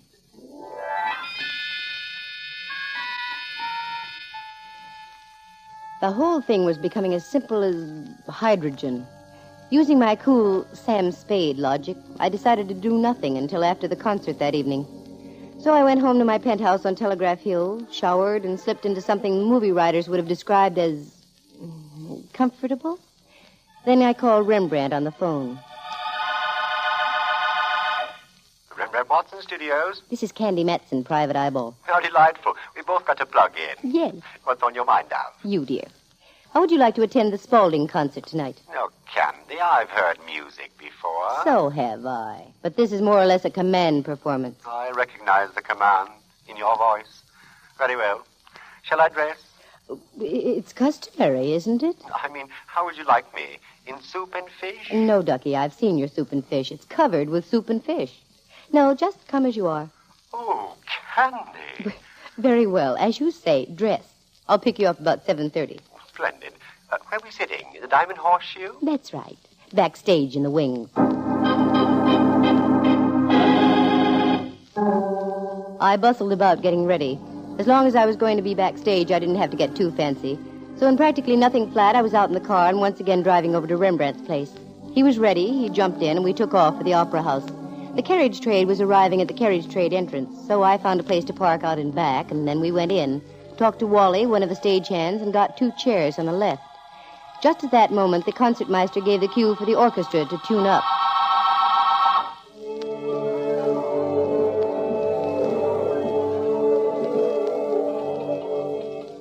That was Spaulding's cue to float out from stage right and make his entrance. He carried more ham per pound than you'd find in a Chicago stockyard. He minced to the podium, bowed, scraped, and faced the orchestra. It all started nicely enough, even though the orchestra was playing as if it were sitting on eggs. First the Brahms, then fountains of Rome. They took a bath in the first fountain. It felt so good they went on to another. Then another, and they were through all the fountains. Now it was time for the production number. The lights dimmed. The fluorescent lights on the music stands came on. Spaulding flipped a switch and his baton lit up. You could feel a tenseness come over the audience, and the orchestra started hatching its eggs. Eric gave the downbeat, and Swan Lake was underway.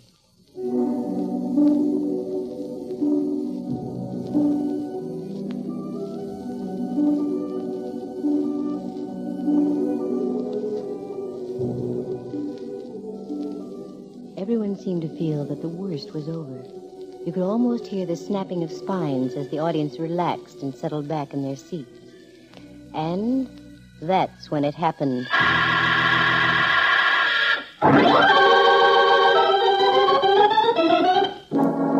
It had happened again. The most horrible-sounding chord I'd ever heard. The audience stood up. This time there were no laughs, just a stunned amazement. The orchestra stopped playing, and Spaulding threw his baton on the stage and walked off into the wings. Slowly, the orchestra followed. I was just as dumbstruck as the rest. Then I got my wits about me and ducked around to the rear. Come on, Rembrandt. To where, girl? Anywhere. I want to talk to people, find out what happened. Don't you know? They blew a king-size clinker. Oh, that was well established. It'll be heard round the world. But I want to find out how it happened. Uh-oh. There's Spaulding talking to Raimondi. I'm ruined, Waldo, through. Washed up. How can this sort of thing happen? How can it possibly happen? Oh, look, Eric, calm down. It's not as bad as you're making it out. I'm not making anything out. I'm facing the facts. I'm through. Do you suppose I can face the critics, the public, after 3 successive performances like this? Oh, there you are, Miss Matson. A lot of help you've been. You let it happen again. Cool off, Buster. You can't avoid something happening when you don't know what that something is. This is a something that's never been written into the books. Or wait a minute. Hasn't it? All of a sudden, I've got me an idea.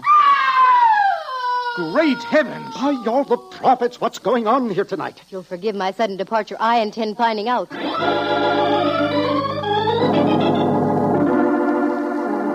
We made like the cavalry going up San Juan. The scream had come from off stage over in the dressing rooms. That's where we headed. By the time we got there, a crowd had gathered. And there, in room 14, with her flute clutched firmly in her hands, lay Nona Spaulding. I don't know what happened. Possibly I'm going to try and get through here and find out what happened. Excuse me. Pardon me. Oh. How is she, Candy? She's not feeling well, Rembrandt. As a matter of fact, she isn't feeling at all. She's dead.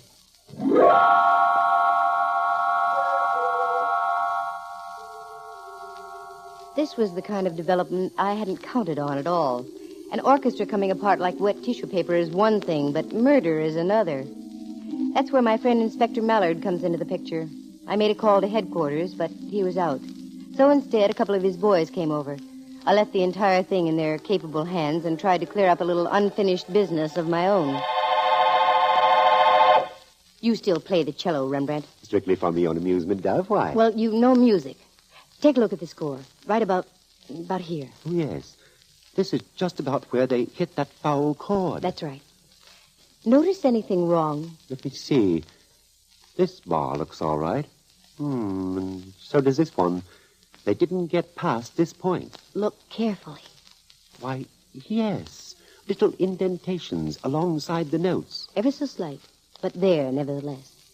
The pattern is beginning to take shape, Rembrandt. And if you'll look again, you'll find these little irregularities throughout the whole score. Candy, you're right. Now's as good a time as any to find out if I'm right or not. Wally! Wally! Is that you, Candy? That's right. Do me a favor, Wally. When I shout now, switch on the fluorescent lights, will you? Okay. Now hand me that score, Rembrandt. We'll place it on the music stand like this. Good. Keep your eyes on this bar right here. Don't look away for 1 instant. Now, Wally. Okay. Watch now. There are the lights. What do you see? Candy. Incredible. That chord changed right before my very eyes. Why, nobody could play that. It has dissonance over dissonance. That's what you heard tonight. Keep watching. The regular lights again, Wally. Right, Candy. You see? Back to normal again. But you don't see the bad chord, do you? No. This is amazing. Most amazing. The copyist used a certain kind of ink that vanished under the fluorescent lights. And at that time, a whole new score appeared, with that awful chord buried in it. Diabolical, isn't it? Yes, isn't it? Too bad you're so clever, Miss Matson. Hi, Raimondi. I wasn't sure for a while, but when Mrs. Spaulding got it in the dressing room, I had my money on you. It's a shame your knowledge won't do you any good. You're not going to be able to use it. You see, here in my pocket, a very competent .38. Now move, both of you, quietly, over to Eric's dressing room. You better do as the man says, Rembrandt. Oh, there you are, Miss Matson. I want Oh, no, you don't, Eric. Spaulding, you all right? Yes, I'm all right. Just nicked me. Come on, Rembrandt. He's ducking around backstage. There he goes. He's trapped and he knows it. The cops are over on the other side of the stage. He's coming back this way. Rembrandt, the stage has been raised on the elevators. He's going to run right into that opening. Raimondi! Look out! Raimondi!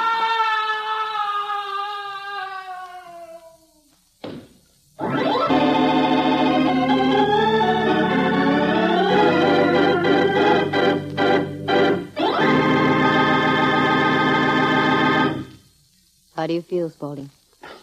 A little weak. Just hand me a spot of that brandy, will you? I shall be all right. Sure. Tell me, why was Raimondi gunning for you? Until tonight, I didn't know he was. All of a sudden, that name Raimondi means something to me. Here's your brandy. Thank you. Yes, Waldo was a very promising violinist. Great things had been predicted for him until the summer of 1933. What happened? We were driving through Sussex when my car overturned. His left hand was badly smashed. Had to have the last 3 fingers amputated. That was the end of his career. First he was bitter, wouldn't speak to me. Said it was all my fault. Little by little, I won him over. Then, because music was his world, I gave him a position of companion and librarian. He's been with me ever since. Yes, plotting your downfall. And very cunning, too. He waited all these years to pull the switch on his clever device. Why is that, Miss Matson? Your wife, Spaulding. Raimondi had it figured out that you'd attach all the blame to your ex-wife. Poor Nona. Gone. And Waldo, too. Yes. And all because that accident left a bigger scar on his mind than it did on his hand. Well, I'll see you, Spaulding. That was some concert tonight. It seemed to have just about everything.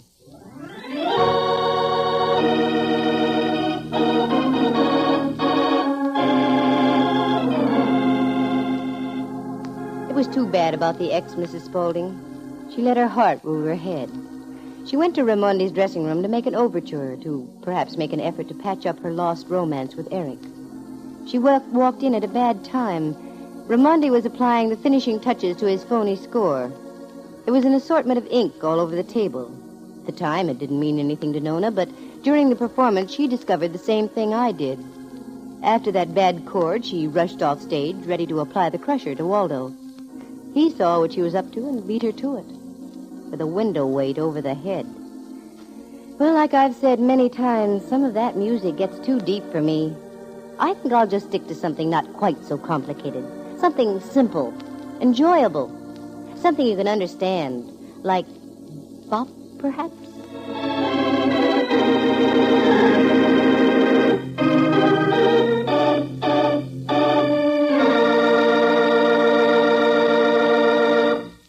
Listen again next week at this same time. For excitement and adventure, just dial Candy Matson, Yukon 28209.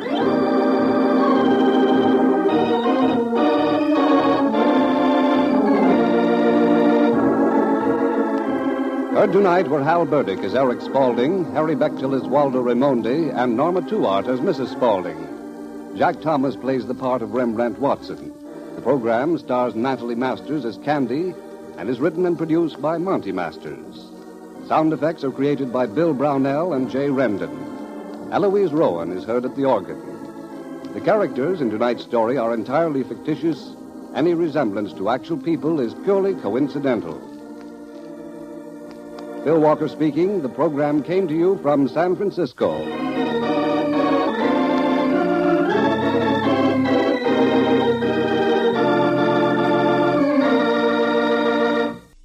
You are tuned for the stars on NBC.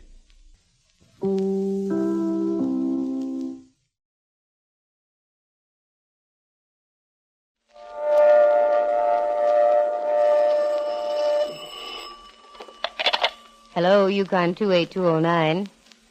Yes, this is Candy Matson.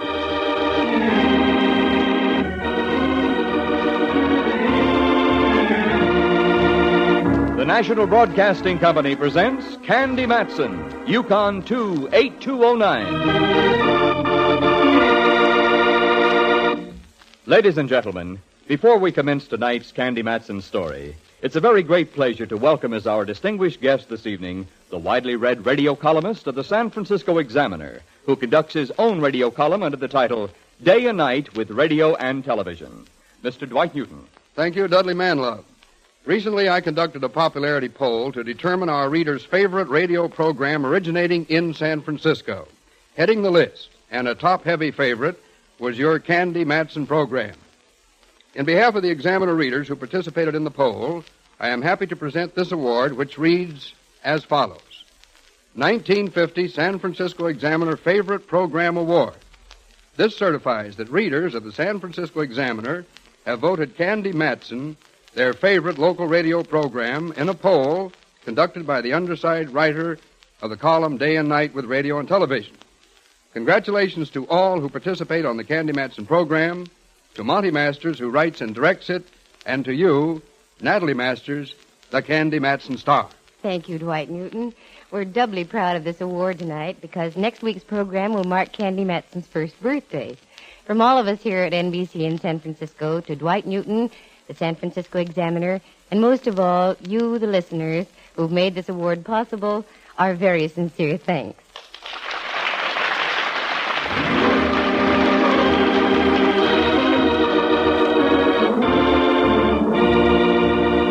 We continue now with Candy Matson, Yukon 28209.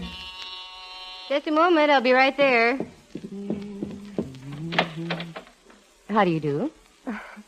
You are Candy Matson, aren't you? Yes, that's right. And who are you? Willa Gray. Come in, won't you, Willa? Is there something I can do for you? I don't quite know how to explain this, but it's my brother. Your brother? Maybe you've heard of him, Miss Matson. Gordon Gray. Why, sure, the songwriter? That's right. Who doesn't know him? He's written almost as many hit songs as Irving Berlin. What about him, Willa? Well, like many people I know, Gordon is a crime student for relaxation. He reads all the books, listens to all the radio programs, and naturally he's heard and read a great deal about you. Well, I'm flattered. When I suggested talking to you, he agreed immediately. Talking to me, Willa? What about? Well, it's his mental condition, Miss Matson. He's suddenly become extremely childish.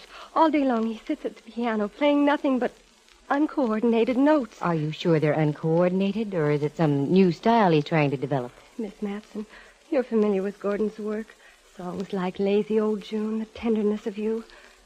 What he's doing now is just musical gibberish. How well I remember Lazy Old June. I was just a kid in high school at the time. Oh. Are you living with your brother, Willa? No, I'm not. Just as well, too. I don't think I could take it. Why do you say that? These foolish notes he plays. He says he's working on a thing to be called Symphony of Death. That someone is going to kill him. What? Now you've got me interested. I hope so, Miss Matson. He won't talk to me. Every time I drop by, Gordon just sits at the piano, laughing horribly, and playing these kindergarten notes. As I said, he's a great fan of yours. Won't you go and just speak to my brother? Sure, I'll see him. Gordon Gray with a shattered mind. What a pity, if true. Think of all the jukeboxes that would have to settle for promissory notes.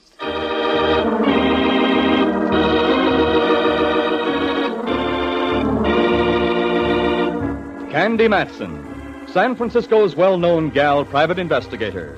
Merely trying to get her penthouse on Telegraph Hill cleaned, and she walks into a stack of memories. Memories created by a songwriter named Gordon Gray. Symphony of Death. It never became a popular composition, but it will always be on Candy's all-time hit parade, a tune she'll never forget, because it brought about a very strange chain of events and a fascinating finish to the entire story. Oh, and the in-between department? Well, here she is, the gal who never suffers from gaposis, Candy Matson. When I went into the cold, hard world to make a living for myself, Gordon Gray was an American institution. That's when he wrote his never-to-be-forgotten The Rhapsody of You. I'd had no idea that Gray was in San Francisco. The last I'd heard, he was in New York, working on the score of a brand-new musical. So when his sister confronted me like that, naturally, I was caught a bit off base. She wrote Gordon's address for me, and like the rabbity little elf she seemed, ducked out as abruptly as she came.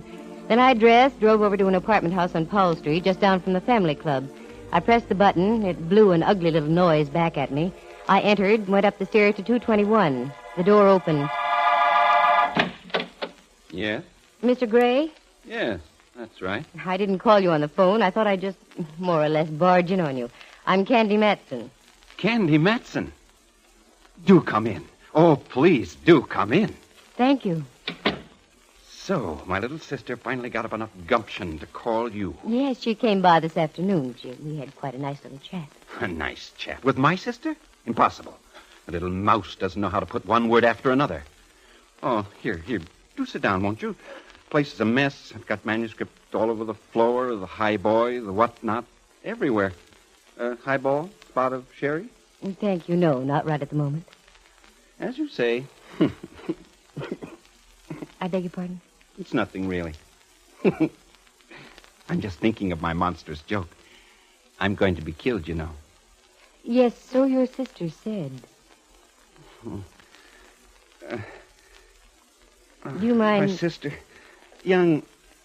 She's young enough to marry a grandchild. Do you know what? She thinks I'm slipping my cable. Do you mind if I call you Gordon? I'd love it. Providing I can call you Candy. I'd despise myself in the AM if you didn't. Candy, you're just as delightful as I had you pictured. Thanks, Gordon. Now, frankly, what do you think? Are you slipping your cable? Of all the idiotic... Of course not. Willa seems convinced you are. Willa's a mere babe, a suckling. What about this new thing you're working on, Gordon, this Symphony of Death? She told you about that, too, huh? That's part of my monstrous joke, Candy. Want to confide in me? Let me know what this joke is? I don't mind in the least. You have brains. Not many people have brains in this world, Candy, but you do. And because you have brains, I'm going to give you a challenge. Okay, let me have it. Oh, no. The challenge will only come after he kills me. He? Who are you referring to, Gordon? That's part of the challenge, Candy. I see. Do you really believe that someone's out to kill you? But of course. That's the delicious part of the whole thing. I'm going to be killed. It can't be avoided. That's why I'm writing my Symphony of Death. Oh, sure. Now I see. You're making fun of me, Candy. No, I'm not, Gordon, really. It's just that, well, I've never met anyone who was happy about the prospect of getting knocked off. I don't mind, actually. I've lived a full life. I've seen the world, made lots of money, been wined and dined by people in all walks of life. My music will live after me. That's all I care about. Now I can understand. There. You see? That's why I like you. You have brains. Shall I play my new composition for you? If you like. Very well. As you will discover after I'm dead. It's all part of my monstrous joke. Excuse me. Pay no attention to the technique, Candy, my dear. My fingers aren't quite as supple as they used to be.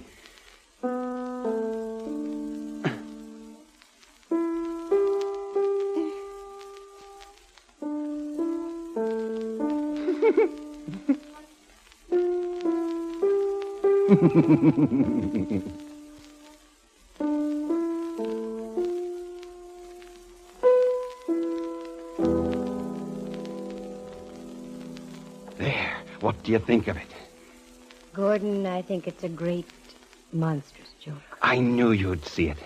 It's part of the joke. You're really sharp. I knew it. That's part of the joke, and you can see it. You pay wonderful compliments, Gordon. Thank you. But don't you think this Symphony of Death is a complete departure from your usual style? From something like, well, the Rhapsody of You, for instance? Certainly. It's because of him. I had to write something dedicated to him, didn't I? Well, to scramble a dangling participle, who's him? The man who's going to kill me.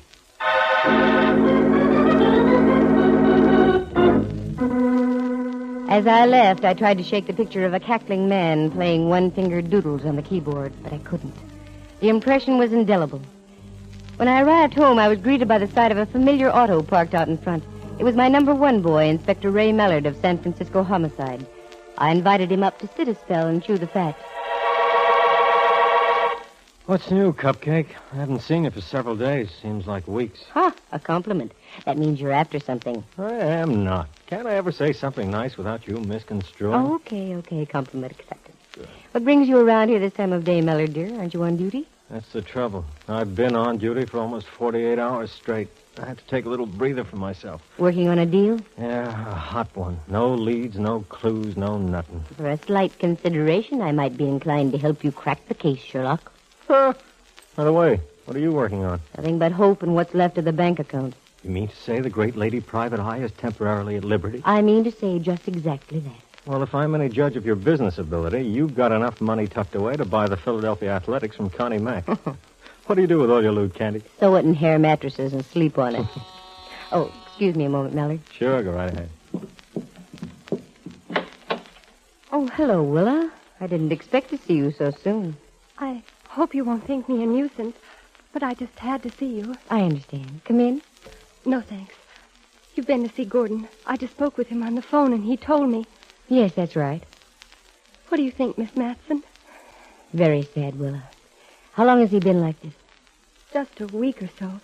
He flew in from New York, and I could see the change in him right away. How long ago did he leave for New York? He left Hollywood for New York last month. Was he all right then? Oh, yes, just fine. He seemed so happy. He just finished writing the music for the new show in the East. But when he got there, the backers, as they say in show business, told him the music was no good. He said he'd return to the coast and redo it. But instead of going back to Hollywood, he came here, took that apartment on Powell Street, and he's been holed up there ever since. Do you think being told his music was no good had anything to do with his present condition? Oh, I'm sure of it, Miss Matson. He's always been such a sensitive person. No, Willa. I've known several people who snapped momentarily under a terrific strain. Maybe it's not as serious as you think. But what am I going to do? Well, first, he needs aid, immediately. I know a Judge Conway here in town. I think he'll help you get Gordon committed to a sanitarium where he'll get the finest medical aid available. A sanitarium? Oh, no, Miss Matson, that would kill Gordon. Well, it's either that or have him get progressively worse. I suppose you're right. Would you talk to Gordon? Explain what must be done? I don't think I'm capable. Sure, I'll do it, Willa. You sit tight and I'll call you just as soon as I speak with Judge Conway. Thank you. Thank you so much. I imagine I should inquire as to how much you charge for your services. No, forget it, Willa. Getting Gordon Gray back to normal will be pay enough. You're just wonderful, Miss Matson. Goodbye. Poor kid. So helpless. Poor kid is right. I couldn't help overhearing. She's about 90% mouse. She and Gordon must have been poured right out of the same mold as far as sensitivity is concerned. Is that the Gordon Gray, Candy? The famous songwriter? That's the one. And he's cracked up. Mm-hmm. Downright sure. Well, thanks, pal. Just the sight of you has picked me up considerably. I'll be getting back to the grind. Melly, dear, hold me tight for just a moment, will you? Sure. Don't let Gordon Gray get you down, Cupcake. Well, it wasn't a very pretty sight. And I've got to face him again. Thanks for the hug, Mallard. I'll return it someday.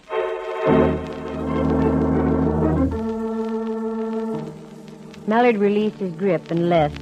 I snapped my ribs back in place and steeled myself for the ordeal ahead of me. It wasn't going to be easy, but it had to be done. So once again, I found myself ducking down Green Street, over Powell, across California, and down the roller coaster of a hill to Gordon's apartment.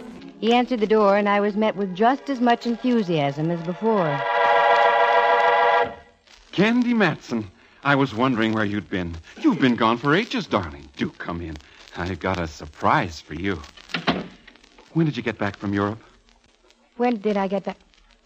Oh, just a day or so ago. Your letters were wonderful. I especially adored the one from Naples. What a time you must have had. Yes, quite a time, Gordon. How's the new symphony coming along? That's the surprise, my dear. It's completed. Long last, it's finished. To be perfectly frank, Candy, I think it's great. I've been in touch with Toscanini. He's going to give it its premiere performance at Carnegie next month. I've already sent him the revised manuscript. Can you picture it, Candy? A hushed crowd. Maestro raps his baton. The orchestra comes to full attention. Then that magnificent, firm downbeat of Toscanini's and Symphony of Death is making its debut. First, the Allegretto.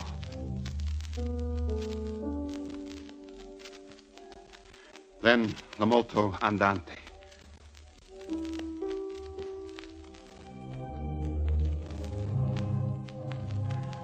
The audience is at first inclined to scoff, to think that Gordon Gray could write serious music, from Lazy Old June to Symphony of Death. Too much of a step, they'd say. Then Toscanini glides into the con moto. The audience tenses, not believing their ears. Little by little, they understand what Gordon Gray is trying to express. Then, as if it were not enough, Toscanini moves into the breathtaking finale. It soars, it moves. It transports everyone in Carnegie Hall into another world. And abruptly, Symphony of Death.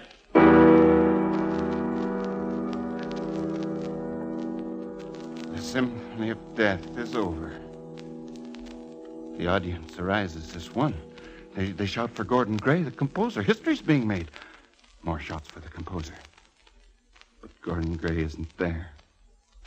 Gordon Gray's dead. Because of him. Gordon, listen to me. Because of him. The world will have to be denied any further music from the pen of Gordon Gray. I said listen to me, Gordon. Oh. Go on. I want to talk to you. And you've got to listen very carefully. You're sick. You need help. Your sister and I are arranging to have you sent to a home nearby. They'll have you on your feet in short order. Sent away? Yes. That means he will visit me sooner than I'd planned. Very well, Candy. Tell Willa to do whatever she thinks best. I won't give her any trouble. It's for your own good, Gordon. Believe me. I know. Candy, you never went to Europe, did you? You were here earlier this afternoon. Isn't that right? That's right. You just went along with the gag. That's right, Gordon. Yeah. You'll be here sooner. Much sooner than I expected.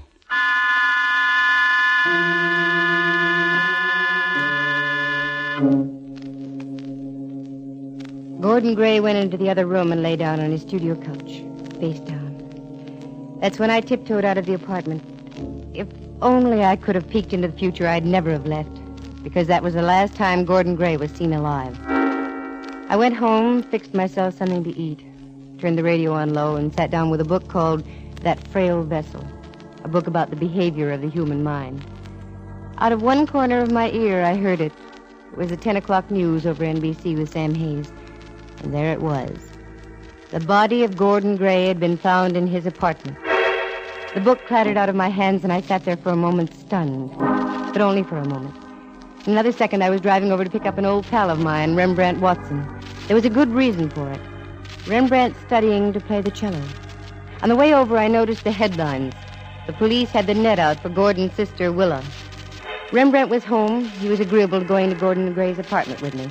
And before you could bat an eyelash, providing your batting average was good, we were in said apartment alone. My word, girl. What a garish-looking place. It didn't belong to Gordon personally, Rembrandt. He was merely renting it. He still doesn't deny the fact that it's garish. Can't be the truth now. Why did you want me to come to this Victorian mausoleum with you? Just a hunch, Ducky. Are you still taking cello lessons? Taking them? Girl, don't be ridiculous. I'm now giving them. Even better. Just as I thought. The boys in blue haven't touched anything. The manuscript for Symphony of Death is still on the piano. Can you play single notes on the piano, Rembrandt? Well, I can try. Good. Run your hangnails over this. Strange. This isn't music. Just a series of notes with no meter, phrasing, or regard for the proper time to the bar. Exactly. Play it just the way it's written. Very well. And call out the notes as you go along.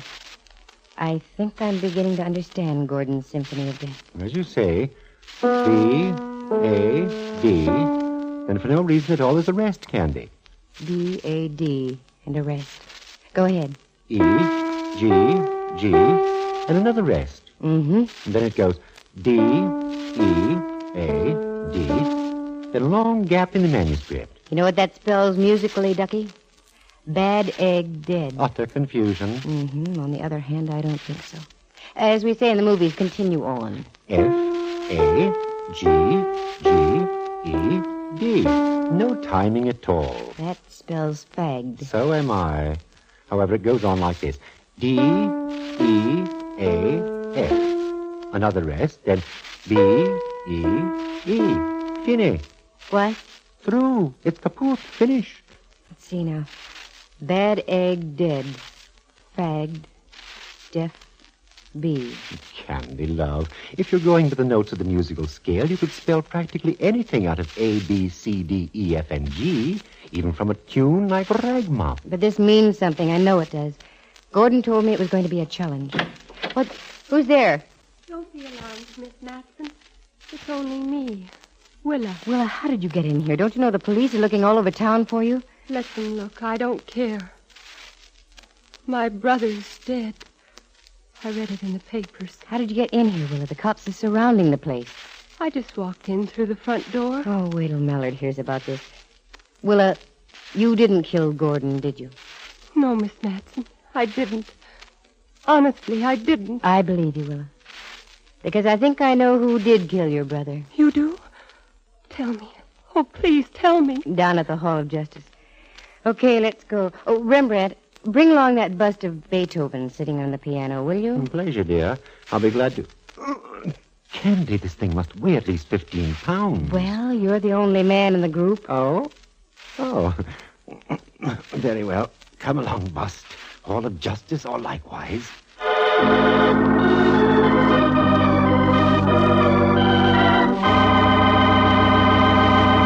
Candy, what are you doing here at a time like this? Can't you see I'm busy? Sure, I only want to see you busier. This is Willa Gray, remember her? Just the girl we're looking Well, for. save your breath, Mallard. Willa's innocent. She had nothing to do with Gordon Gray's death. Okay, you know so much. Who in tarnation did? Put that bust of Beethoven on Mallard's desk, Rembrandt. I was wondering how long I'd have to hold this thing. What in the name of Schenectady do I want with that? There sits your murderer. Candy, are you out of your head? No, it's so complex it's simple, Mallard. Gordon Gray works like a beaver for 2 months writing a musical score for a new Broadway show. He takes the score to New York. The producers tell him it's no good. It's the first time it's ever happened to Gordon. It does something to his mind. He broods. He comes to San Francisco. His mental condition becomes worse. So is yours. Where you're concerned, yes. But let me finish. Here, take a look at this. Bad egg dead. Fag. Deaf. B. Okay, I give up. What does it mean? Bad egg dead. Gordon Gray is referring to himself. Fagged, that means he had come to the end of his rope. His musical knowledge and creative ability were running dry. Gray had nothing more to live for. Okay, Miss Edgar Allan Poe. What does deaf B mean? Well, that had me stumped for a while, too. Then I got to looking at this bust of Beethoven standing on the piano. It seemed to dominate the entire room. Then I put 2 and 2 together and got Ludwig von Beethoven. B was an abbreviation of Beethoven. Beethoven was deaf, deaf B. I don't get it. You will. Beethoven is going to hit an all-time low. The answer lies inside that plaster bust, I'm sure. Stand back, Mallard. I'm about to splatter a genius. Take a look. Good gravy. A small fortune in greenbacks. That's right, and a note, too, if these eyes don't deceive me. Congratulations, whoever you might be. You learned the true meaning of my Symphony of Death. You've also just executed my killer, von Beethoven. Now perhaps he knows how it feels to be cracked up, too. Thanks for participating in my little joke, my last charade. This is my entire estate. Put it to whatever good use you may see fit. Gordon Gray. Oh, Rembrandt, do me a favor. Take Willa outside. The poor kid's pretty badly shot. Certainly, Dove. Come along, young lady. I still don't get it, Candy. It's easy to fill in the gaps now, Mallard. Gordon's music was falling apart. He knew it. So he started swiping melodies from obscure Beethoven themes. But Gordon, with only his flair for writing popular music, couldn't grasp what Beethoven had originally intended. Consequently, the things he wrote were terrible. The more he copied, the more he realized that Beethoven was becoming an all-ruling obsession. It was Beethoven in the morning, Beethoven at night, Beethoven 24 hours a day until it drove Gordon completely out of his mind. That I can understand, but what's this joke he mentioned? Well, he was a great mystery fan. That's why he wrote this gibberish thing called Symphony of Death. A group of notes that spelled out bad egg dead, fagged, death be, and so on. All part of his warped mental condition. Well, that makes sense. Except for one thing. How did Gordon Gray die? Exactly when he wanted to die. Mallard, dear, I now know there are some mighty strange things in this world. Even a completely sick mind such as Gordon's has great powers of concentration. Gordon was like a captain without a ship, like a man who's been married 50 years who suddenly has no wife. You probably won't believe it, Mallard, but Gordon Gray, knowing that his mind was shot, and knowing, too, that every last bar of creative music had been drained from his heart, his soul, willed himself to die.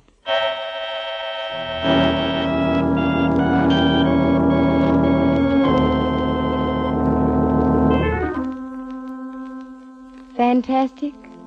Not necessarily so. There are many stories about animals who have done the same thing. And if animals can do it, why can't a human being with a so-called higher plane of intelligence do it, too? So that's what Gordon had done. Taken his life savings, sealed them into a plaster bust of Beethoven, along with his last laugh note, and sat himself down to die. In Gordon's mind, Beethoven had killed him. I can understand why, too. For just before we left his apartment, I found another manuscript. I had Rembrandt run over it. Note for note, it was the Moonlight Sonata, backwards. But in one respect, Gordon had outscored the old masters. He had completed his Symphony of Death, and Beethoven was in little pieces. That left him one up on another old master, a fellow named Franz Schubert. He'd left one entirely unfinished.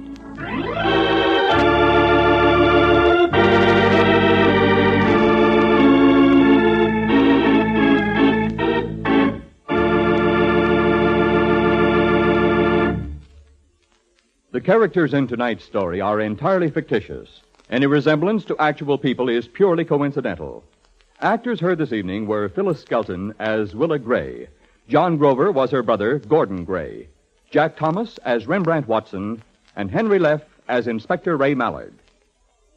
From the star of our program, Natalie Masters, and from her husband, Monty Masters, who writes and directs Candy Matson, and from the staff of the National Broadcasting Company, we wish to express our deep thanks and sincere appreciation to the San Francisco Examiner and Dwight Newton, radio columnist of the Examiner, for tonight's presentation, naming Candy Matson as the #1 program in the San Francisco metropolitan Bay Area.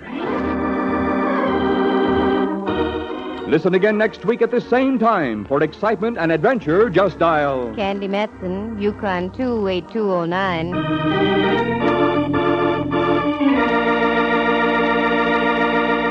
The program came to you from San Francisco. Dudley Manlove speaking. This is NBC, the national broadcasting company.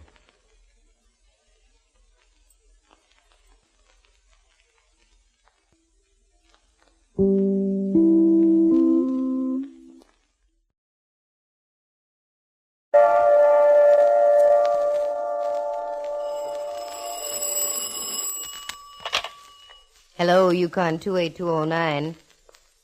Yes, this is Candy Matson.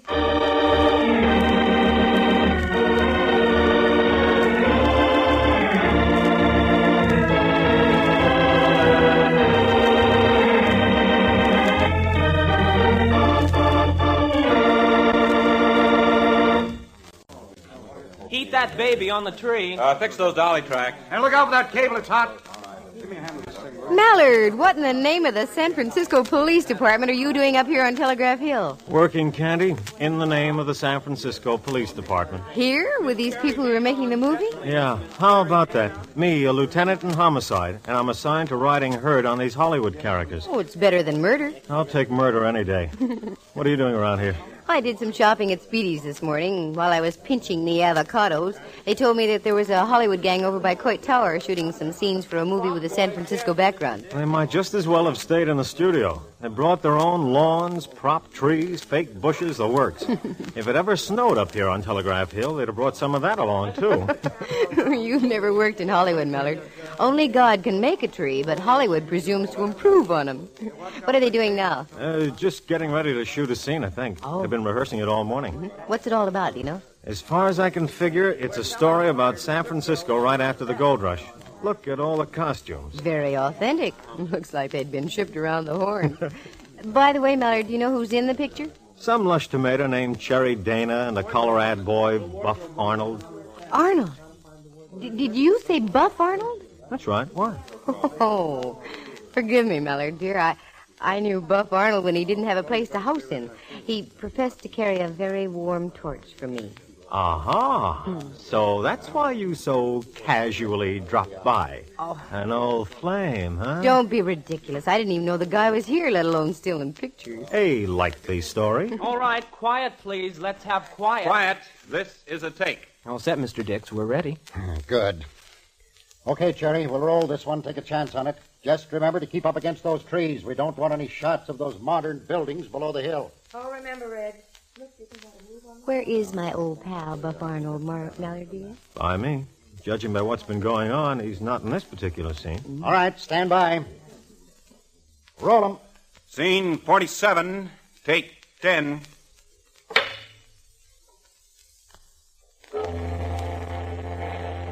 Wait a minute. Cut. Oh, where's that coming from? Out on the bay, Mr. Dix. Fine thing, a present-day steamer whistle in an 1850 picture. Hold it. Ames. Yes? Let me know when the fool ship is tied up. We won't shoot the scene until it's docked. Yes, sir. Darn it, I was hoping I'd see some action. Well, I'll give you some action. Come on, walk around with me, Candy. I'll show you all the sights. Sights like what, for instance, Mallard? Oh, all the lights they brought up here. They must have 1,000 of them. Undoubtedly to wash out the wrinkles on the leading lady's face. And talk about props. It must have taken a whole freight train to get them up here. Well, I have to have them. For instance, look, right up there. Where, Mallard? Up there, above. In that tree. Hanging by their necks. Oh, Mallard! Don't jump like that, Cupcake. They're only dummies hanging from those ropes. 3 of them. They look so realistic. I must admit, they really do. I understand they use them in a scene where they recreate a lynching in Portsmouth Square. Recreate, did you say? Yeah. Maybe you're right. Take another look, honey bun. A good look at the one in the middle. What are you trying to... Fry me for lard. That one in the middle is no dummy. You're no dummy either, boy mine. How many times have you looked up there? Well, just a couple of times, but the last time I looked, the one in the middle wasn't an ex-human being. With that, I toss the whole thing in your lap, Mallard. I promote you back to homicide. Oh, why didn't these characters stay in Hollywood? Tis a bit of a shame, isn't it? Cluttering up our lovely Telegraph Hill trees with gently swaying corpses. Come on, Mallard. Let's give the director a slight touch of apoplexy.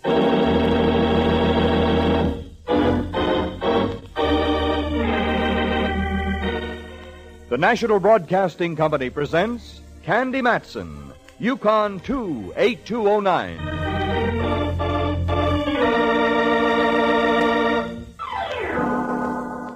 It's funny how sometimes when you're lazy and want to do nothing except live the good, pure life, trouble comes up and belts you over the head with a vengeance. Well, that's the way it happened to me.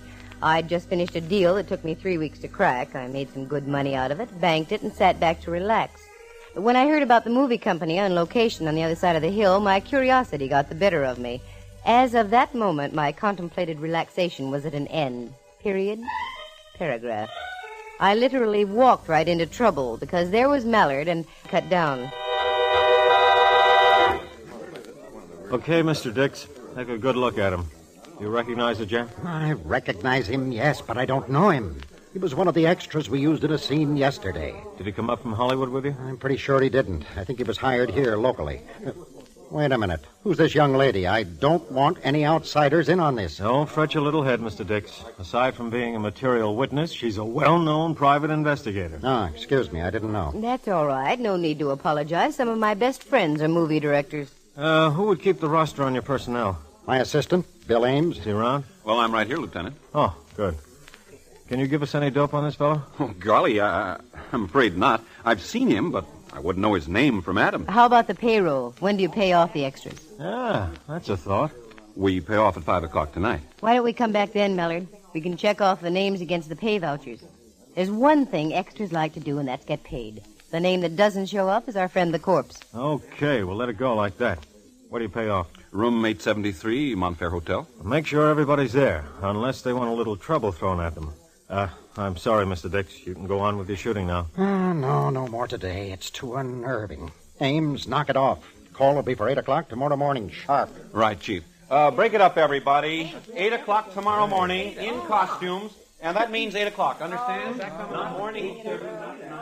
You mind waiting here for a moment, Candy? I want to put in a call to the coroner's office for a wagon. Sure, that's all right. Go ahead. Good. It'll only be a few minutes. Mr. Dix, pardon me. Yes?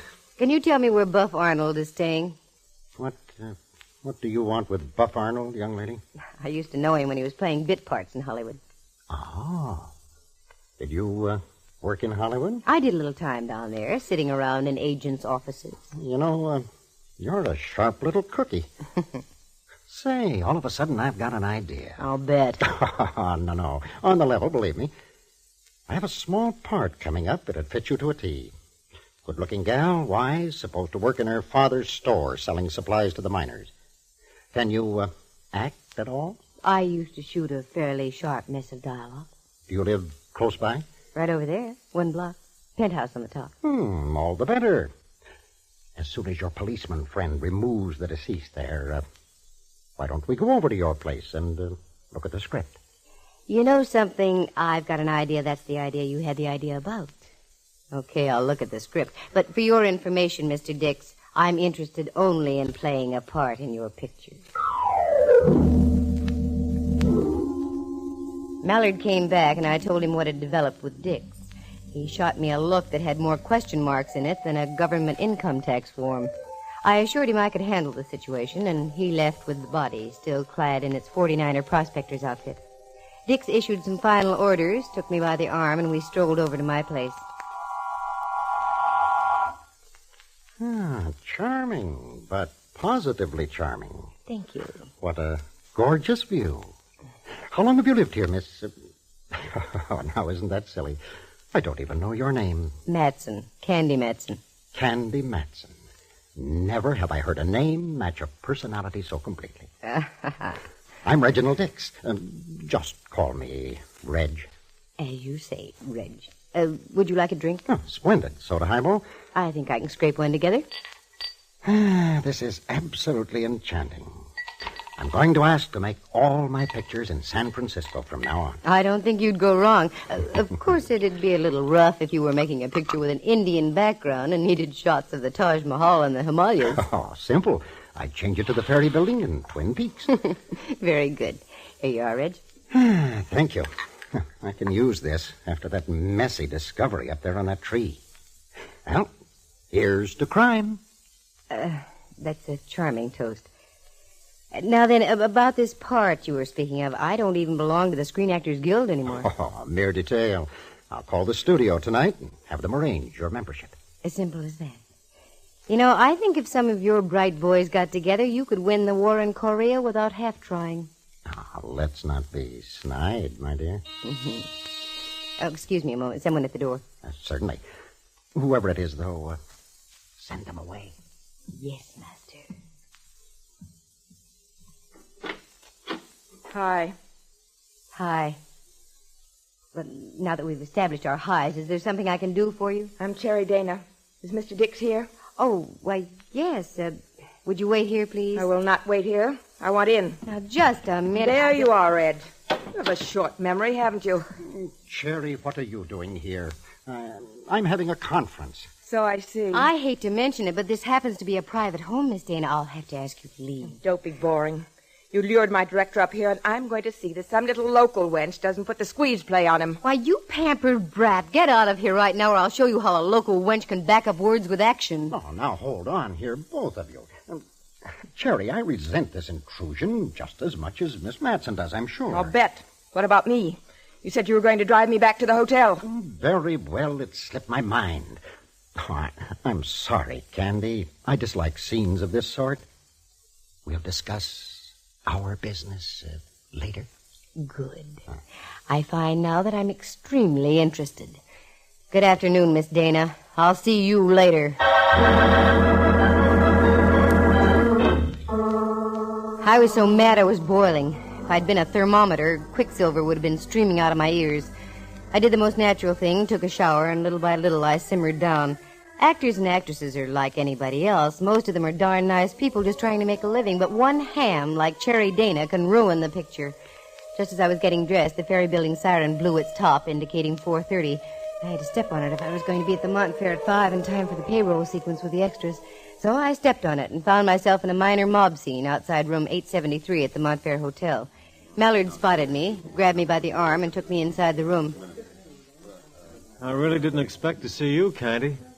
Why not? I thought perhaps you were discussing contract terms with Dix by now. Big Hollywood star and all that. Oh, Mallard, cut it out. All right, ladies and gentlemen. As I call out your names, step up fast and sign the voucher. Anderson, Robert. Apperson, Lou. Bennett, Bert. Beverly. I studied the faces as they stepped by the cashier's table set up in the room. They were all types. Anyone could have been a villain, a dance hall girl, a hero, an ingenue, or just plain extra. The roll call droned on in the background. The whole thing took about 10 minutes. And suddenly we were alone. Ames, the assistant director, the girl who had done the actual paying, Mallard, and myself. Well, that's it. Who's missing, Ames? You're in for a bit of a shock. How do you mean? Nobody's missing. Everybody listed on our payroll checked in and was paid off. What? That's right. Did you recognize every person who had been paid off? I'm pretty sure I did. Well, this is a fine kettle of nothing. We have an extra who's working in the picture, and yet he isn't. So he ends up hanging by his neck from a tree on Telegraph Hill. Who was the Joker? The Joker, the one you can play wild. Are you sure they're all paid? Well, positive. Double-checked with their guild cards and signatures. Well, isn't this cute? Oh, excuse me, please. Hello? Yes, this is Ames. Oh, yes, Cherry. What? He's what? Great Scott.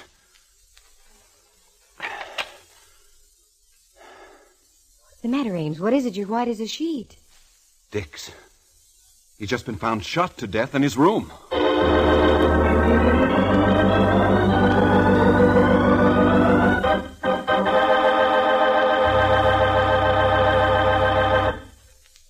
From San Francisco, the National Broadcasting Company is presenting Candy Matson, Yukon 28209.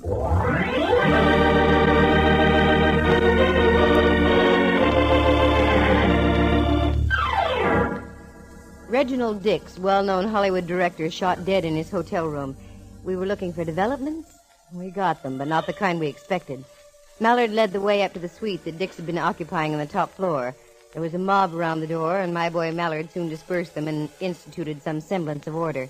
Dix was sprawled out on the balcony overlooking the bay, and an ever-widening pool of blood showed that he'd been hit in the chest. Cherry Dana was pacing the room, smoking a cigarette. Ames stood in the middle with his jaw flapping. And who should be in the room, too, but my old pal from my days in Hollywood, Buff Arnold. Candy Matson. What a place for a reunion. Yes, isn't it? How are you, Buff? Ill. Terribly ill. If I have to step into the other room, I hope you'll understand. Reg was a great friend of mine. Sure, let's go in the bedroom. You look sort of green. Besides, I have a few questions I'd like to ask you, Buff. It's a deal. Anything to get out of here. Let's go. Wait a minute, Candy. Who is this guy? Buff Arnold, Mallard, the fellow I was speaking about. Where were you going? In there, he doesn't feel too good. The closest he's ever been to blood is a bottle of ketchup in color. Okay. Don't let him out of your sight. I have a flock of questions and need a flock of answers. As you say, Mallard, dear. And don't get carried away yourself. This the bedroom? Yeah.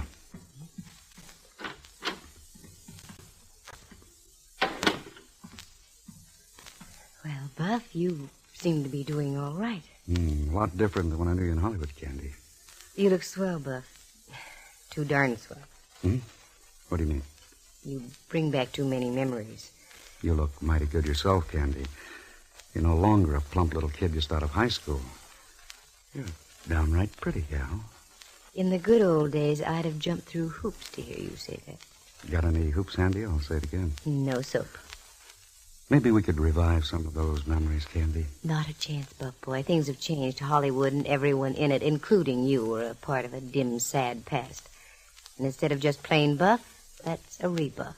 Very cute. I haven't heard the gag pulled since yesterday. Tell me, did you hear about the body that was found on Telegraph Hill this morning? I sure did. Now, poor Reg. I told him this picture had a jinx on it before we left the studio. Little things that happened right from the start. Like what? Well, in the first place, I wasn't even supposed to be in the picture. They were going to give it to some new kid as a build-up. A week before the first day of shooting, he up and disappeared. He hasn't been heard from since. Well, they shoved me into the breach. Then the assistant director tripped and fell off a catwalk, broke both legs. He had to be replaced. Anything else, Buff? Yeah. About that time, Cherry Dana whipped herself into a batch of temperament and walked off the lot. Held up production a week.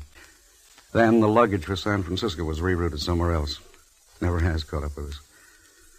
Now the body this morning and Dick's just now. Certainly sounds like a jinx. By the way, how do you and the great Cherry get along, Buff? Fine. I try not to see her except on the set. Come here, Candy. Just let me hold you in my arms once. Just once. I want the feel of someone who's truly genuine. You're still just a little boy, aren't you, Buff? Okay, Arnold, I'd like to,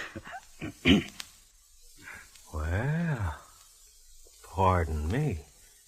I hate to break this up, but I want to talk to you, Mr. Arnold.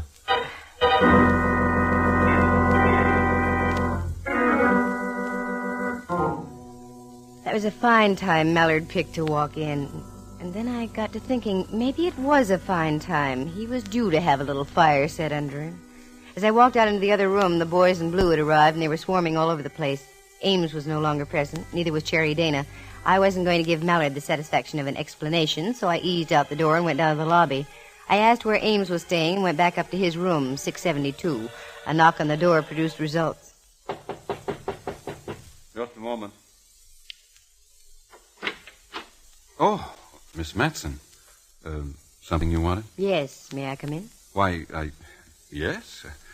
I was just lying down. This thing about Reg has knocked me for a complete loop. It seems to be quite a shock to everybody. You've been with Reginald Dix for a long time, haven't you, Ames? Well, off and on, yes. A good number of years. How about La Dana? Cherry? Well, I've known her extremely well, even before she became a top-flight star. Can you give me any idea who might have had it in for Dix? If you can, you better spill. The truth will come out sooner or later, Ames. It always does in things of this sort. I've only one little thing I can tell. I've already told it to your lieutenant friend. Oh? And what's that? As I got back from Telegraph Hill, I dropped by Reg's suite. Wanted to talk about tomorrow's shooting. As I drew near his door, I heard loud arguing. Arguing? Who were the opponents? Reg and Cherry Dana. Mm-hmm. And what were they arguing about, Ames? You? So that's it. Tell me, is Cherry the kind of woman who would turn killer on an impulse? It's hard to say. She has a terrible temper. Mm-hmm. Does Buff Arnold fit into the picture in any way? I don't know. He's a sly one, that Arnold. He plays his cards in strictly a commercial manner. May fit into the picture. He and Reg were never too friendly. I see. Oh, thanks, Amesy. I'll leave now, and you'd better lock your door. The way things are going, you might wake up to find yourself dead.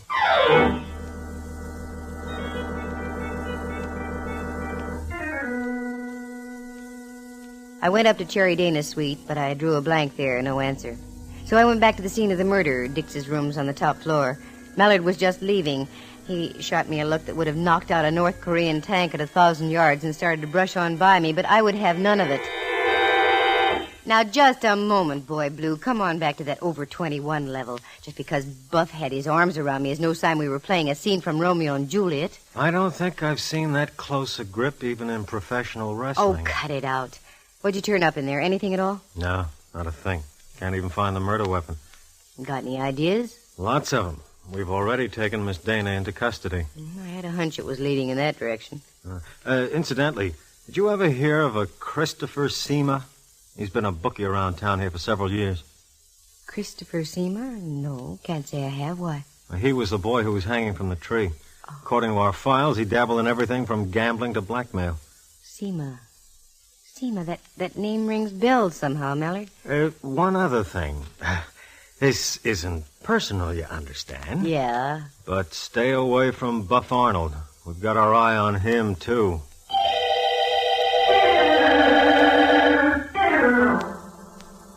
Little things were suddenly clicking way back in my mind, awfully vague, but the old processes from years before were coming to life ever so slowly.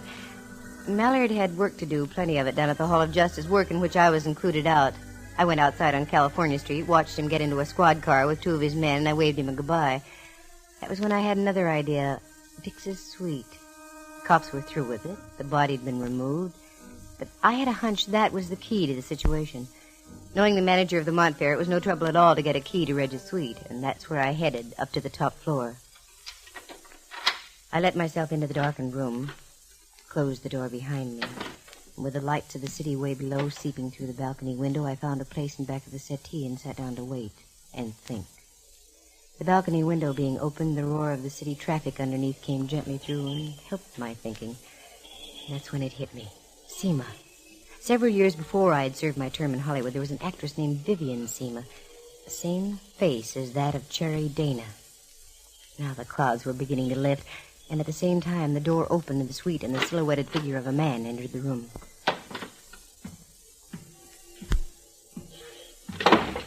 Blast the luck. Okay, Buff. Relax. What? This is Candy. Come on over here by the settee. Hurry. I'm expecting company. What are you doing here, Candy? You've got the wrong page of the script. That's my line. What are you doing here, Buff? Honestly, you've got to believe me. I left my lighter here this afternoon. I was afraid the police would find it. Naturally, I can't afford any bad publicity. It'll ruin my career. I believe you, Buff. You always were fond of that career, weren't you? Don't answer. Just keep quiet. What's up? A guy named Seema, if I'm right.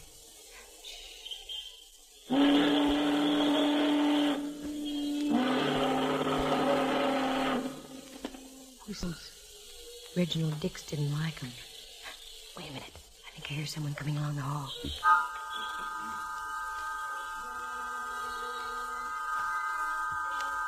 The door slowly opened and closed again.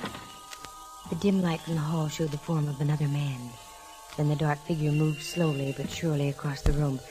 It stopped for a second or two, as though listening for something.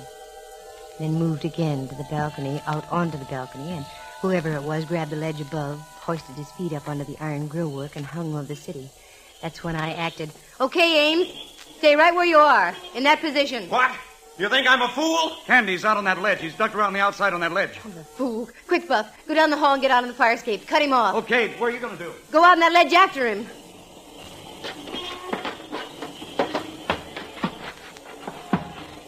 You better come back, Ames. You're cut off at both ends. Oh, no, I'm not. Not with this gun I've got. That's the same gun you killed Dix with, isn't it? Very clever hiding it up on this ledge out here. No wonder Mallard and his boys didn't find it. Look out there on the city, Ames.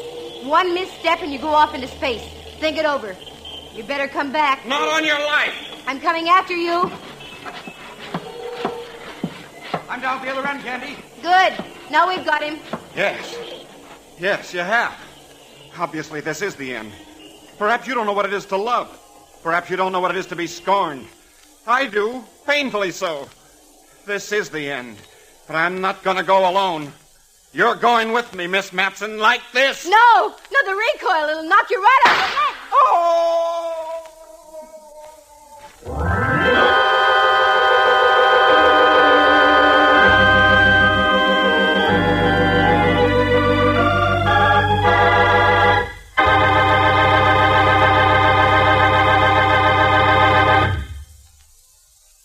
So it was just a matter of jealousy.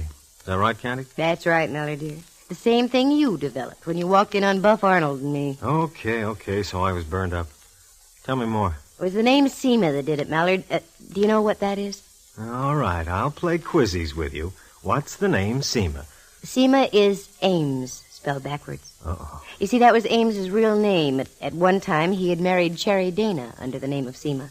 When she began to be big in pictures, she divorced him, but he carried the eternal torch. Silly, she wasn't worth it. Of course not. Because she collected men. Reginald Dix, not because she loved him, but because she was fading in pictures and because Dix was the only one who could keep her in front of the public. Logical. But what about the Seema hung up in the tree on Telegraph Hill? Uh-huh. There we have the plot. The Seema up in the tree was Ames's brother, a ne'er-do-well. The night that Ames arrived in town here, he looked up his brother, got a bit tight, and told him what he'd done. Caused the original leading man to disappear, shoved the original assistant director off a platform, breaking his legs. In general, did everything he could to sabotage the picture. Then he pulled the strings to get himself named as assistant director so he could be near Cherry. Love and jealousy. Mallard, I'll get to that in time. Cherry had vaguely promised that she'd remarry Ames. But when he saw his own brother was going to blackmail him, he went crazy. That's when he strung him up with the dummies in the trees. From there, it was just a step to knock off Reginald Dix and have a clear track for himself. I'll go back to what I said to begin with.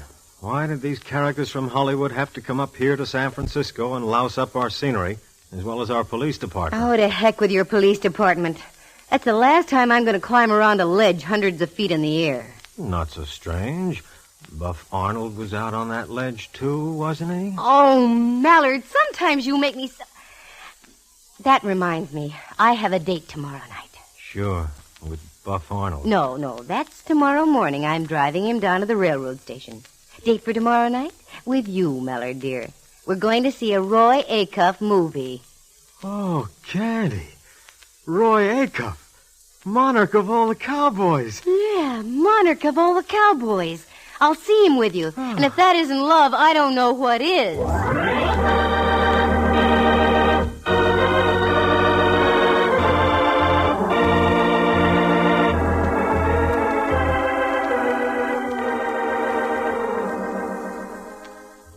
Listen again next week at this same time.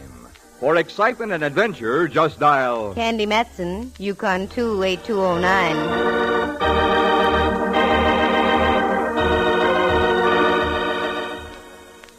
Heard tonight were Hal Burdick as Reginald Dix, John Grover as Ames, the assistant director, Mary Milford as Cherry Dana, Kurt Martell as Buff Arnold, and included in the cast was Ken Langley. Henry Leff plays the part of Lieutenant Ray Mallard. The program stars Natalie Masters as Candy and is written and directed by Monty Masters. Sound effects are created by Bill Brownell, and Eloise Rowan is heard at the organ. The characters in tonight's play were entirely fictitious. Any resemblance to actual people is purely coincidental. Tonight's engineer was Clarence Stevens. The program came to you from San Francisco. Dudley Manlove speaking. This is NBC, the National Broadcasting Company.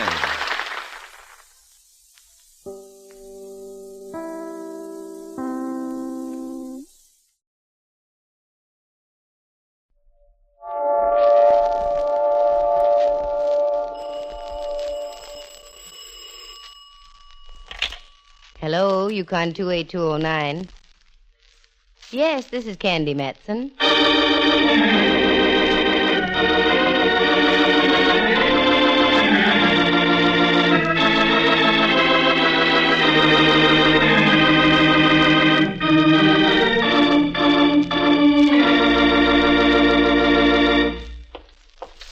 Well, hello there, Candy. How's the one-woman Scotland Yard?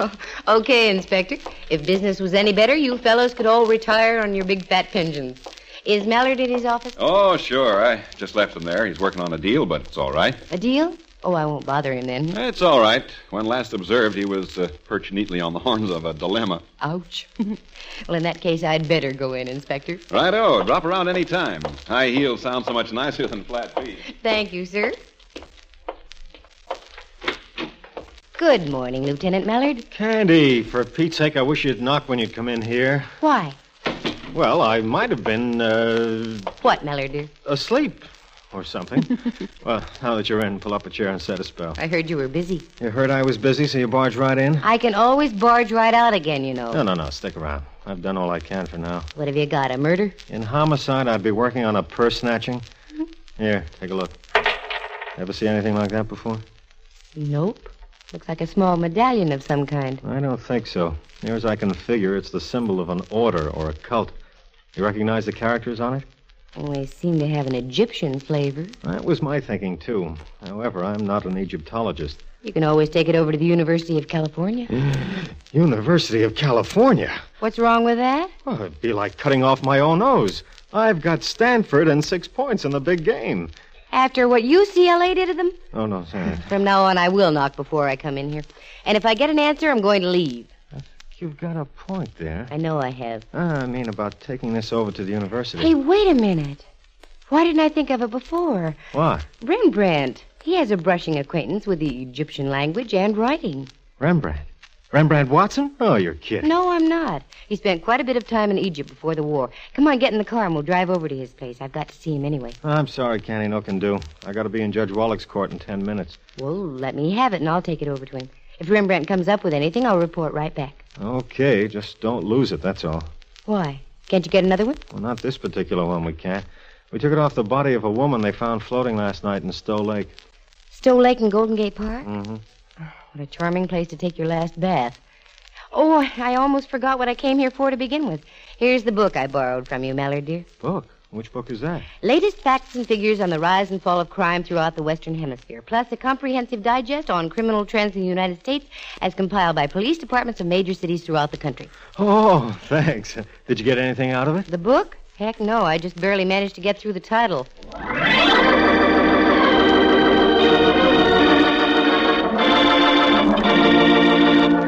The National Broadcasting Company presents Candy Matson, Yukon 28209.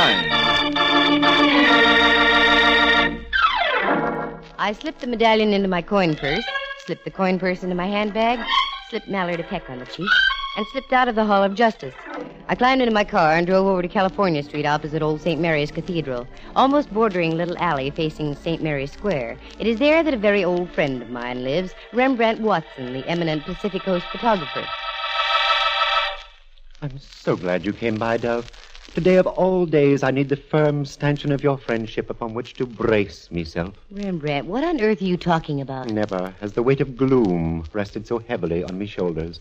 Never has the mantle of depression hung o'er me head as it does now. Oh, put the hand back in the icebox. What gives here, Ducky? You are gazing upon a man about to be bereft of a home. You mean you're being evicted? Not yet.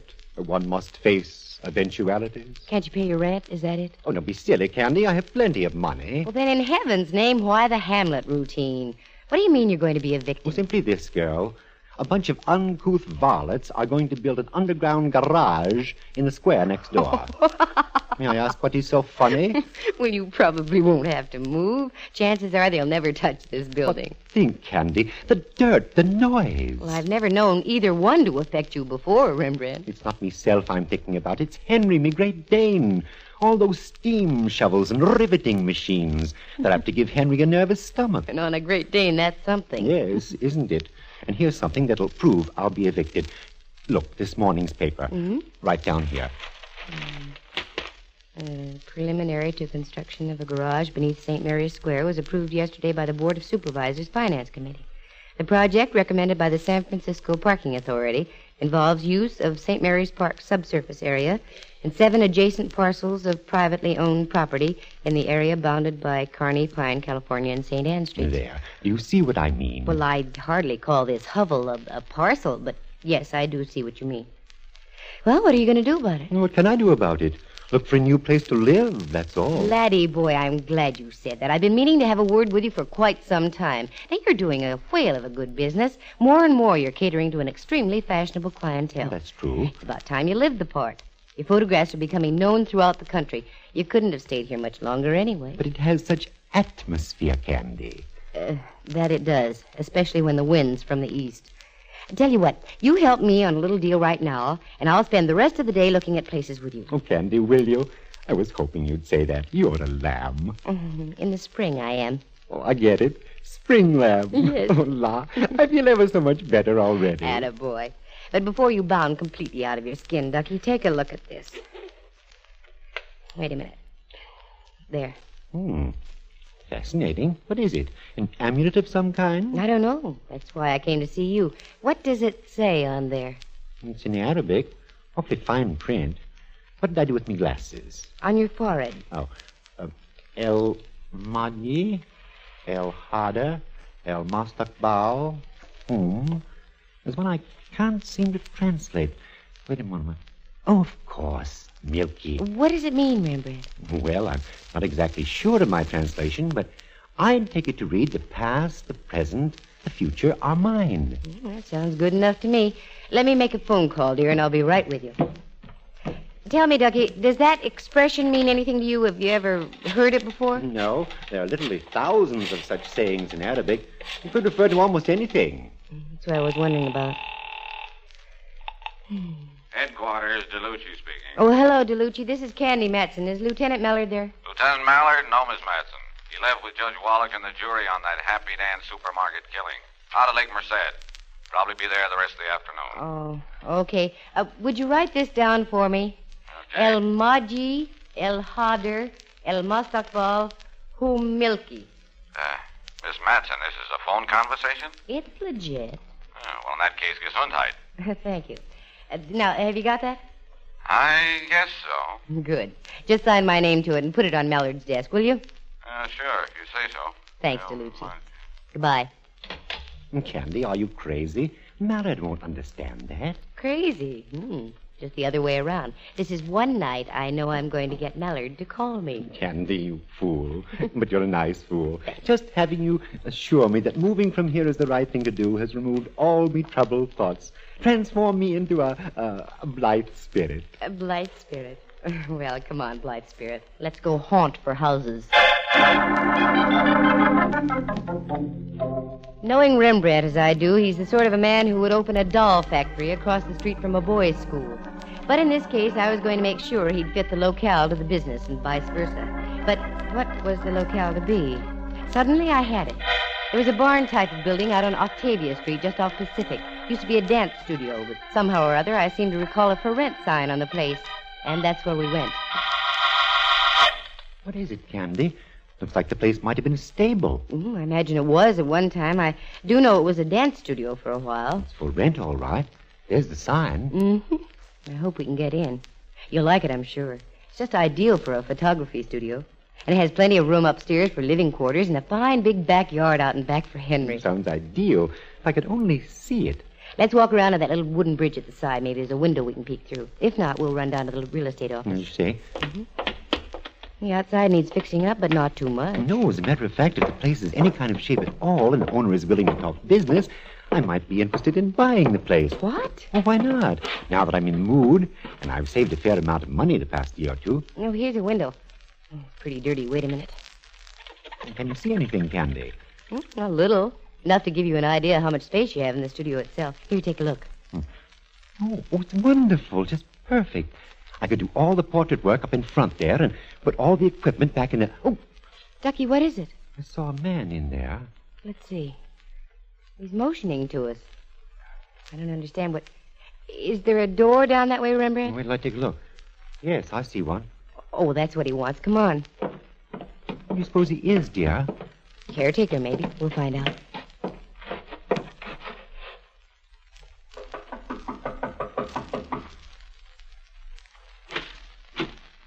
Was there something you wanted?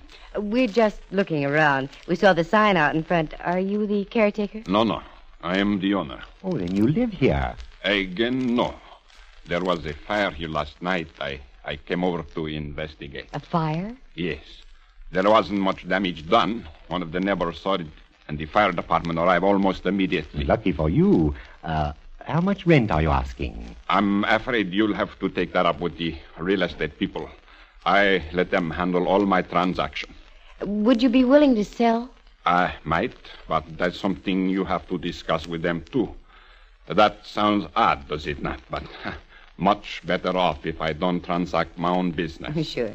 Would you mind if we looked around? Mr. Watson here is rather interested. I'm afraid that is out of the question. You see, the electricity has been turned off. You would have to use matches. We'll be very careful, sir. I've got matches right here in my purse. No. It is impossible. After what happened last night, I'm afraid things might be misunderstood. I should be accused of... Accused? Accused of what, Mr. And what did you say your name was? I didn't, and neither did you. We have a quaint custom here in the United States. I am not interested in custom. I'm only interested in keeping my appointment. You'll keep your appointment, I assure you. Do you remember high-low Rembrandt? Oh, yes. A quaint little device used with a great deal of success on the gridiron. Yes. Would you like to take high, and I'll take low? A pleasure, really. Now? Get his arms if you can, Rembrandt. I'm trying to beg us like an eel. I think he needs a little persuasion on the head, like so. Oh, dear. I hope you didn't tap him too hard. No, he just went sleepy by for a little while. May I ask the reason for this unwomanly outburst on your part, Dove? You certainly may, Slugger. Look, up there on that beam above us. Oh, dear. Where are my glasses? Back up on your forehead. Oh. Now, what did you want me to see? Up there. A sign on that beam. Just barely visible, but you can make it out. Candy, no. El Mahdi, El Hada, El Mastaqbal, Hum Milky. Sure. I saw it when we first came in. When the boy on the floor mentioned matches, it gave me a perfectly natural chance to open my purse and flash the medallion. He saw it all right. He stopped like he'd been sapped. He was? Twice, yes. Once by the medallion, once by me. I think we've got something, Rembrandt. Come on, let's get to a phone and call Mallard quick. And may I say something, Ducky? Certainly, dear. Well, I shouldn't say it, but that was the prettiest high-low I've ever seen.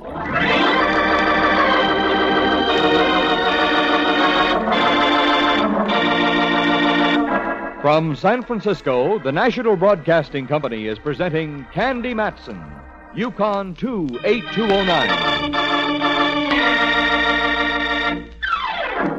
I left my gun with Rembrandt, who by this time was sitting on our little friend. I took off, found a grocery store about 3 blocks down, and placed a call to Mallard. Fortunately, he was in, and after I told him what was happening, he was out again, this time headed for the former dance studio. I ran back to the place, and Sleeping Beauty was showing signs of coming to, with Rembrandt still riding a choppy sea on the guy's twisting chest.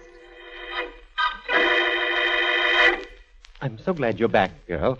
Miss Steed is beginning to buck a bit, and I did so want to avoid smacking him on the noggin again. Yeah, I don't blame you. After a while, it begins to hurt. Here, give me the gun, Rembrandt. Thanks. Now, stand back. If the Joker tries anything, there's going to be badminton with bullets for birds. Did you get Mallard? Yes, he'll be here in a moment or two. In the Hall of Justice? That'll be forever. You don't know Mallard when he has a chance to play with that siren. Oh. Yeah, Tessman's snapping out of it. Oh, I think, miss, you will regret exceedingly what you have done. Maybe so, maybe no. Now, care to tell us about this past, present, and future are mine stuff? I'm not saying a word. Does it surprise you I know the translation? You might as well tell us. You'll have to in the long run. I have nothing to say, and I mean that. I'll bet you do. Wait a minute. See who it is, Rembrandt. It's Mallard and his platoon system. Good. Open the door for them. Well, this is cozy. All you need is a fourth for bridge. And I kibitz? He's all yours, Footflat. Okay, get 'em, boys. Let's go. Hey, wait a minute. You haven't seen the building. The building can wait. This cookie's hot, and I want to keep 'em that way. Like I said, boys, take 'em away. Give 'em that big hall of justice. 123 O'Leary, and we were at the jailhouse on Washington Street. 456 O'Leary, and our lad was whisked away into the inner sanctums for a pleasant little game called Information, Please. 789 O'Leary, and Mallard was back in his office snorting fire at me. And when he snorts fire, Sister Susie, it's frightening. What are you trying to do? Have the whole city administration down on my neck? Why, Mallard, what do you mean? I'll tell you what I mean. We've arrested a man who's completely in the clear. He can shoot the works at us, sue us for false arrest. Wait a minute. Something's off the beam here. What's his name? Tessman, Al Tessman. How do you know he's in the clear? Because we checked just now. He's been a respectable citizen of San Francisco for over 20 years. Owns a lot of real estate around town. Fine reputation, excellent credit, the works. And you have to stir up a hornet's nest. I don't know what to say. I do. Go home and stay there. I have a hunch the guy's going to press an assault and battery charge against you and Rembrandt. And he's got every legal right to do it, too. Yipes. I wonder how I'll look in stripes. Mallard was just plain out-and-out sore. Judging the mess on its face value, he was entitled to be sore. But I'm not the gal to take things on face value. That sign on the beam out at the old studio definitely had a link with the inscription on the amulet. I was sure of it. And I was sure that Tessman was a link, too. So I fell back on the private eye's first lesson, how to shadow a suspect. The use of doorways, trees, buildings, shrubs, fences, and etc. So hiding behind an etc., I waited outside the Hall of Justice until I saw Tessman leave the building. All he did was snag a cab and disappear into an apartment house on the top of Clay Street. I checked the ground floor and found there were only 3 outlets. The main entrance, the service entrance alongside, and the garage around the corner. I parked across the street where I could see all 3 and waited. And waited. About 2 a.m., I figured Tessman had holed up for the night, so I went home and got myself a nice little jolt. My penthouse was a mess. It looked like a senior-grade monsoon had ripped through the place. It stacked up that Tessman couldn't have done it, so there must be somebody else who wanted in on the act. As far as I could tell, nothing was missing, so I straightened up as best I could and hit the sack. The alarm went off at 5 o'clock the next morning, and I struggled into my clothes, drove over to Rembrandt's place, rustled him into my car, and we took off. You're mad, Candy, positively mad. What's the idea of waking me up in the middle of the night? It's not the middle of the night, Ducky. It's morning. Remember, the early birds get the worms. For a change, I'd like to see the early worm get the bird. What are we doing gallivanting about like this? We're putting the shadow on Tessman. Is he the worm? One of them. In spite of the fact that Mallard whitewashed him. Here we are. How lush. The Blake Essex. We'll just park here. Hunch down in your seat, Ducky. I hardly imagine our worm has departed yet. A half hour passed by. Just as the sun peeked over the East Bay hills and scattered its own bright rays on the water of the bay, a car backed out of the Blake Essex garage. It was Tessman, all right. He wheeled the car down Clay Street, and we followed. He turned left on Taylor, and again when he reached Pacific. I had a hunch where he was going. He crossed Van Ness Avenue, and we did likewise. That was when Rembrandt spoke up. I hate to mention it, dear, but I think the shadowers are being shadowed. How do you mean? I've looked behind several times. There seems to be a car following us. Just a coincidence. I wouldn't worry about it. Look, our boy's turning off onto Octavia. Just as I thought, he's returning to the studio. What do we do now? Go as slowly as we can. Give him time to park the car, get inside the building, and then go in after him. Are you sure you know what you're doing, Candy? Nope. Oh. Well, then it's all right. We'll go past Octavia to Laguna and down to Broadway and come back from that direction.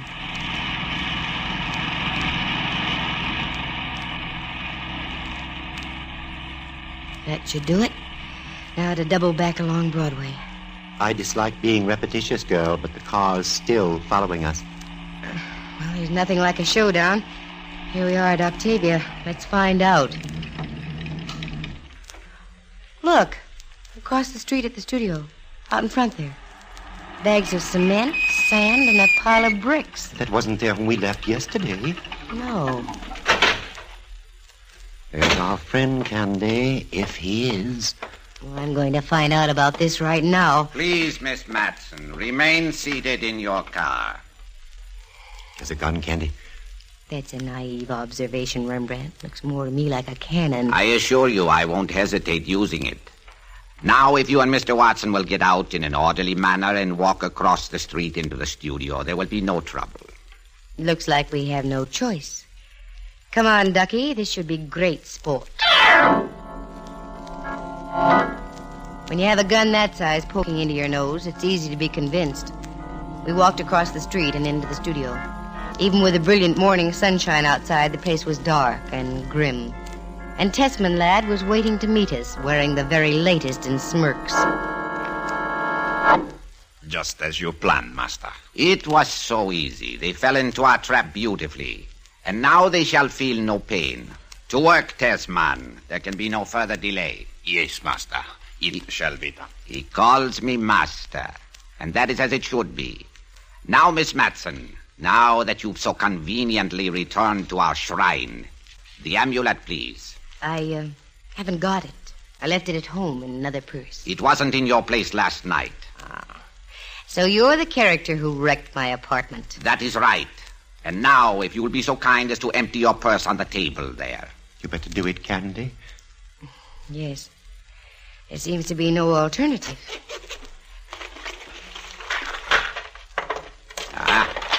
Now the coin purse, please.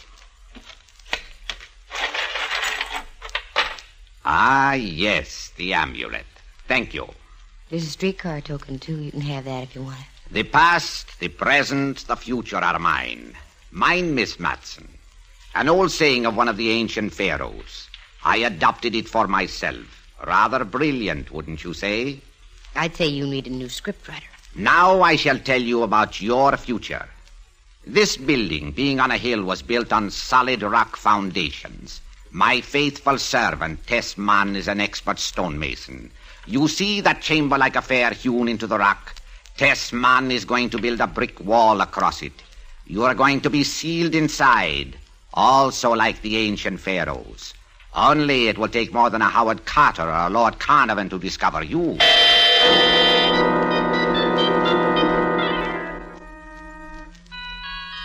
The guy was a madman, and a madman usually keeps his word. Tessman went to work. Little by little, the ceiling wall of bricks took shape. Once I pressed my hand against the bricks. They must have been using a fast-hardening mortar mix of some kind. The wall was as firm as the ages. Zoma smiled. Finally, there was an opening just large enough to crawl through. That's when Zoma spoke up.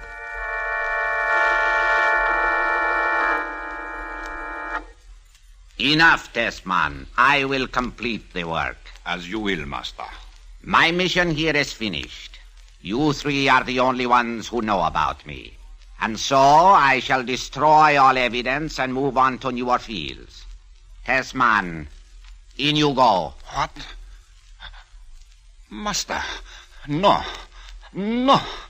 I have served you faithfully. I said get in. No, I won't die. I won't. Not even for you. What?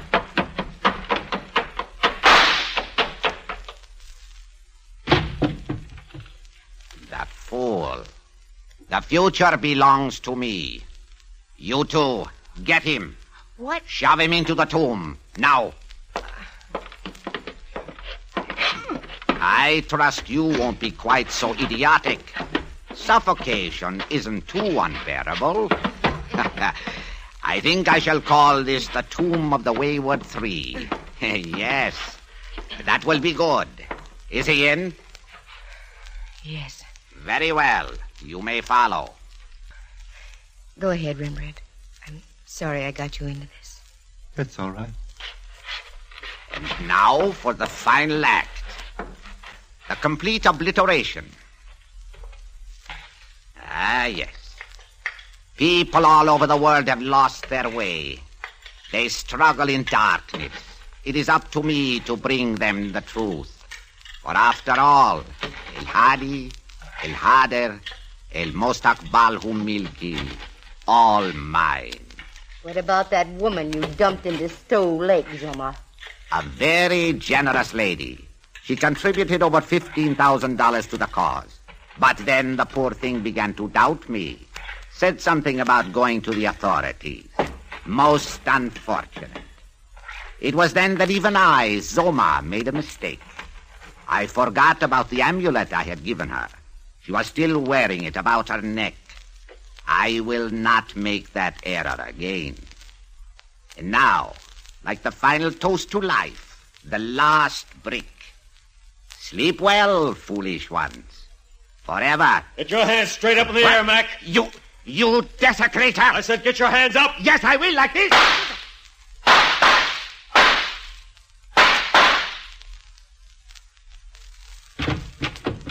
Candy, where are you? Over here, Mallard. Behind this brick wall. A fine thing, that's all I've got to say. Running around and messing things up. Boy, he's really got you tucked away, hasn't he? Come on, Mallard. Get us out of here. We can hardly breathe. We? Rembrandt and I. Oh, no. Your pal Tessman, who's past breathing. Boy, you can sure do it, can't you, Candy? I think I ought to leave you in there. You almost messed this whole thing up. I did? How? Why did you think we released Tessman? Tessman. Yeah, I know. Ollie Tessman. I'll call him Tessman. Because it was the first lead we got on this joker Zoma. We've been after him for months. Why? Playing on the superstitious people with a yen for the occult. We had nothing to go on until we fished that woman out of Stowe Lake with the amulet around her neck. And you have to go and stick your pretty nose into the picture. What about Tessman? Up until he met Zoma, he was okay. Doing quite well in real estate. Then along came the master. Tessman turned over the studio for Zoma to use as a temple. But after he dumped the tomato into Stowe Lake, Zoma realized he'd have to liquidate his affairs and get the bejavers to other parts of the country. With you and Rembrandt making like cops and robbers, he knew he had 3 people to get out of the way. And he almost got away with it. But how did you get here when you did? Sheer luck, Cupcake. I was only returning to make a routine checkup on this joint. Sister, are you lucky? You can say that again. All right. Sister, are you? Oh. On second thought, maybe you aren't. What do you mean, Mallard, dear? If there's one thing I can't stand, it's an interfering woman. I think I'll just leave you in there. Mallard, no. Irene, good night. Irene, good night. Mallard, you can't do this. Irene, get us out of here. Okay, on one condition. Sure. What is it? Promise you'll go to a Roy Acuff movie with me tonight. Roy Acuff movie. What do you think, Rembrandt? A fate worse than death. That's what I thought, too. So long, Mallard. On your way out, just seal in that last brick, will you?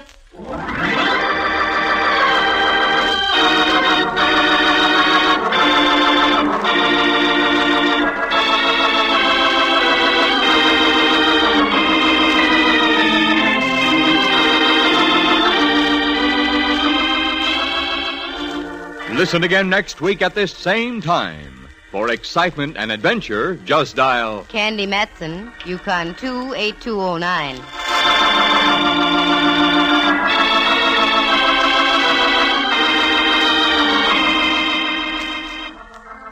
The part of Tessman was played by John Grover. Zoma was Lou Tobin.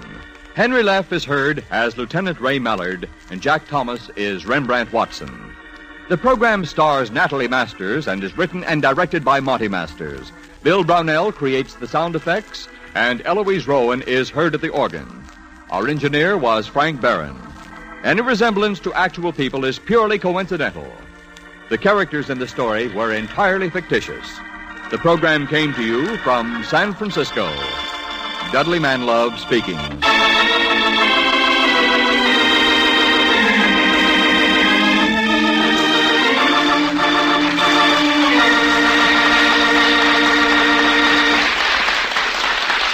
This is NBC, the national broadcasting company.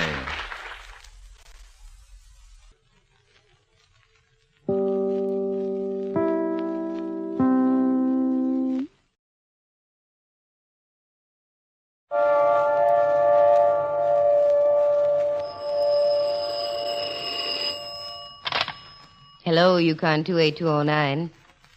Yes, this is Candy Matson.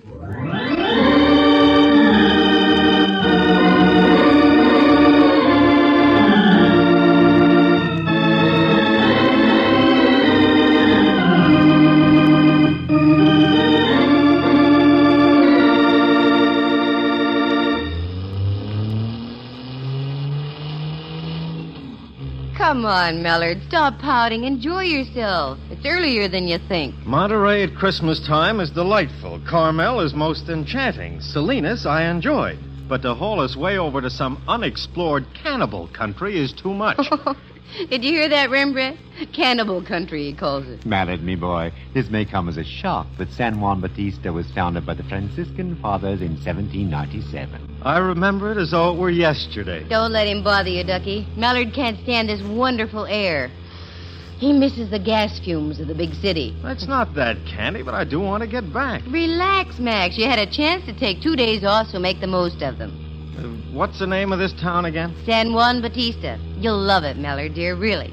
The mission, all the old buildings still standing. Oh, you'll adore it. Honestly, you will. Look, Rembrandt, old friend, I may like a thing, but I'll be hanged if I'll adore it. As you will, minion. How much farther, Candy? We're just entering the town now. I thought we'd take a look at the mission first. Okay. Hey, this is a cute little town at that. That's my boy. I knew you'd warm up once I got you over here. You know, strictly from a police angle, you might be interested in knowing that Joaquin Murrieta visited here more than once. So did Three-Fingered Jack. Where's my shooting iron? I'll get the varmints. Take it easy, Hopalong. We're approaching the mission. Oh, for golly's sakes. It's a big one. Isn't it beautiful, Mallard? And don't you get a whole flood of thoughts going through your head when you look at it? Yeah. With a little imagination, one could almost see the native Indians walking back and forth, coming into town for the evening vespers. I only hope the mission's open. Well, let's find out. Good idea. I think I see one of the fathers around the front, Candy. You can ask him. Thank you, Ducky. Yes, let's go.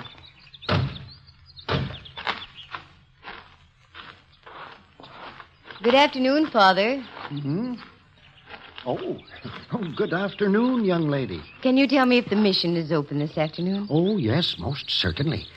Do forgive me if I appear somewhat startled. I was picking these red berries, and I failed to hear you drive. I'm sorry, Father. Oh, that's quite all right. I fear my thoughts were wandering. Pardon me, may I introduce Mr. Watson? How do you do, Father? And this gentleman is Lieutenant Mellard. How are you, sir? Lieutenant? No, not military, Father. I'm with the San Francisco police. The police? No, Father, we're not here on business. I was wondering.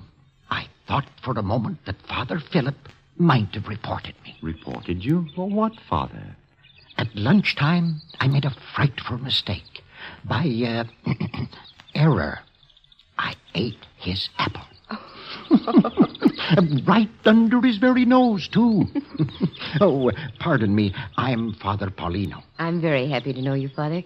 My name is Candy Matson. I have some free time. I would be pleased to show you about. May I? We'd be delighted, Father Paulino. I think we can start with the yard. It gets dark so early this time of year.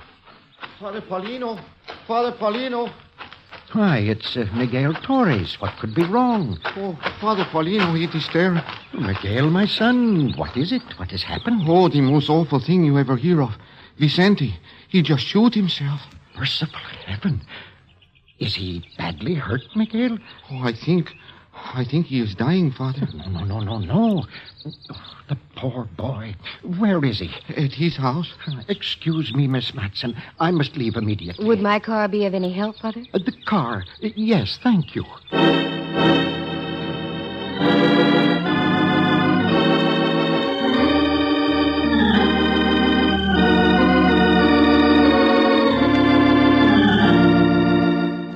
From Studio A in San Francisco's Radio City, the National Broadcasting Company presents Candy Matson, Yukon 28209.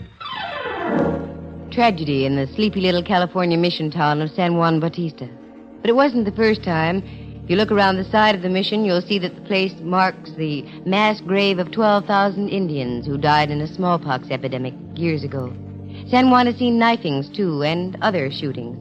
It had lived a rowdy life in the dim years gone by, and obviously the rowdiness was still alive in a minor sort of fashion. We got in the car, and with Miguel directing us in broken English and Latin gestures, we made our way out on a dirt road about 3 miles outside of town near the granite quarry. We finally pulled up in front of a one-story wooden house that must have been built before the turn of the century. We went inside, and there was the prone form of a Mexican boy of about 21 or 2. There he is, Father. Is he all right? I don't know, Miguel. I'll have to see. He's gone, isn't he, Father? Yes. May his soul dwell eternally in peace. He is dead? Miguel, listen to me. His flesh is cold, yes, but his soul still lives. Do you understand what I'm saying, my son? Yes, Father Paulino. Wait a moment. Mallard, look. Here, where he was shot. Well. If Vicente knocked himself off, he certainly did it the hard way. You're not kidding. Miss Matson, would you mind very much if we brought the body back in with us to the mission? I'm afraid we can't, Father. Would you step over here? I have something to tell you. Certainly, Miss Matson. You wear a look of concern. Is there something wrong? I'm afraid there is, Father Paulino. What do you mean? Well, it looks very much as though this wasn't self-inflicted. What? You don't mean that... Miss Matson, are you sure of what you're saying? Reasonably so, Father.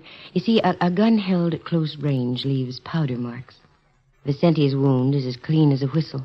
Well, I don't know what to say. I'm sorry, Father, but that's why we can't remove the body. We'll have to call the sheriff's office in Hollister. Can you tell me where I can find a phone? Yes, there's one at the mission. If you don't mind, I'll stay here. I have work to do.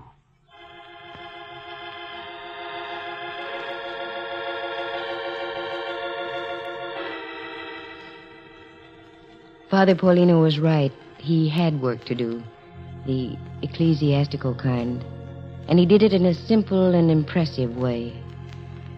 San Juan Bautista, with a population of a little over 600, and we run plop into a murder.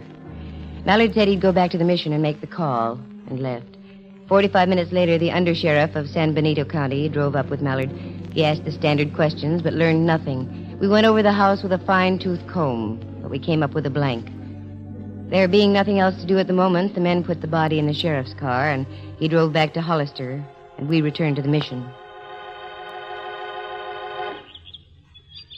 Would you care to take a stroll about the gardens, Miss Matson?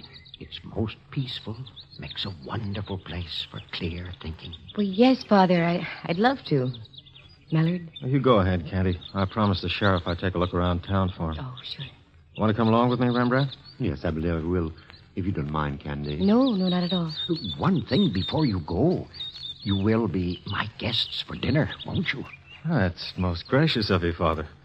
What do you think, Candy? I think it would be charming. Okay. We'll see you back in a little while, then.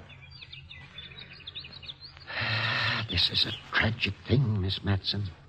Vicente was a splendid lad and a good Christian. I know how you must feel, Father. I never could understand why there must be things of this sort in the world. Not only between individuals, but countries and nations as well. It is hard to comprehend.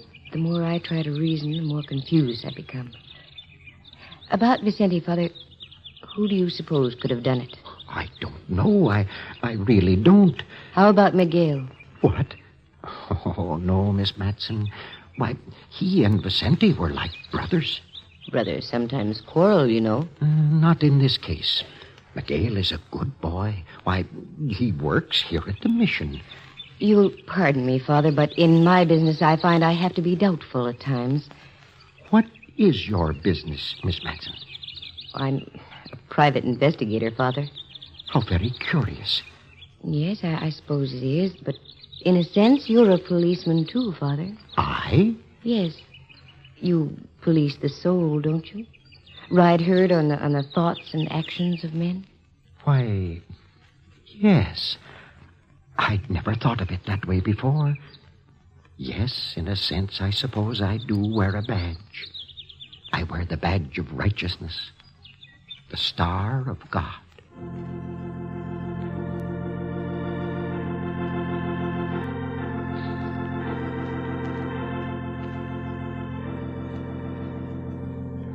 Father Paulino was a wonderful man. As we walked about the mission gardens, he spoke of many things, but in parallels, all connected in some way with the killing of poor Vicente. The time passed swiftly. I was so engrossed in listening to the kindly voice of the man, and before I knew it, Mallard and Rembrandt had returned, and it was time for dinner. Miguel did the cooking and waited on the table. The dinner was a masterpiece of simplicity, and if it hadn't been for the tragedy of the afternoon, I would have been enjoying a serenity I'd never known before. Did Vicente live out there all by himself, Father? Yes, the house belonged to him. He's a descendant of one of the original families of San Juan. His great-great-great-grandfather owned one of the largest ranchos in California. It stretched from here to the Pacific Ocean. That's a lot of property. Indeed. You see, it was given to him by the King of Spain under one of the original Spanish land grants. I understand there still are some in existence. Yes, I believe there are. But they've all been chopped up and sold in much smaller parcels. Did Vicente work, Father? Oh, yes, he was a good worker. Seasonally, in the artichoke fields and the lettuce fields. In the off-seasons, he did odd jobs about the town. Speaking of town, Father, do you know a woman named Rose Taylor? Why do you ask that? Do you? Yes. Why do you mention the name? There's a little bar down the street. Yes, I know. The frailties of mankind. The fellow who runs the place says there's been talk about Vicente being kind of loco over the Taylor girl. I'd heard something of the sort, too. I was going to speak to him about it on Sunday. How long has she been here, Father? She arrived about 2 months ago. I'm afraid she's been a disturbing influence on our little village ever since. Did you talk to her, Mallard? No. Where does she live, Father? In a small cottage over on 2nd and Polk Street. I think we ought to take a little walk over there, don't you, Mallard? Right as rain, Cupcake. I dropped by her place before dinner, but she wasn't in. Oh, you know where it is, then? Mm-hmm. Good. Please don't think it's rude, Father, but it's something we have to follow through on. I understand, Miss Matson.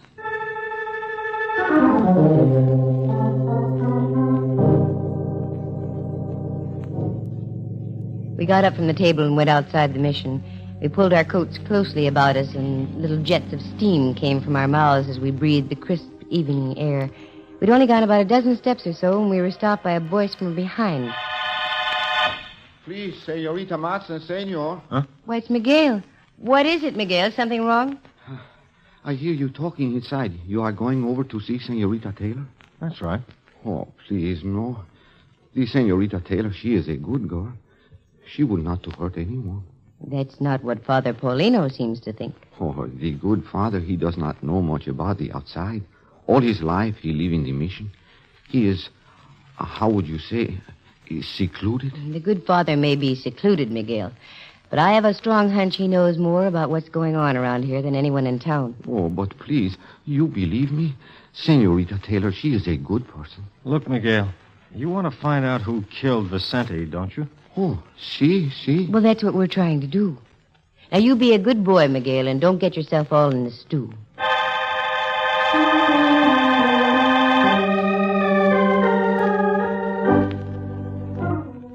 We left Miguel and walked over a couple of blocks to 2nd and Polk Street. We found the cottage and saw a light in the front window. Mallard knocked. And what opened the door would have been a delight on any movie screen, if you like your beauty the hard way. Rose Taylor, it was obvious, could raise an awful lot of havoc with the local swains. Something you wanted? Yes, we'd like to talk to you for a moment, if you don't mind. Yes, I do mind. I'm kind of busy. I'm sorry, Miss Taylor, but you'll have to unbusy yourself. This is the police. Police. Always the police. Why can't you let me alone? You've been in trouble before? Nothing serious. Might be this time. You know a kid named Vicente? Yeah, I heard what happened. These crazy kids. They have a yen for knifings and shootings. Don't they just? This is Lieutenant Mallard. He tells me he was by here this afternoon, and you weren't in. That's right. I went into Salinas to do some shopping. We can prove that, can we? Absolutely. Well, well, what have we here? A very cozy little .32 revolver, and also nicely cleaned and oiled. You always keep it this immaculate, Miss Taylor? Certainly. When some character gets too much tequila under the belt, you don't know what's going to happen. And the suitcase on the bed. Are you getting ready to go somewhere? Wait. If you're trying to make out that I knocked off Vicente, you're just whistling Dixie in 4 flats. Look, a telegram. If you'll take the time and the courtesy to read it, you'll find that my sister in Los Angeles is a very sick girl. I was going down to spend a week or so with her. What is this, a convention hall? Come in. Buenas noches, senorita. Miguel, beat it. I'm busy. I am sorry. I am sorry. I have a message for Senorita Matson and for you, senor. Father Paulino sent me. A message? What is it, Miguel? The sheriff in Hollister just called on the telephone. He said to tell Senor Mallard that the bullet that killed Vicente was from a .32 caliber gun.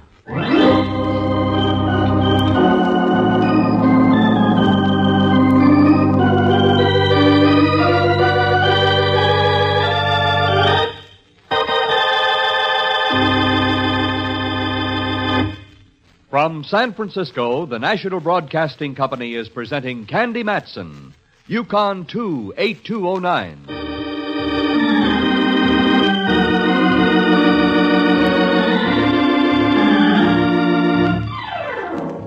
Well, now, a .32 slug had killed Vicente, and Miss Taylor owned a .32 gun. It looked practically tailor-made. However, I've seen coincidences like this before that have gone up in thin smoke. Mallard plucked the rose and asked her to return to the mission. And right there, I got me a king-sized idea. I excused myself, went to the little bar, and from the owner, I found out where the local banker lived. 5 minutes later, I was in his living room talking to him, a gentleman named Banta. Yes, it's terrible. I only heard about it a half hour ago. Vicente was a splendid lad. That's what I've heard. Well, the reason I'm here, Mr. Banta, is to inquire about his financial status. Did he do any banking at all? Oh, yes. Up to about 5 or 6 weeks ago. Uh-oh. Can you tell me more? Well, he had a savings account of approximately $2,800. Suddenly, he began making withdrawals. 200, 300 at a time. Yesterday, he made another withdrawal. He'd left a total of $400 in his account. Well, what do you know about that? Well, he said he was having trouble with his crops this year. The rain and all that. Mm-hmm. What about Miguel Torres? Now, that's a very strange thing. He had an account of $900. That's practically gone, too. I assumed he was helping his friend Vicente. I smell a very well-shaped rodent. Name of Taylor. Thanks, Mr. Banta. You've been a great help.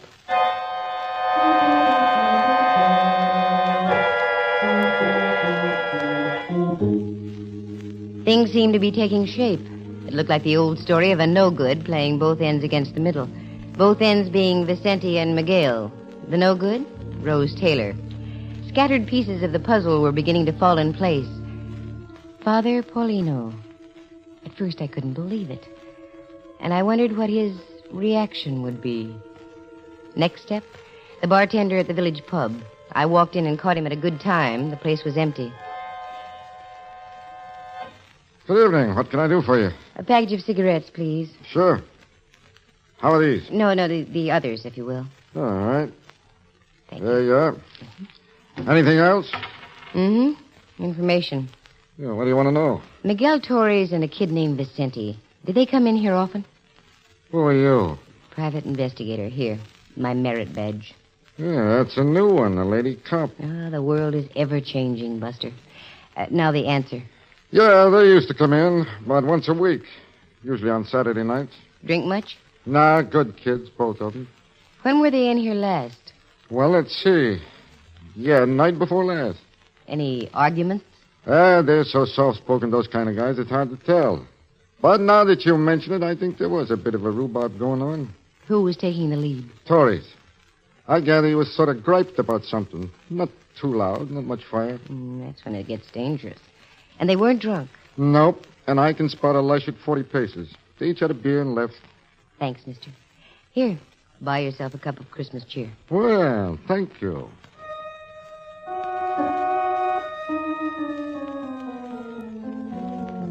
click, another piece of the puzzle in place, and all roads led right back to the mission.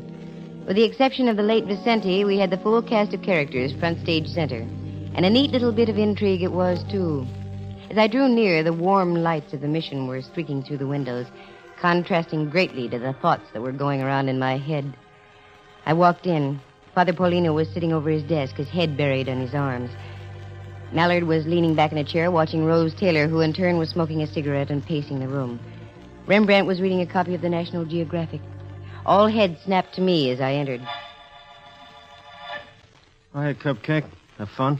Of sorts. What's new here? Oh, waiting for the sheriff from Hollister. He's going to book the Taylor lady on suspicion of murder. That way he can hold her. I think I have somebody else for him to hold. Father Paulino? Yes, Miss Matson. I think you know what I'm about to say. Yes. Yes, I think I do. Where is he? In the next room. I'll call him.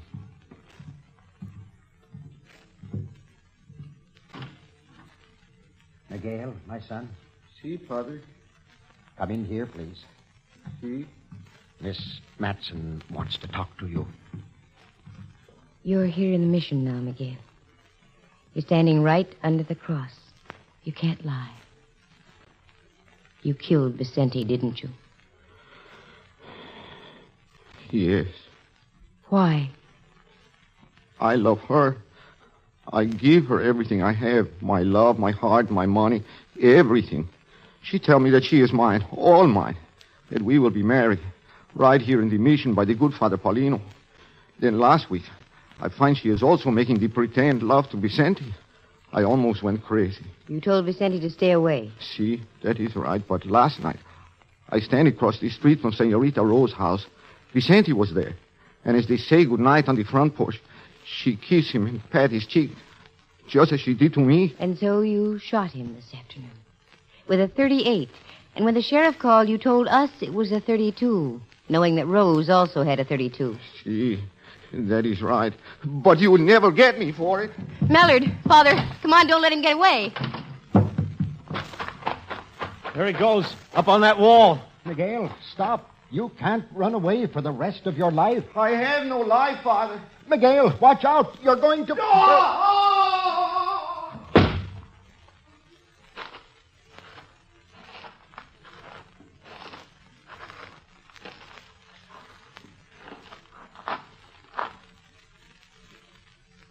He's done for. Broken back.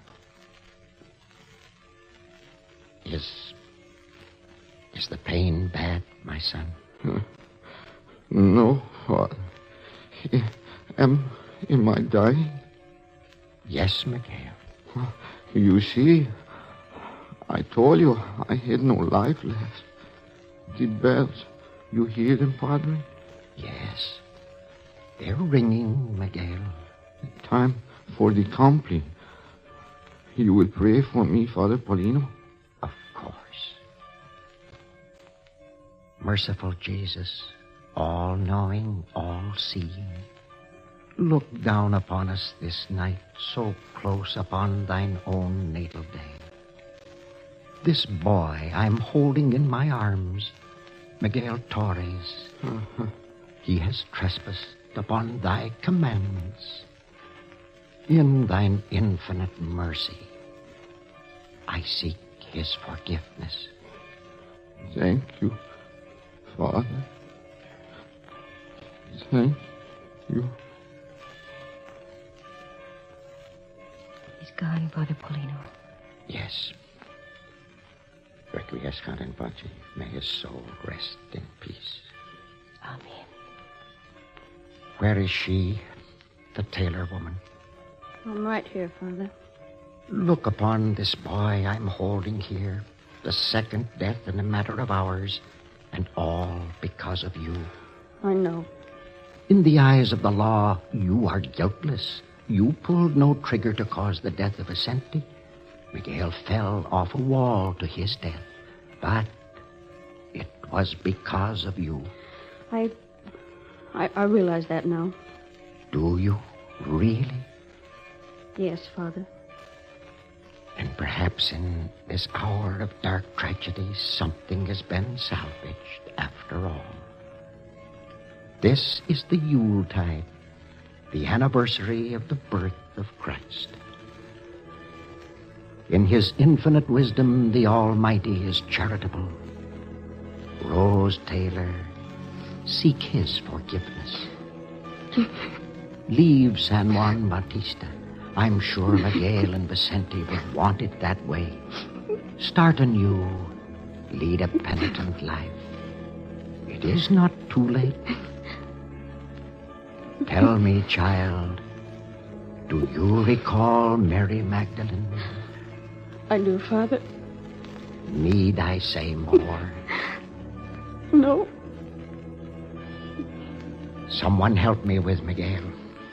We will carry him back to the chapel and finish the compliment there. I will, Father. Thank you. Yes.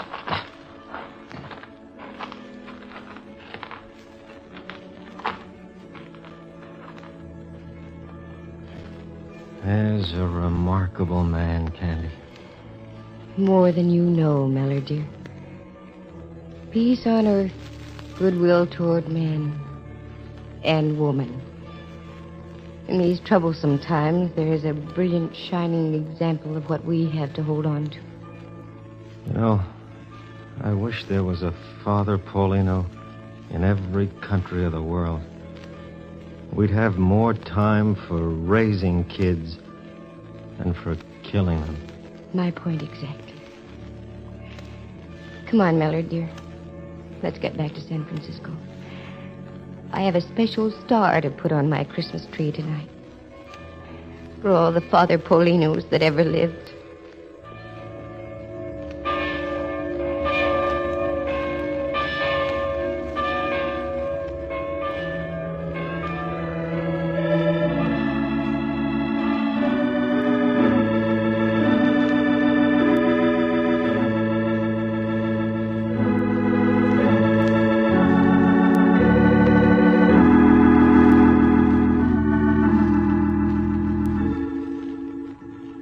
Listen again next week at this same time. Just dial Candy Matson, Yukon 28209. And a very Merry Christmas to you all.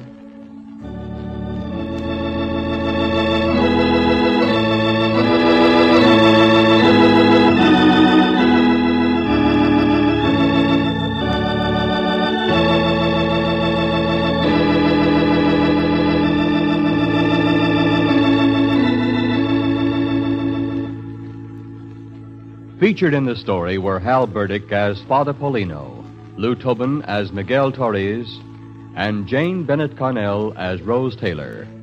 Henry Leff is Lieutenant Ray Mallard, and Jack Thomas plays Rembrandt Watson. The program stars Natalie Masters as Candy and is written and directed by Monty Masters. Sound effects are created by Bill Brownell, and Eloise Rowan is heard at the organ. Our engineer was Clarence Stevens. The characters in this story were entirely fictitious. Any resemblance to actual people is purely coincidental. The program comes to you from San Francisco. This is Dudley Manlove speaking.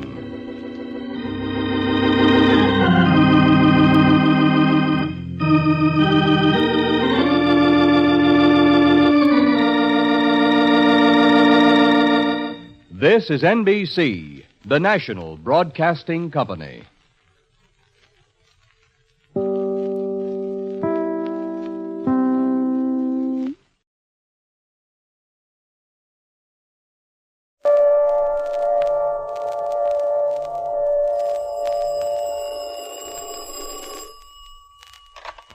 Hello, Yukon 28209. Yes, this is Candy Matson.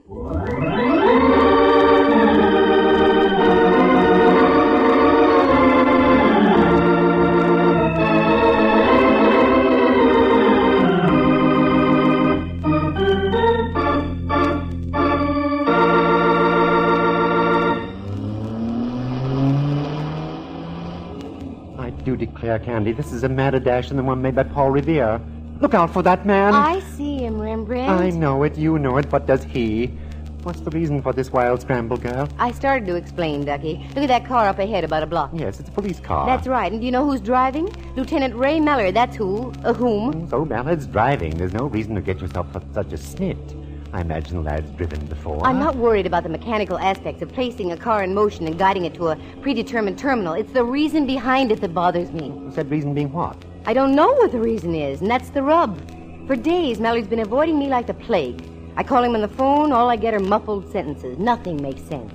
Last night I waited in front of the Hall of Justice and followed him when he left. And where did he lead you, dear? Into a pool room or some such thing? No, pool room I wouldn't have minded. I shoot a pretty good stick of snooker, you know. That's beside the point, Candy. Come now, concentrate. Where did Mallard lead you? To a small hotel on Ellis Street. He met a man in the lobby who was wearing dark glasses. They huddled in a corner and talked for a while. Then Mallard left. I didn't duck back fast enough, and Mallard saw me. Oh, brother, what a bawling out I got. How strange. With that, he got in his car and drove away like frantic. That certainly doesn't sound like Mallard. I called to apologize this morning. He wouldn't even talk to me. And now this. He never drives a squad car unless it's absolutely necessary. Now you've got me curious. Something must be up. You're darn tootin', and I want in on it. Yes. Who does Mallard think he is, keeping things from us like this? Oh, he's stopping. I'd better hold it up right here. He's getting out, Candy? So I see. Look, he's waving up at the middle flat. Do you see anyone in the window up there, Ducky? Yes, a man. I can't quite make out his features, though. Yes, he's waving back. What's Mallard doing now? Going up the stairs and in. How do you like that? Rather delicious, isn't it? Oh, I squirm with intrigue. Well, I squirm, too. Come on, Rembrandt, squirm out of the car. This is one time I don't mind doing a shadow job strictly for free.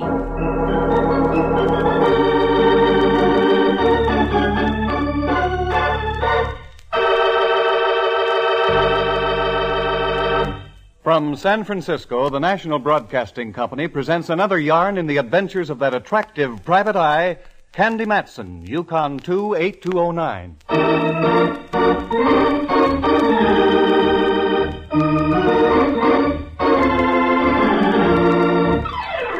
I knew there was something wrong 3 days before. Whenever I walk into Mallard's office in the Hall of Justice, where he lieutenants for the San Francisco homicide, and all I get out of the big guy is an ugh, something's foul in Dixie. You can play that in any key you like. And the ughs kept up, mentally and verbally. Add that situation with Mallard's mysterious friend in the dark glasses, and you've got something. Especially when Lieutenant Boy stops off at an old flat, waves to a gent, the gent waves back, and Mallard goes inside. Now we're all tidy and up to date. We waited for about 20 minutes outside by my car. 2 or 3 other people came and went. Finally, Mallard came out carrying a very small box in his hands. He put it inside his coat pocket.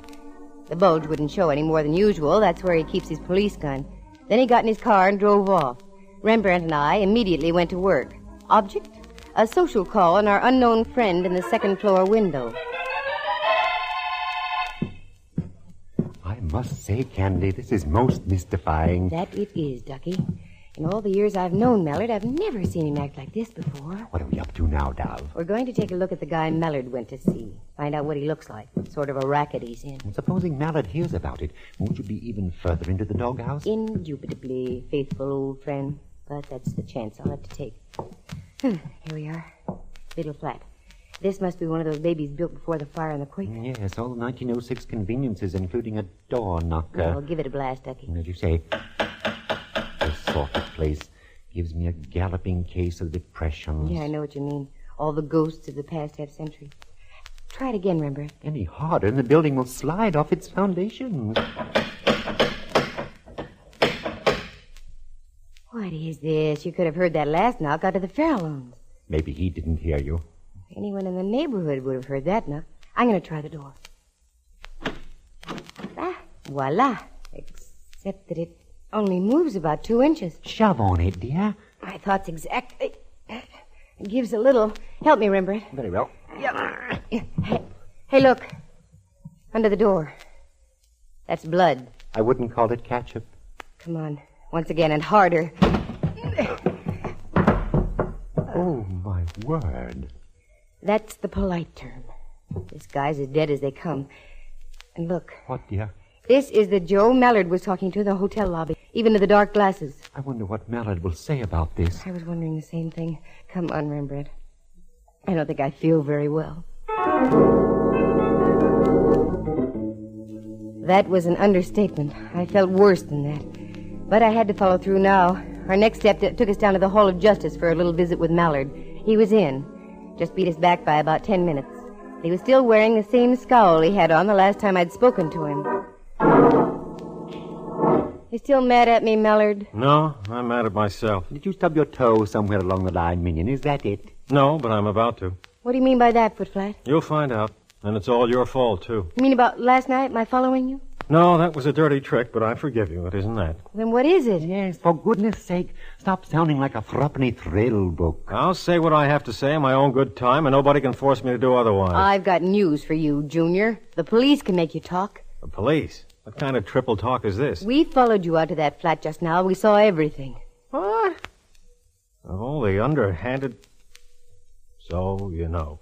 Yes, but why did you do it, Mallard? Because I'm a fool. Just a plain fool, and I ought to have my head examined. Also, the poor fellow you left out there. He needs his head examined, too. He sure does. It's got a hole in it about the size a .45 slug would make.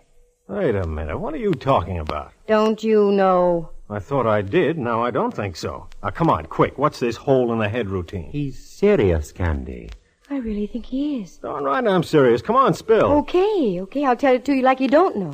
We followed you out there. You wave up to the second story. Man looks out the window and waves back. Check. You go inside. We wait 20 minutes further away. You come out with a small object in your hands. You put said object in the inside coat pocket. Good report. Most efficient. You drive off. We go up to pay a visit. The host wasn't willing. He'd been shot to death. What? Oh, brother. And you thought I'd done it? Well... Well, really, Mallard, I don't see anything to laugh about. That's because you're not sitting where I am. Oh, Sister Susie, did you get your clues all fouled up? Let's get out of here. We got work to do.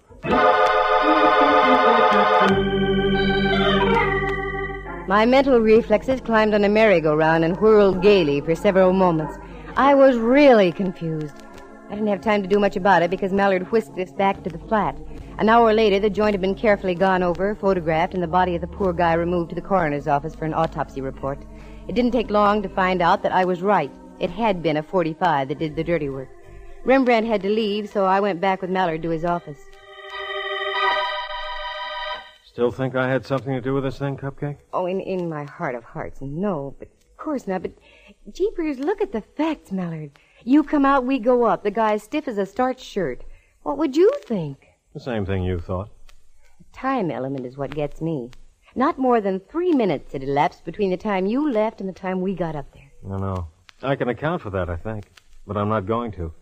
As a matter of fact, there are several things I could account for, but I'm not going to. Now who's doing the triple talk? I am, deliberately. I'm going to tell you something, Candy. Listen carefully.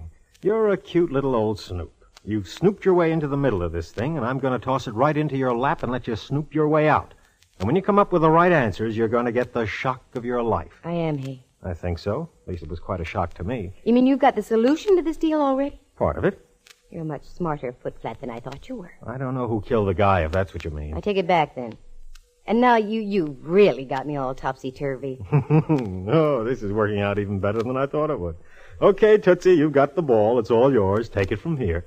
You mean you actually want me to help you on this deal? Sure. Who knows? You might come up with something. Now beat it, will you? I gotta find me a killer. I was so puzzled by then that I wanted to rap the guy over his head. I fought off the impulse and left. If he gave me carte blanche on the killing, I was going to take advantage of it, if for no other reason than to prove I was right and Mallard wasn't the joker who did it. There's only one place to start, back at the flat where the guy had been done in. The cops had gone, so I did some question work. The landlady lived in the flat below. No, she didn't know the man. A gal named Jennifer Shirley had leased the middle flat for the past 5 years. I swung a deal with the landlady, got the key to same, not the landlady, the flat, and moved in. I had a good night's sleep and waited all the next day. Nothing. The odd thing about the deal was the fact that the cops hadn't been back. They usually return for a double check. So the next night I hit the sack again. About midnight, my dreams of a vine-covered cottage in the country with Mallard were rudely shattered by a sound. The sound of a key in the lock of the door.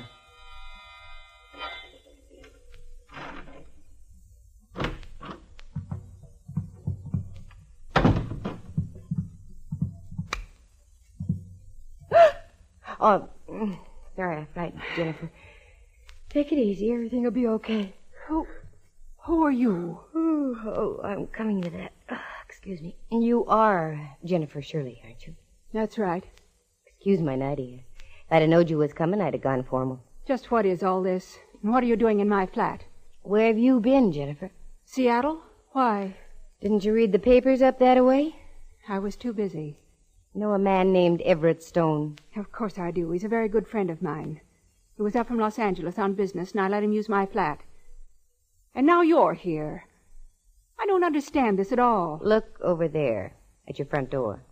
Everett Stone was shot to death right on that spot. Everett?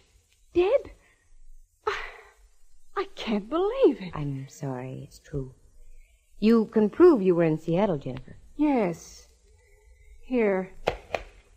My plane ticket receipt and the stubs on my luggage. I just got in at the airport less than an hour ago. Just for the record, where did you stay in Seattle? At the Olympic Hotel. We can prove that, too, can we? Of course. Now, wait just a moment. The shock of all this slowed me down for a second or two.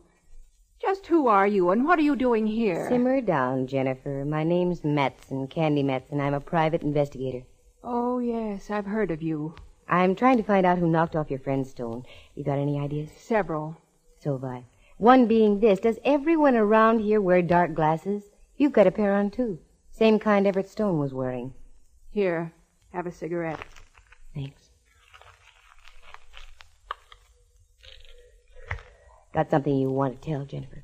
Yes, I do. The dark glasses are standard equipment for the type of work we're in. And what would that be? We're gem dealers, precious stones. Whenever we have a valuable piece of property in our possession, we're required by bond to wear these dark glasses. A disguise, so to speak? That's right. When Everett arrived from Los Angeles, he had with him the Cape Hatteras diamond. You've heard of it? Who hasn't? Worth about $500,000. That's right. He was on his way to Seattle to show it to a prospective buyer. The first night here, Everett appeared on a television show to display the diamond. And as he left, he knew he was being followed. He called me and asked me if we could make a switch. Wanted to know if I'd take the diamond on up to Seattle and try to make the sale. And he'd stay here, is that right? Right. It was a good switch, except that Everett got himself knocked off for his trouble. Have you got the diamond with you? Right here, in my purse. Look. What a little beauty. And not so little at that. No. Oh, it's the most gorgeous thing I've ever seen. And you just carry it around in your purse like that? Certainly. Who'd think to look in a woman's purse? You've got a point. Lipstick, mascara, streetcar tokens, loose change, but not a $500,000 rock. Did Everett say what the man looked like, Jennifer, the one who was following? Yes. He wrote a complete description for me. Have you got it? Also in my purse. Here. Yikes. Miss Matson, you're white as a sheet. What's wrong? Plenty's wrong. This describes a certain Lieutenant Ray Mallard to a T.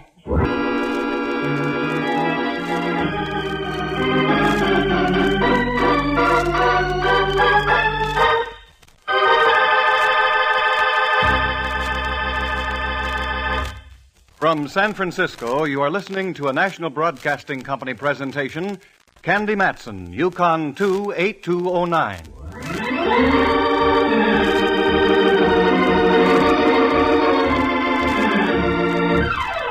I slipped out of my nightie, slipped into my street clothes, slipped Jennifer a wet-fish handshake, slipped out the door, slipped into my car, and slipped home to my penthouse on Telegraph Hill, and from there I kept right on slipping.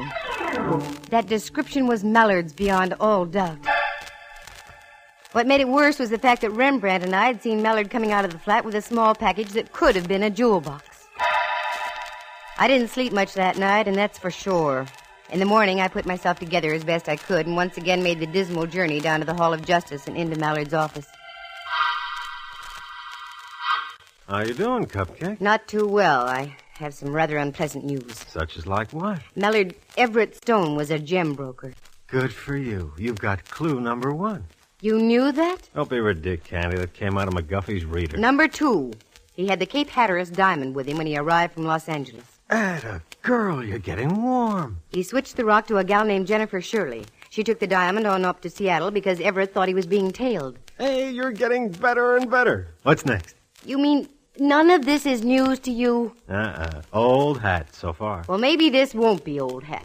Everett wrote a description of the guy he thought was following him. He gave it to Jennifer. It's you right on the nose, Mallard boy. What? It's you, including the little mole you have behind your right ear. You don't look so good, Mallard, dear. Don't you think you ought to tell me what it's all about? Maybe I'd better. I can't for the life of me figure out.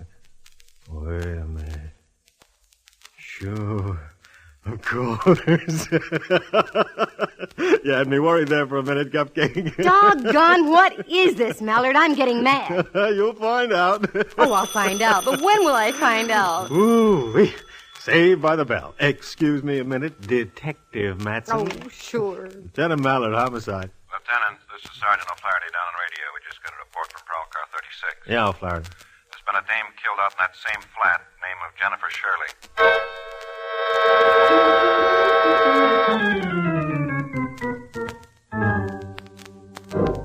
It was then I knew that Mallard was really in the clear. The phone dropped out of his hands and he looked as if he'd been slugged with a belaying pin. Mallard had work to do, so I left. Only this time I didn't go back to the flat. I have, tenderloin connections. So putting 2 and 2 together, I started making the rounds down around Turk Street. Turk, Ellis, Eddie, the whole section where the Easy Street boys hang out. I came up with nothing. Nothing until I stumbled into a little bar near Eddy Street on Leavenworth. I came face to face with an old acquaintance of mine. Name of, Montgomery the Mole.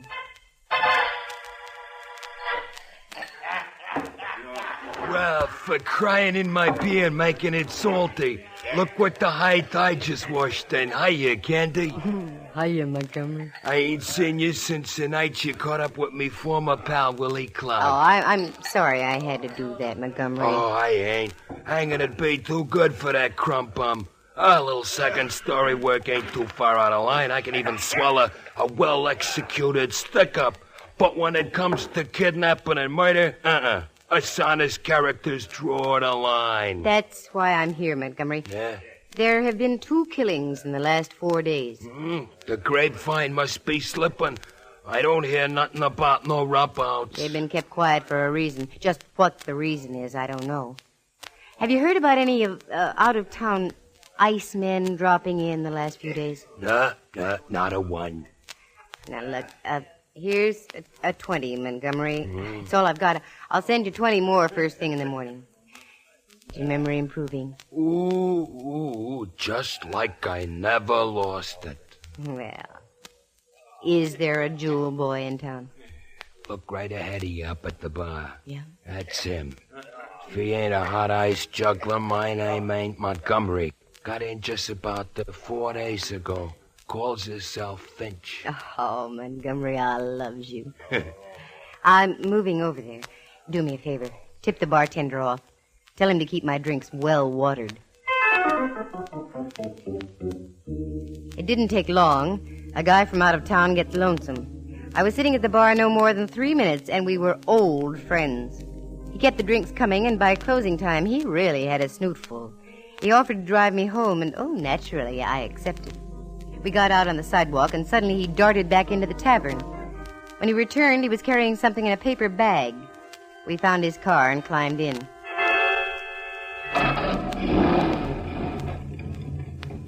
Don't you think you ought to let me drive, Mr. Finch? No. Quite a few. I can handle this little old car. I'm sort of stranger here. You'll have to tell me which way to go. Oh, sure. You go straight up Leavenworth here, and then you turn right on Bush. I'll direct you after that. Okie doke. Oh, you sing real pretty. When did you say you got into town, Mr. Finch? About 4 days ago. Let's see. Yeah, that's right. What sort of business are you in? Business? I'm in no business. Retired, sorta. Oh. Got lots of money. Get lots more, too. Hey, look out for that bag. Oh, I'm sorry. How clumsy of me. Yeah, but, why, it's a purse. Why, Mr. Finch. Put it back. It's a present for my sister in Riverside. Oh, how thoughtful. Turn left on Kearney Street, will you? Sure. Then when you get to Washington, turn right 1 block to Montgomery Street. It's right on the corner. Would you care to come up for a nightcap, Mr. Finch? Hey, now, that sounds like a very good idea. Sure. Nightcap. Yeah. The corner of Washington and Montgomery is just half a block from Mallard's office in the Hall of Justice. With any luck, I could do a bloodless turnover to Lieutenant Boy. I reached down by my side, got my .32 out of my purse, and held it under my coat. We arrived at our destination, and Finch helped me get out of the car. There was only one pale light to illuminate the street, which was just what I wanted. There you are. You go ahead a little way, Mr. Finch. There seems to be something wrong with one of my heels. Oh, sure. Oh.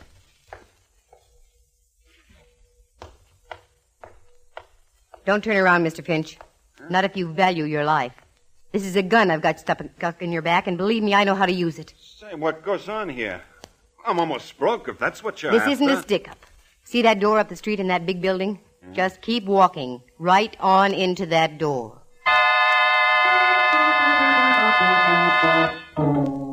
He started walking, and I hung back a few paces. I didn't want to lose this baby. He was too good. Because that purse he had in the paper bag was the one owned by Jennifer Shirley. I'd never be able to forget that purse. It contained the Cape Hatteras diamond. I marched him into Mallard's office, and Mallard was in. I gave him the full scoop, and in less than half an hour, we had one sad Finch behind locked bars with the promise of a full written confession of 2 killings and 1 diamond theft. I had never seen anything fall into place so easily. A few minutes after we returned to Mallard's office from putting Finch into his ungilded cage, there was a knock on Mallard's door. Come in. Is I, Gumshoe? What on earth did you call me for at this hour of the night or morning? Yeah, come on in, Rembrandt. This ought to be fun. Oh, you too? Yeah. Why aren't you home getting your beauty rest? Oh, we just wound up a couple of killings, dear. Those of Everett Stone's and Jennifer Shirley's. Well, bully for you. And I had nothing to do with it. Candy did it all. I left her strictly alone, and she came through like a trooper. There's only one little thing she's overlooked. When she comes up with that, she'll have solved her best and last case. Last case? What are you talking about, Mallard? Captain Mallard, this is Riley on the top deck. Captain Mallard? What is this? Yeah, Riley. We got this Finch joker all booked and fingerprinted. He's in the Lysol dip now, then we'll tuck him into Betty Bye for the night. Good. We're changing shifts now. Anything else you want from me? No, Riley, you can knock off. Fine, Captain. Oh, and all the boys up here send down congratulations. Oh, thanks, Riley. See you tomorrow. You? A captain, Mallard? Well, that's right. Well, by Jove, I think that's splendid. Congratulations, minion. Well, thanks, Rembrandt. Oh, I'm getting dizzy again. He's a captain. And what's this stuff about my best and last case? Give out here, Mallard boy. Doggone it, you're missing the most important clue in this whole case. Now, let's review it. Go ahead, girl. I'm bursting me buttons. Okay. I first get suspicious when you turn grumpy on me, Mallard. That's when I was wrestling with myself over a decision. That's right. Then you meet the Stone guy in a small hotel on Ellis Street. Well, we had business. That's where he wanted to meet me. Then you go out to those flats. You wave, he waves, you go in. When you come out, you're carrying something. We go up, Stone is dead. Later, I meet Jennifer Shirley. She shows me the Cape Hatteras diamond. But she also shows me something else. A description written by Stone, a description fitting you exactly. Here. Look what was in Jennifer's purse, along with the diamond. What? Another description. One that fits Finch. Everett Stone accidentally gave Jennifer the wrong slip of paper, the one that described me. Oh, for Pete's sake. That sure had me worried, Mallard, dear. Isn't there something else that worries you, Cupcake? Yes, there is, darn it, but I can't put my finger on... Wait a minute. That's it. The package. The one you carried down the stairs from that flat. At last, you finally did it, Candy. Here it is, right here. Open it, see for yourself. Okay.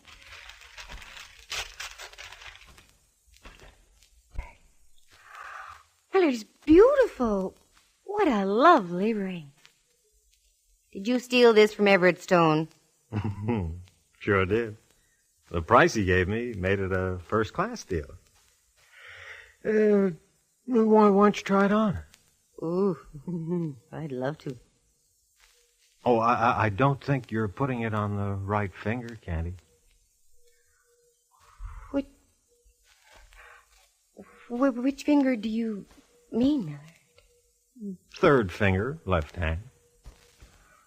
Oh, you don't mean that... Mallard, tell me. I want you to be my wife, Candy, dear.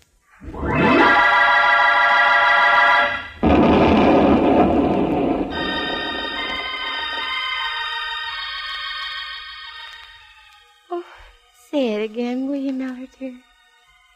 This is only another one of those fool dreams of mine, I'm sure. It's not a dream, Cupcake. I mean it. More than I've ever meant anything in my life. Will you marry me, Candy? You big idiot. You don't need the answer to that. I wasn't asking you. Oh, yes, I'll marry you.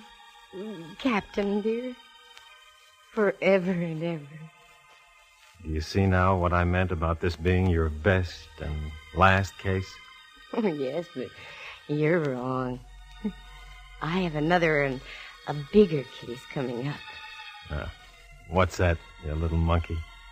Just trying to be an awfully good wife to you. My word, I was wondering. What, Rembrandt? When you're married, how shall I address you? Oh, that's easy. Just Mrs. Captain Mallard. Well, I won't even have to change my initials.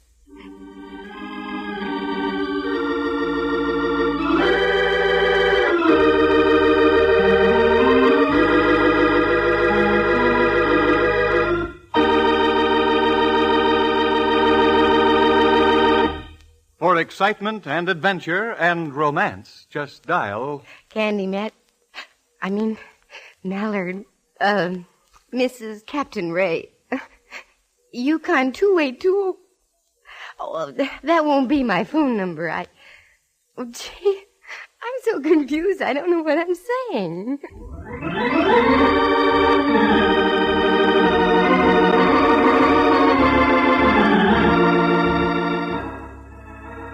Heard on the program were Jerry Walter as Montgomery the Mole, John Grover as Finch, and Helen Klebe as Jennifer Shirley.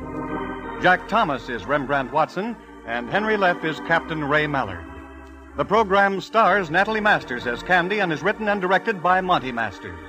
Sound effects are created by Bill Brownell, and Eloise Rowan is heard at the organ. Our engineer was Phil Ryder. The characters in the story were entirely fictitious. Any resemblance to actual people or names is purely coincidental. The program came to you from San Francisco, and this is Bud Heide speaking.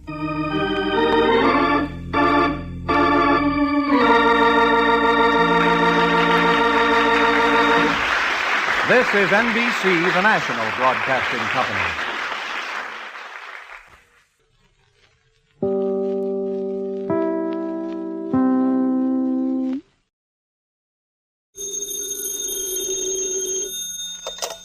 Hello, Yukon 38309. Yes, this is Candy Matson.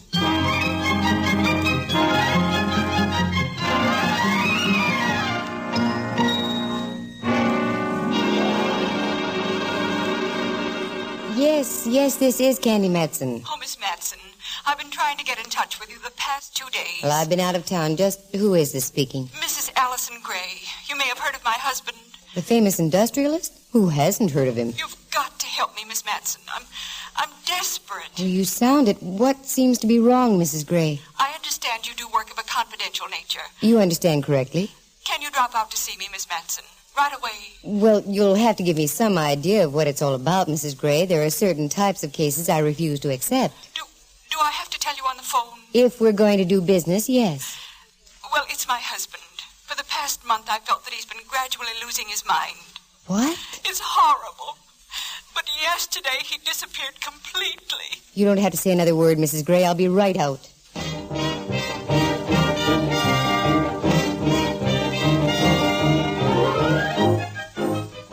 The National Broadcasting Company presents Candy Matson, Yukon 38309.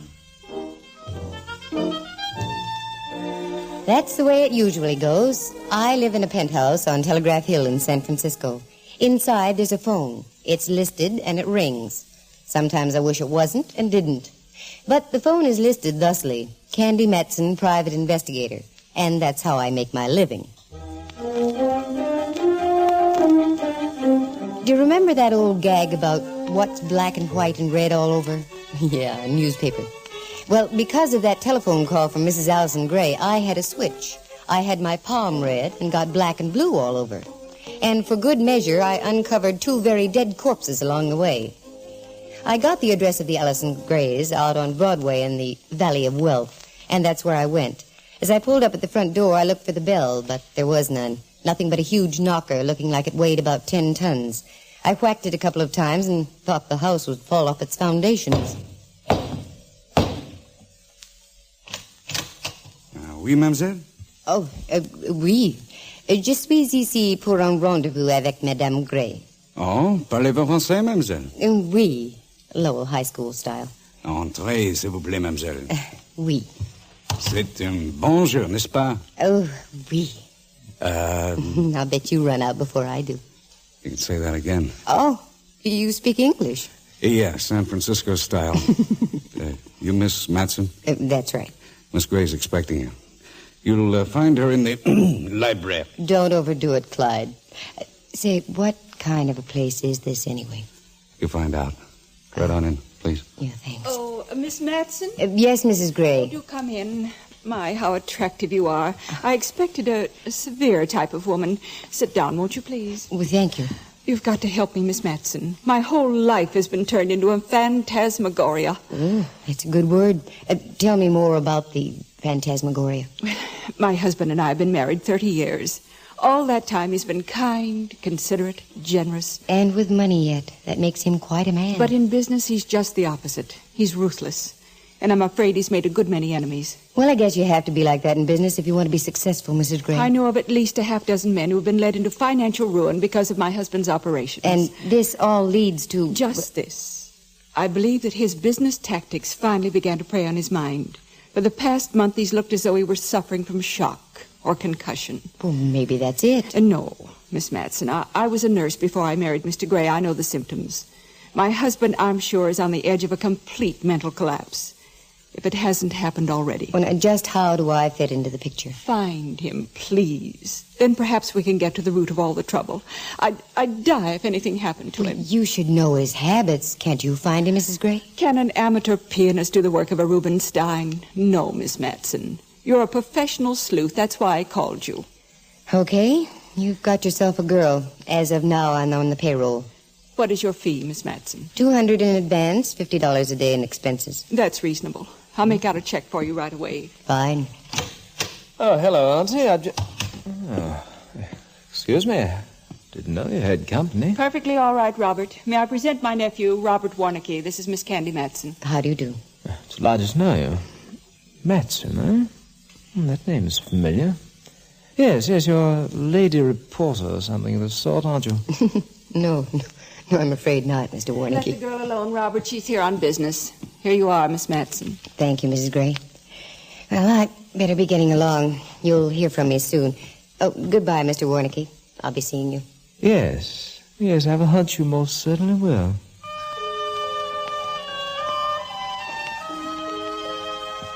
I left the house, got in my car, and as I drove along, I did some thinking. It was a strange thing. Here was a family with all the loot in the world, but unhappy.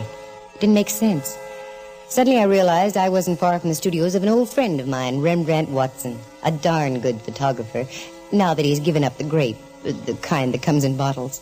As luck would have it, he was in and gave me a greeting worthy of the prodigal son. Candy, you minx. Where on earth have you been, Dove? Minx and Dove, you make me feel as if I should be molting. What do you mean, where have I been? Just what the question implies, dear. Where have you been? Up in Eureka on a case. Oh, and how did you find Eureka? With radar. You've never seen such fog. Oh. Well, why this deep concern about me whereabouts? I've been trying to get in touch with you. I've some business for you, dear. No, thanks, Rembrandt. I already have some. Oh, she's an old customer of mine. I've photographed her so often, I know every little wrinkle. I've even given them names. No, I've told you, Ducky, I couldn't possibly Her neck has more lines than a California road map. Rembrandt, for the last time, Her name is Gray. What did you say her name was? Gray, sweet little old fluff, lives out on Broadway. Mrs. Allison Gray? Yes, that's the one. Well, Rembrandt, I just now left her house not more than 10 minutes ago. Oh, splendid. She got in touch with you. She dropped in my studio several days ago, and I recommended you. Get yourself a fine fat feed, Dove. She can afford it. Well, do you know anything about the deal? Only that she's worried about her husband. That's nothing. I'm worried about mine. Oh, girl, you're not married. That's why I'm worried. You mean you still can't get Lieutenant Mallard to see the light? Right. Every time we even get near the subject of matrimony, Mallard ducks. Mallard ducks. Okay, I'll leave. I would if I were you. Mallard ducks. Really? Well, did you accept the case? I'm afraid I did, Rembrandt. Then you might be interested in this. Here. What's this? A card. You can read. Yeah. Madame Natasha, palmistry, telepathy, sittings by appointment only. What's this all about? May not have any connection in the least, but it fell out of Mrs. Gray's purse as she left the other afternoon. Palmistry yet? This gal goes in for wrinkles all over.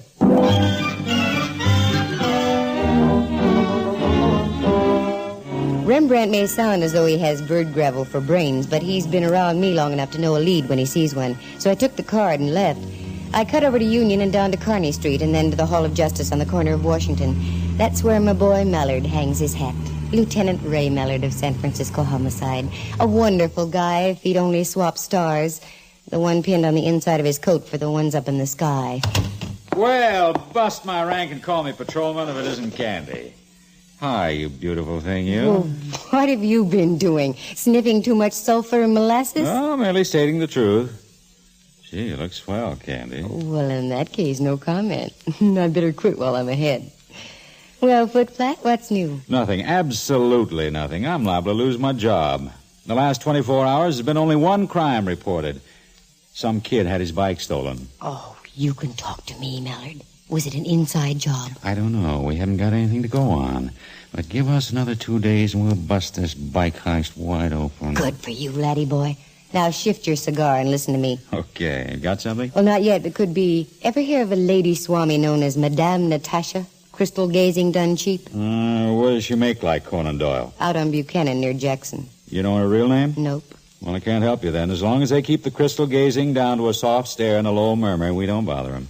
Just thought I'd ask. Know anything about an Allison Gray? Allison Gray, sure. Charming character. Whole department knows about him. There's nothing we can do about it. So? Yeah, so. The biggest crook this side of Jesse James. Jesse did it with a gun. This joker does it with pen and ink. Oh, all very neat and orderly. Can't get a thing on him. A happy chappy, eh? Very happy. He's got more guys who hate his... He's very unpopular. Yeah. Nobody likes him. Well, his wife does. She loves him. Well, that's what wives are for. That's what I keep telling you. Now, how did I walk into that one?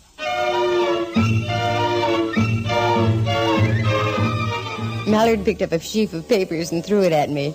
It seems I had scored a point. I ducked out, got in my car, and drove up the hill to my place. I had some phoning to do, and I wanted to do it fast. 3, 8, 6, 2. Then... The stars in their firmaments are all masterful. Good afternoon. Madame Natasha speaking. Good afternoon, Madame. I'm calling for an appointment. Oh? You were recommended to Madame Natasha? Yes. I'm from New York. A friend of mine was here last summer. She said you were excellent. Oh, how nice of her. And what was your friend's name? Wallace. Mrs. Jennifer Wallace. I do not seem to recall the name of Wallace. Oh, well. And You are? Betsy Ross. Ross. Very well. I can give you a sitting at 9 o'clock this evening, Miss Ross. Oh, and I'd like to bring a friend along, if I might. A Mr. Turner. That's a bit out of the ordinary, Miss Ross, but the stars decree. Very well. I will see you both. That was number 1 call out of the way. Number 2 call was to Rembrandt. He was going to be my Mr. Turner. He's very sharp where photography is concerned, and I wanted him along in case of tricks. He said yes, he'd always wanted his palm read. So I told him I'd pick him up about 8:30. Then I showered, fixed dinner, and got into an outfit that made me look as mousy as possible. With no lipstick or makeup, and with a pull-down hat and a dumpy old gown, I achieved the desired effect. Then I got into the car and went over to Rembrandt's place. I beg your... No subscriptions, thank you. I'm not sending any more boys through Oh, you're a woman, I think. I'm not only a woman, Rembrandt, I'm Candy. Heaven preserve us. Did someone throw acid on you or something? This is my costume. Halloween isn't until next month, Candy. I know, but the spooks are here. We're going to see them this evening. Perhaps so, but the way you look, it's just a matter of who scares whom. Candy, you look hideous. Well, good. That's just the way I want it. What's the idea, Dove? I don't get it. Some of these so-called fortune tellers are real smart cookies, Rembrandt. For obvious reasons, I don't want this gal we're going to visit to know who I am. Rest assured she won't. Not the way you look. Am I that convincing, Ducky? My dear, if I didn't know better, I'd swear you just stepped off a pickle boat. Fine. That's what I wanted to hear. Come on, Rembrandt. It's time for us to peek into our futures. We got in the car and drove out to Madame Natasha's place on Buchanan Street. It was one of those old 3-story gingerbread houses that still stand in San Francisco. Cornices, gables, carved pillars, ornate handrails leading up the front steps, etc. and etc. I rang the doorbell on the darkened porch and expected to be greeted by Peter Lorre. I wasn't far wrong. Oh. Good evening. Madame Natasha bids you enter the Temple of the Zodiac. Yes. And you are... Miss Ross, and this is Mr. Turner. Ah, yes. Madame is expecting you. Good. Just follow me if you will. Mm-hmm. Here we are. This room here. You will be seated, please. Thank you. A few brief words of instruction. Madame will be here shortly. At first, do not speak to her. She has been in touch with the outer world in preparation for your visit. She is on a highly sensitive mental plane. The least little noise will cause her great harm. You will remain where you are. Madame will sit at that table over there. She will address you. Once having done so, you may talk to her. In low tones, please. Is this clear? Yes. Very well. I shall leave you alone. Remember, let Madame Natasha speak first. Smells like a mortuary. Part of the act, Rembrandt. The aroma of flowers all ties in with the supernatural. I can't understand why we're here, Candy. Well, I've got to start somewhere, Rembrandt. This was the only thing I had to go on. Look, dear. There's a light beginning to fade up on the door. Where does it come from? Oh, I don't know. It's a cute trick, you know that? Oh, better be quiet. I think this is the Madame's entrance cue. Yeah, here she comes. You are gathered on the threshold of 3 powerful forces. The past, the present, the future. Prepare to travel with me through these 3 elements. The lady's name is Ross. The gentleman's Turner. That is right, is it not? You may speak. That is correct. Yes.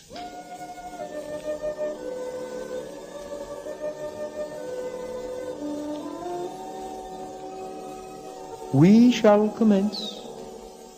Detach yourselves. Think of nothing but the past. Your childhood, your school days, vacations, your misfortunes, your happy hours, your parents. Think. Yes. Our thought planes are beginning to meet. Music, stars and music, they guide our lives. Yes, we are meeting. Look up there, Candy, on the wall, the face of a man. Someone is about to visit us. Do you feel the presence? Yes. Yes, I do. I seem to feel it's a relative of yours. Your father, perhaps? No. No, it's my Uncle Bart. He used to take me boating. Yes, Uncle Bart. Now I know. My word, this is better than home movies. Fool.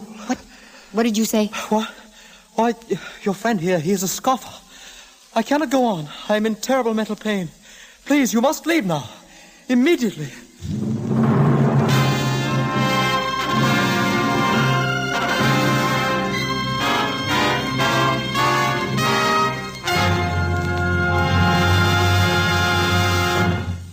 The National Broadcasting Company is presenting Candy Matson, Yukon 38309.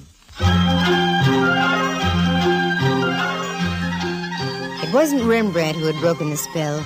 It was that scream and the anguished cry from the other room that did the trick.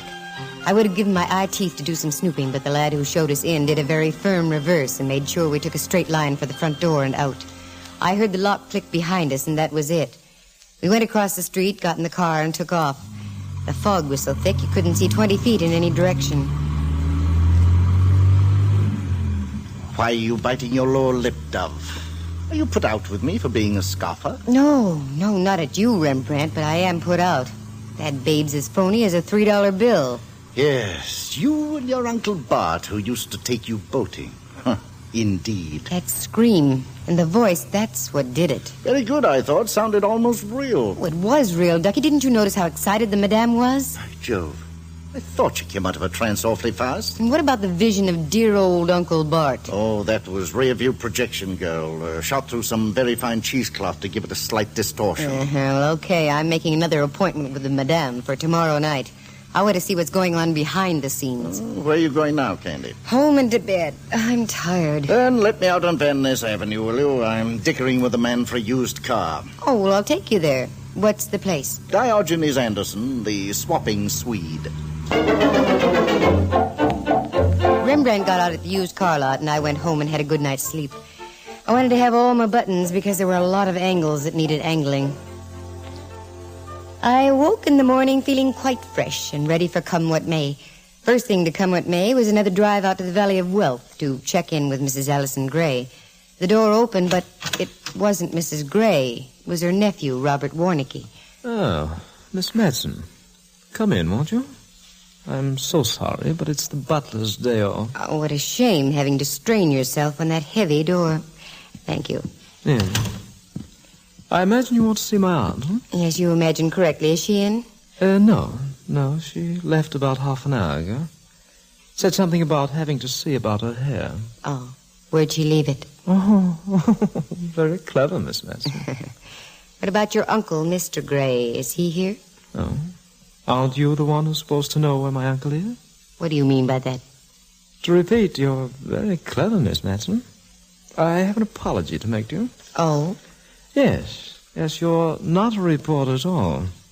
My aunt corrected my mistake. You're a private detective person. So who's denying it? You know, you're very attractive, Miss Matson. I think I shall kiss you. You what? I've never kissed a detective. Oh. Why, you clown. Tell your aunt that'll cost her another $100.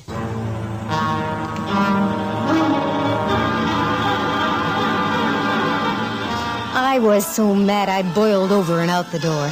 I think I drove all the way home and low at 40 miles an hour. I dashed up the stairs in my penthouse and scrubbed my face 3 times. And then I got to thinking how the character looked after he'd kissed me. Lipstick all over his mouth, and I started to laugh. And I stopped laughing.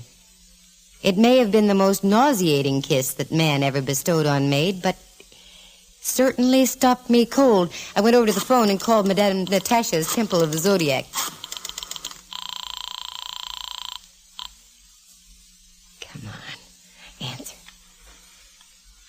stars in the firmament are all masterful. Good afternoon. Is Madame Natasha there? No.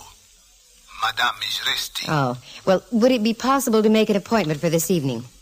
This evening? Have you been recommended by someone? Yes. Miss Ruth Burdett. Burdett? Burdett? Yes.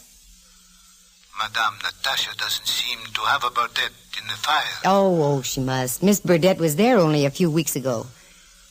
Well, very well.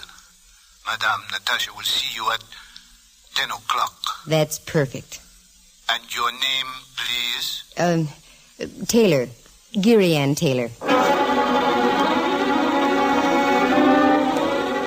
Things were beginning to roll now, and I think I saw the light. And if I was proven to be right, the light wasn't very pleasant. This time I didn't go as the mousy little character. I went as myself. I got in the car and drove out to the Temple of the Zodiac. If it had been dark the night before, it was even darker now, and I couldn't help shivering a bit. I checked my purse. There it was, my little .32, and I felt better. Then I walked up the steps, rang, was shown in by the same gent. He didn't bat an eye, so I knew I wasn't recognized. I went through the same briefing instructions about not talking to the madame until she spoke first and so forth, and the man left. After a moment or two, so did I. Down the hall. Then I found the staircase and rambled up in the semi-darkness. There were 3 rooms on the second floor, none of them disclosing a thing.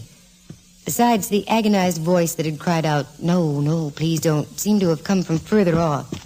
So on up another flight to the 3rd floor. I opened the first door. Nothing. Then kitty corner and another door. Still nothing. But on the 3rd door...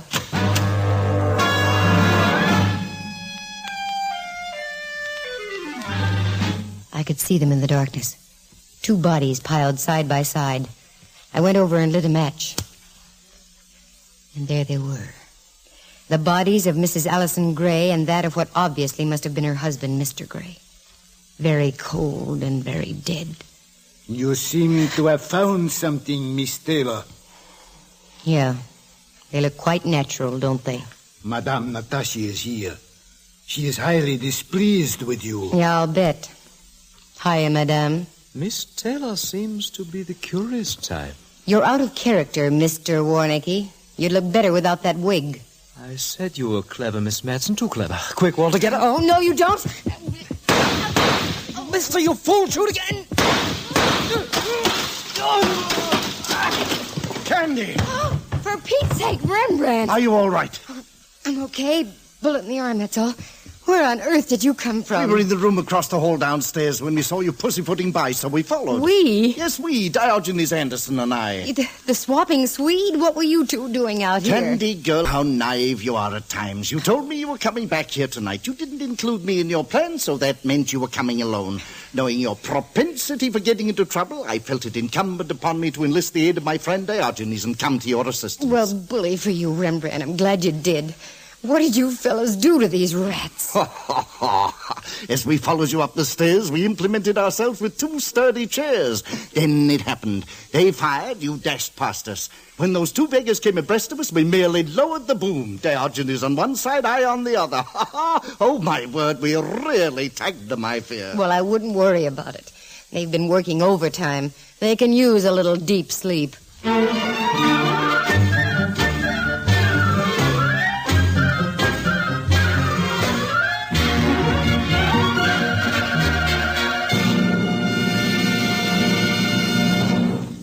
Look, Candy, 2 bodies. Tell me about it. Well, it's very simple, Mallard, dear. This nephew of Mrs. Gray's at one time had been a ham, a female impersonator in vaudeville. So last year he decided to try to convince his uncle, Mr. Allison Gray, that his days were shortening, that he should atone for his wicked life. And how'd he go about that? By telling his uncle he should visit a fortune teller. And by a very strange coincidence, the fortune teller is a nephew, Robert Warnicki. That's right, the impersonator. The same telling his uncle, and I quote, that he should give all his money away to charities before he died. Yeah, and the uncle went for the gag? Sure. Did you ever know a man like that who didn't want to repent before passing out? It was a cinch. But all the charities were phonies, and all the checks came right back to Robert Warnicki. Well, I don't see why Warnicki had to go so far as to bump off his uncle and aunt. Did the catch wise to this racket? Well, that's it exactly, Miller. He was in so deep that he might just as well go all the way and eliminate them. I see. You see, the uncle, in the first blush of being a grade-A philanthropist, never questioned the charities which Warnicki suggested. Yeah, that makes sense. About a month ago, he started wondering and snooping, and he found out there were no charities. He was like a wild man. That's what made Mrs. Gray think her husband was losing his mind. Well, if I unloaded that much money through a swindle, I'd have acted crazy, too. Yeah, I'll bet. Well, the uncle started following Warnicki's movements. Just as he discovered that Warnicki was also Madame Natasha, Warnicki caught wise that his uncle had caught wise. He forced him into the old house on Buchanan. Mm-hmm. Now he was frightened. He didn't know how much his aunt knew. So he went back to the Gray's place, told his aunt that he had a tip as to where his uncle was. Naturally, she went along with him. She was still up in the room with her dead husband the first night Rembrandt and I went out there. It was her voice I heard crying, "No, please don't." She'd heard our voices downstairs and tried to make a break. Warnicki's goon boy grabbed her just in time, and after we left, they did away with her, too. A very unpretty mess. Yeah. How did you first tip to Warnicki, Candy? When he kissed me. When he kissed? Wait, what? Sure, he kissed me. I appealed to some men. When I got home, I remembered the way he looked with my lipstick on his mouth. All I had to do was mentally put a wig on the joker, and voila, Madame Natasha. I'll be darned. Yeah. Aren't you going to kiss me goodnight? What, and turn into a fortune teller? Why, you cad. Come here, cupcake. What's the matter with you? Good night, Madame Mallard. Well, take a look in the mirror, and then get yourself a crystal ball, and you're in business. What?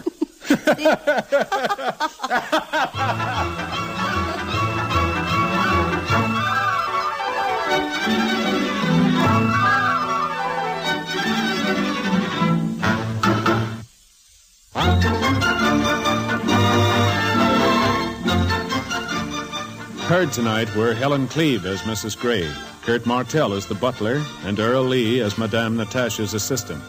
Tony Barrett played the dual role of Warnicki and Madame Natasha. Tudor Owen was Rembrandt Watson, and Whitfield Connor was heard as Lieutenant Ray Mallard. The program stars Natalie Masters as Candy and is directed by Monty Masters. The characters in tonight's story were entirely fictitious. Any resemblance to actual people is purely coincidental. And don't forget... For excitement, fun, and laughs, just dial Candy Matson, Yukon 38309. Hal Gibney speaking. This has been a presentation of the NBC Program Department in Hollywood. Thank you for listening. Please like and subscribe.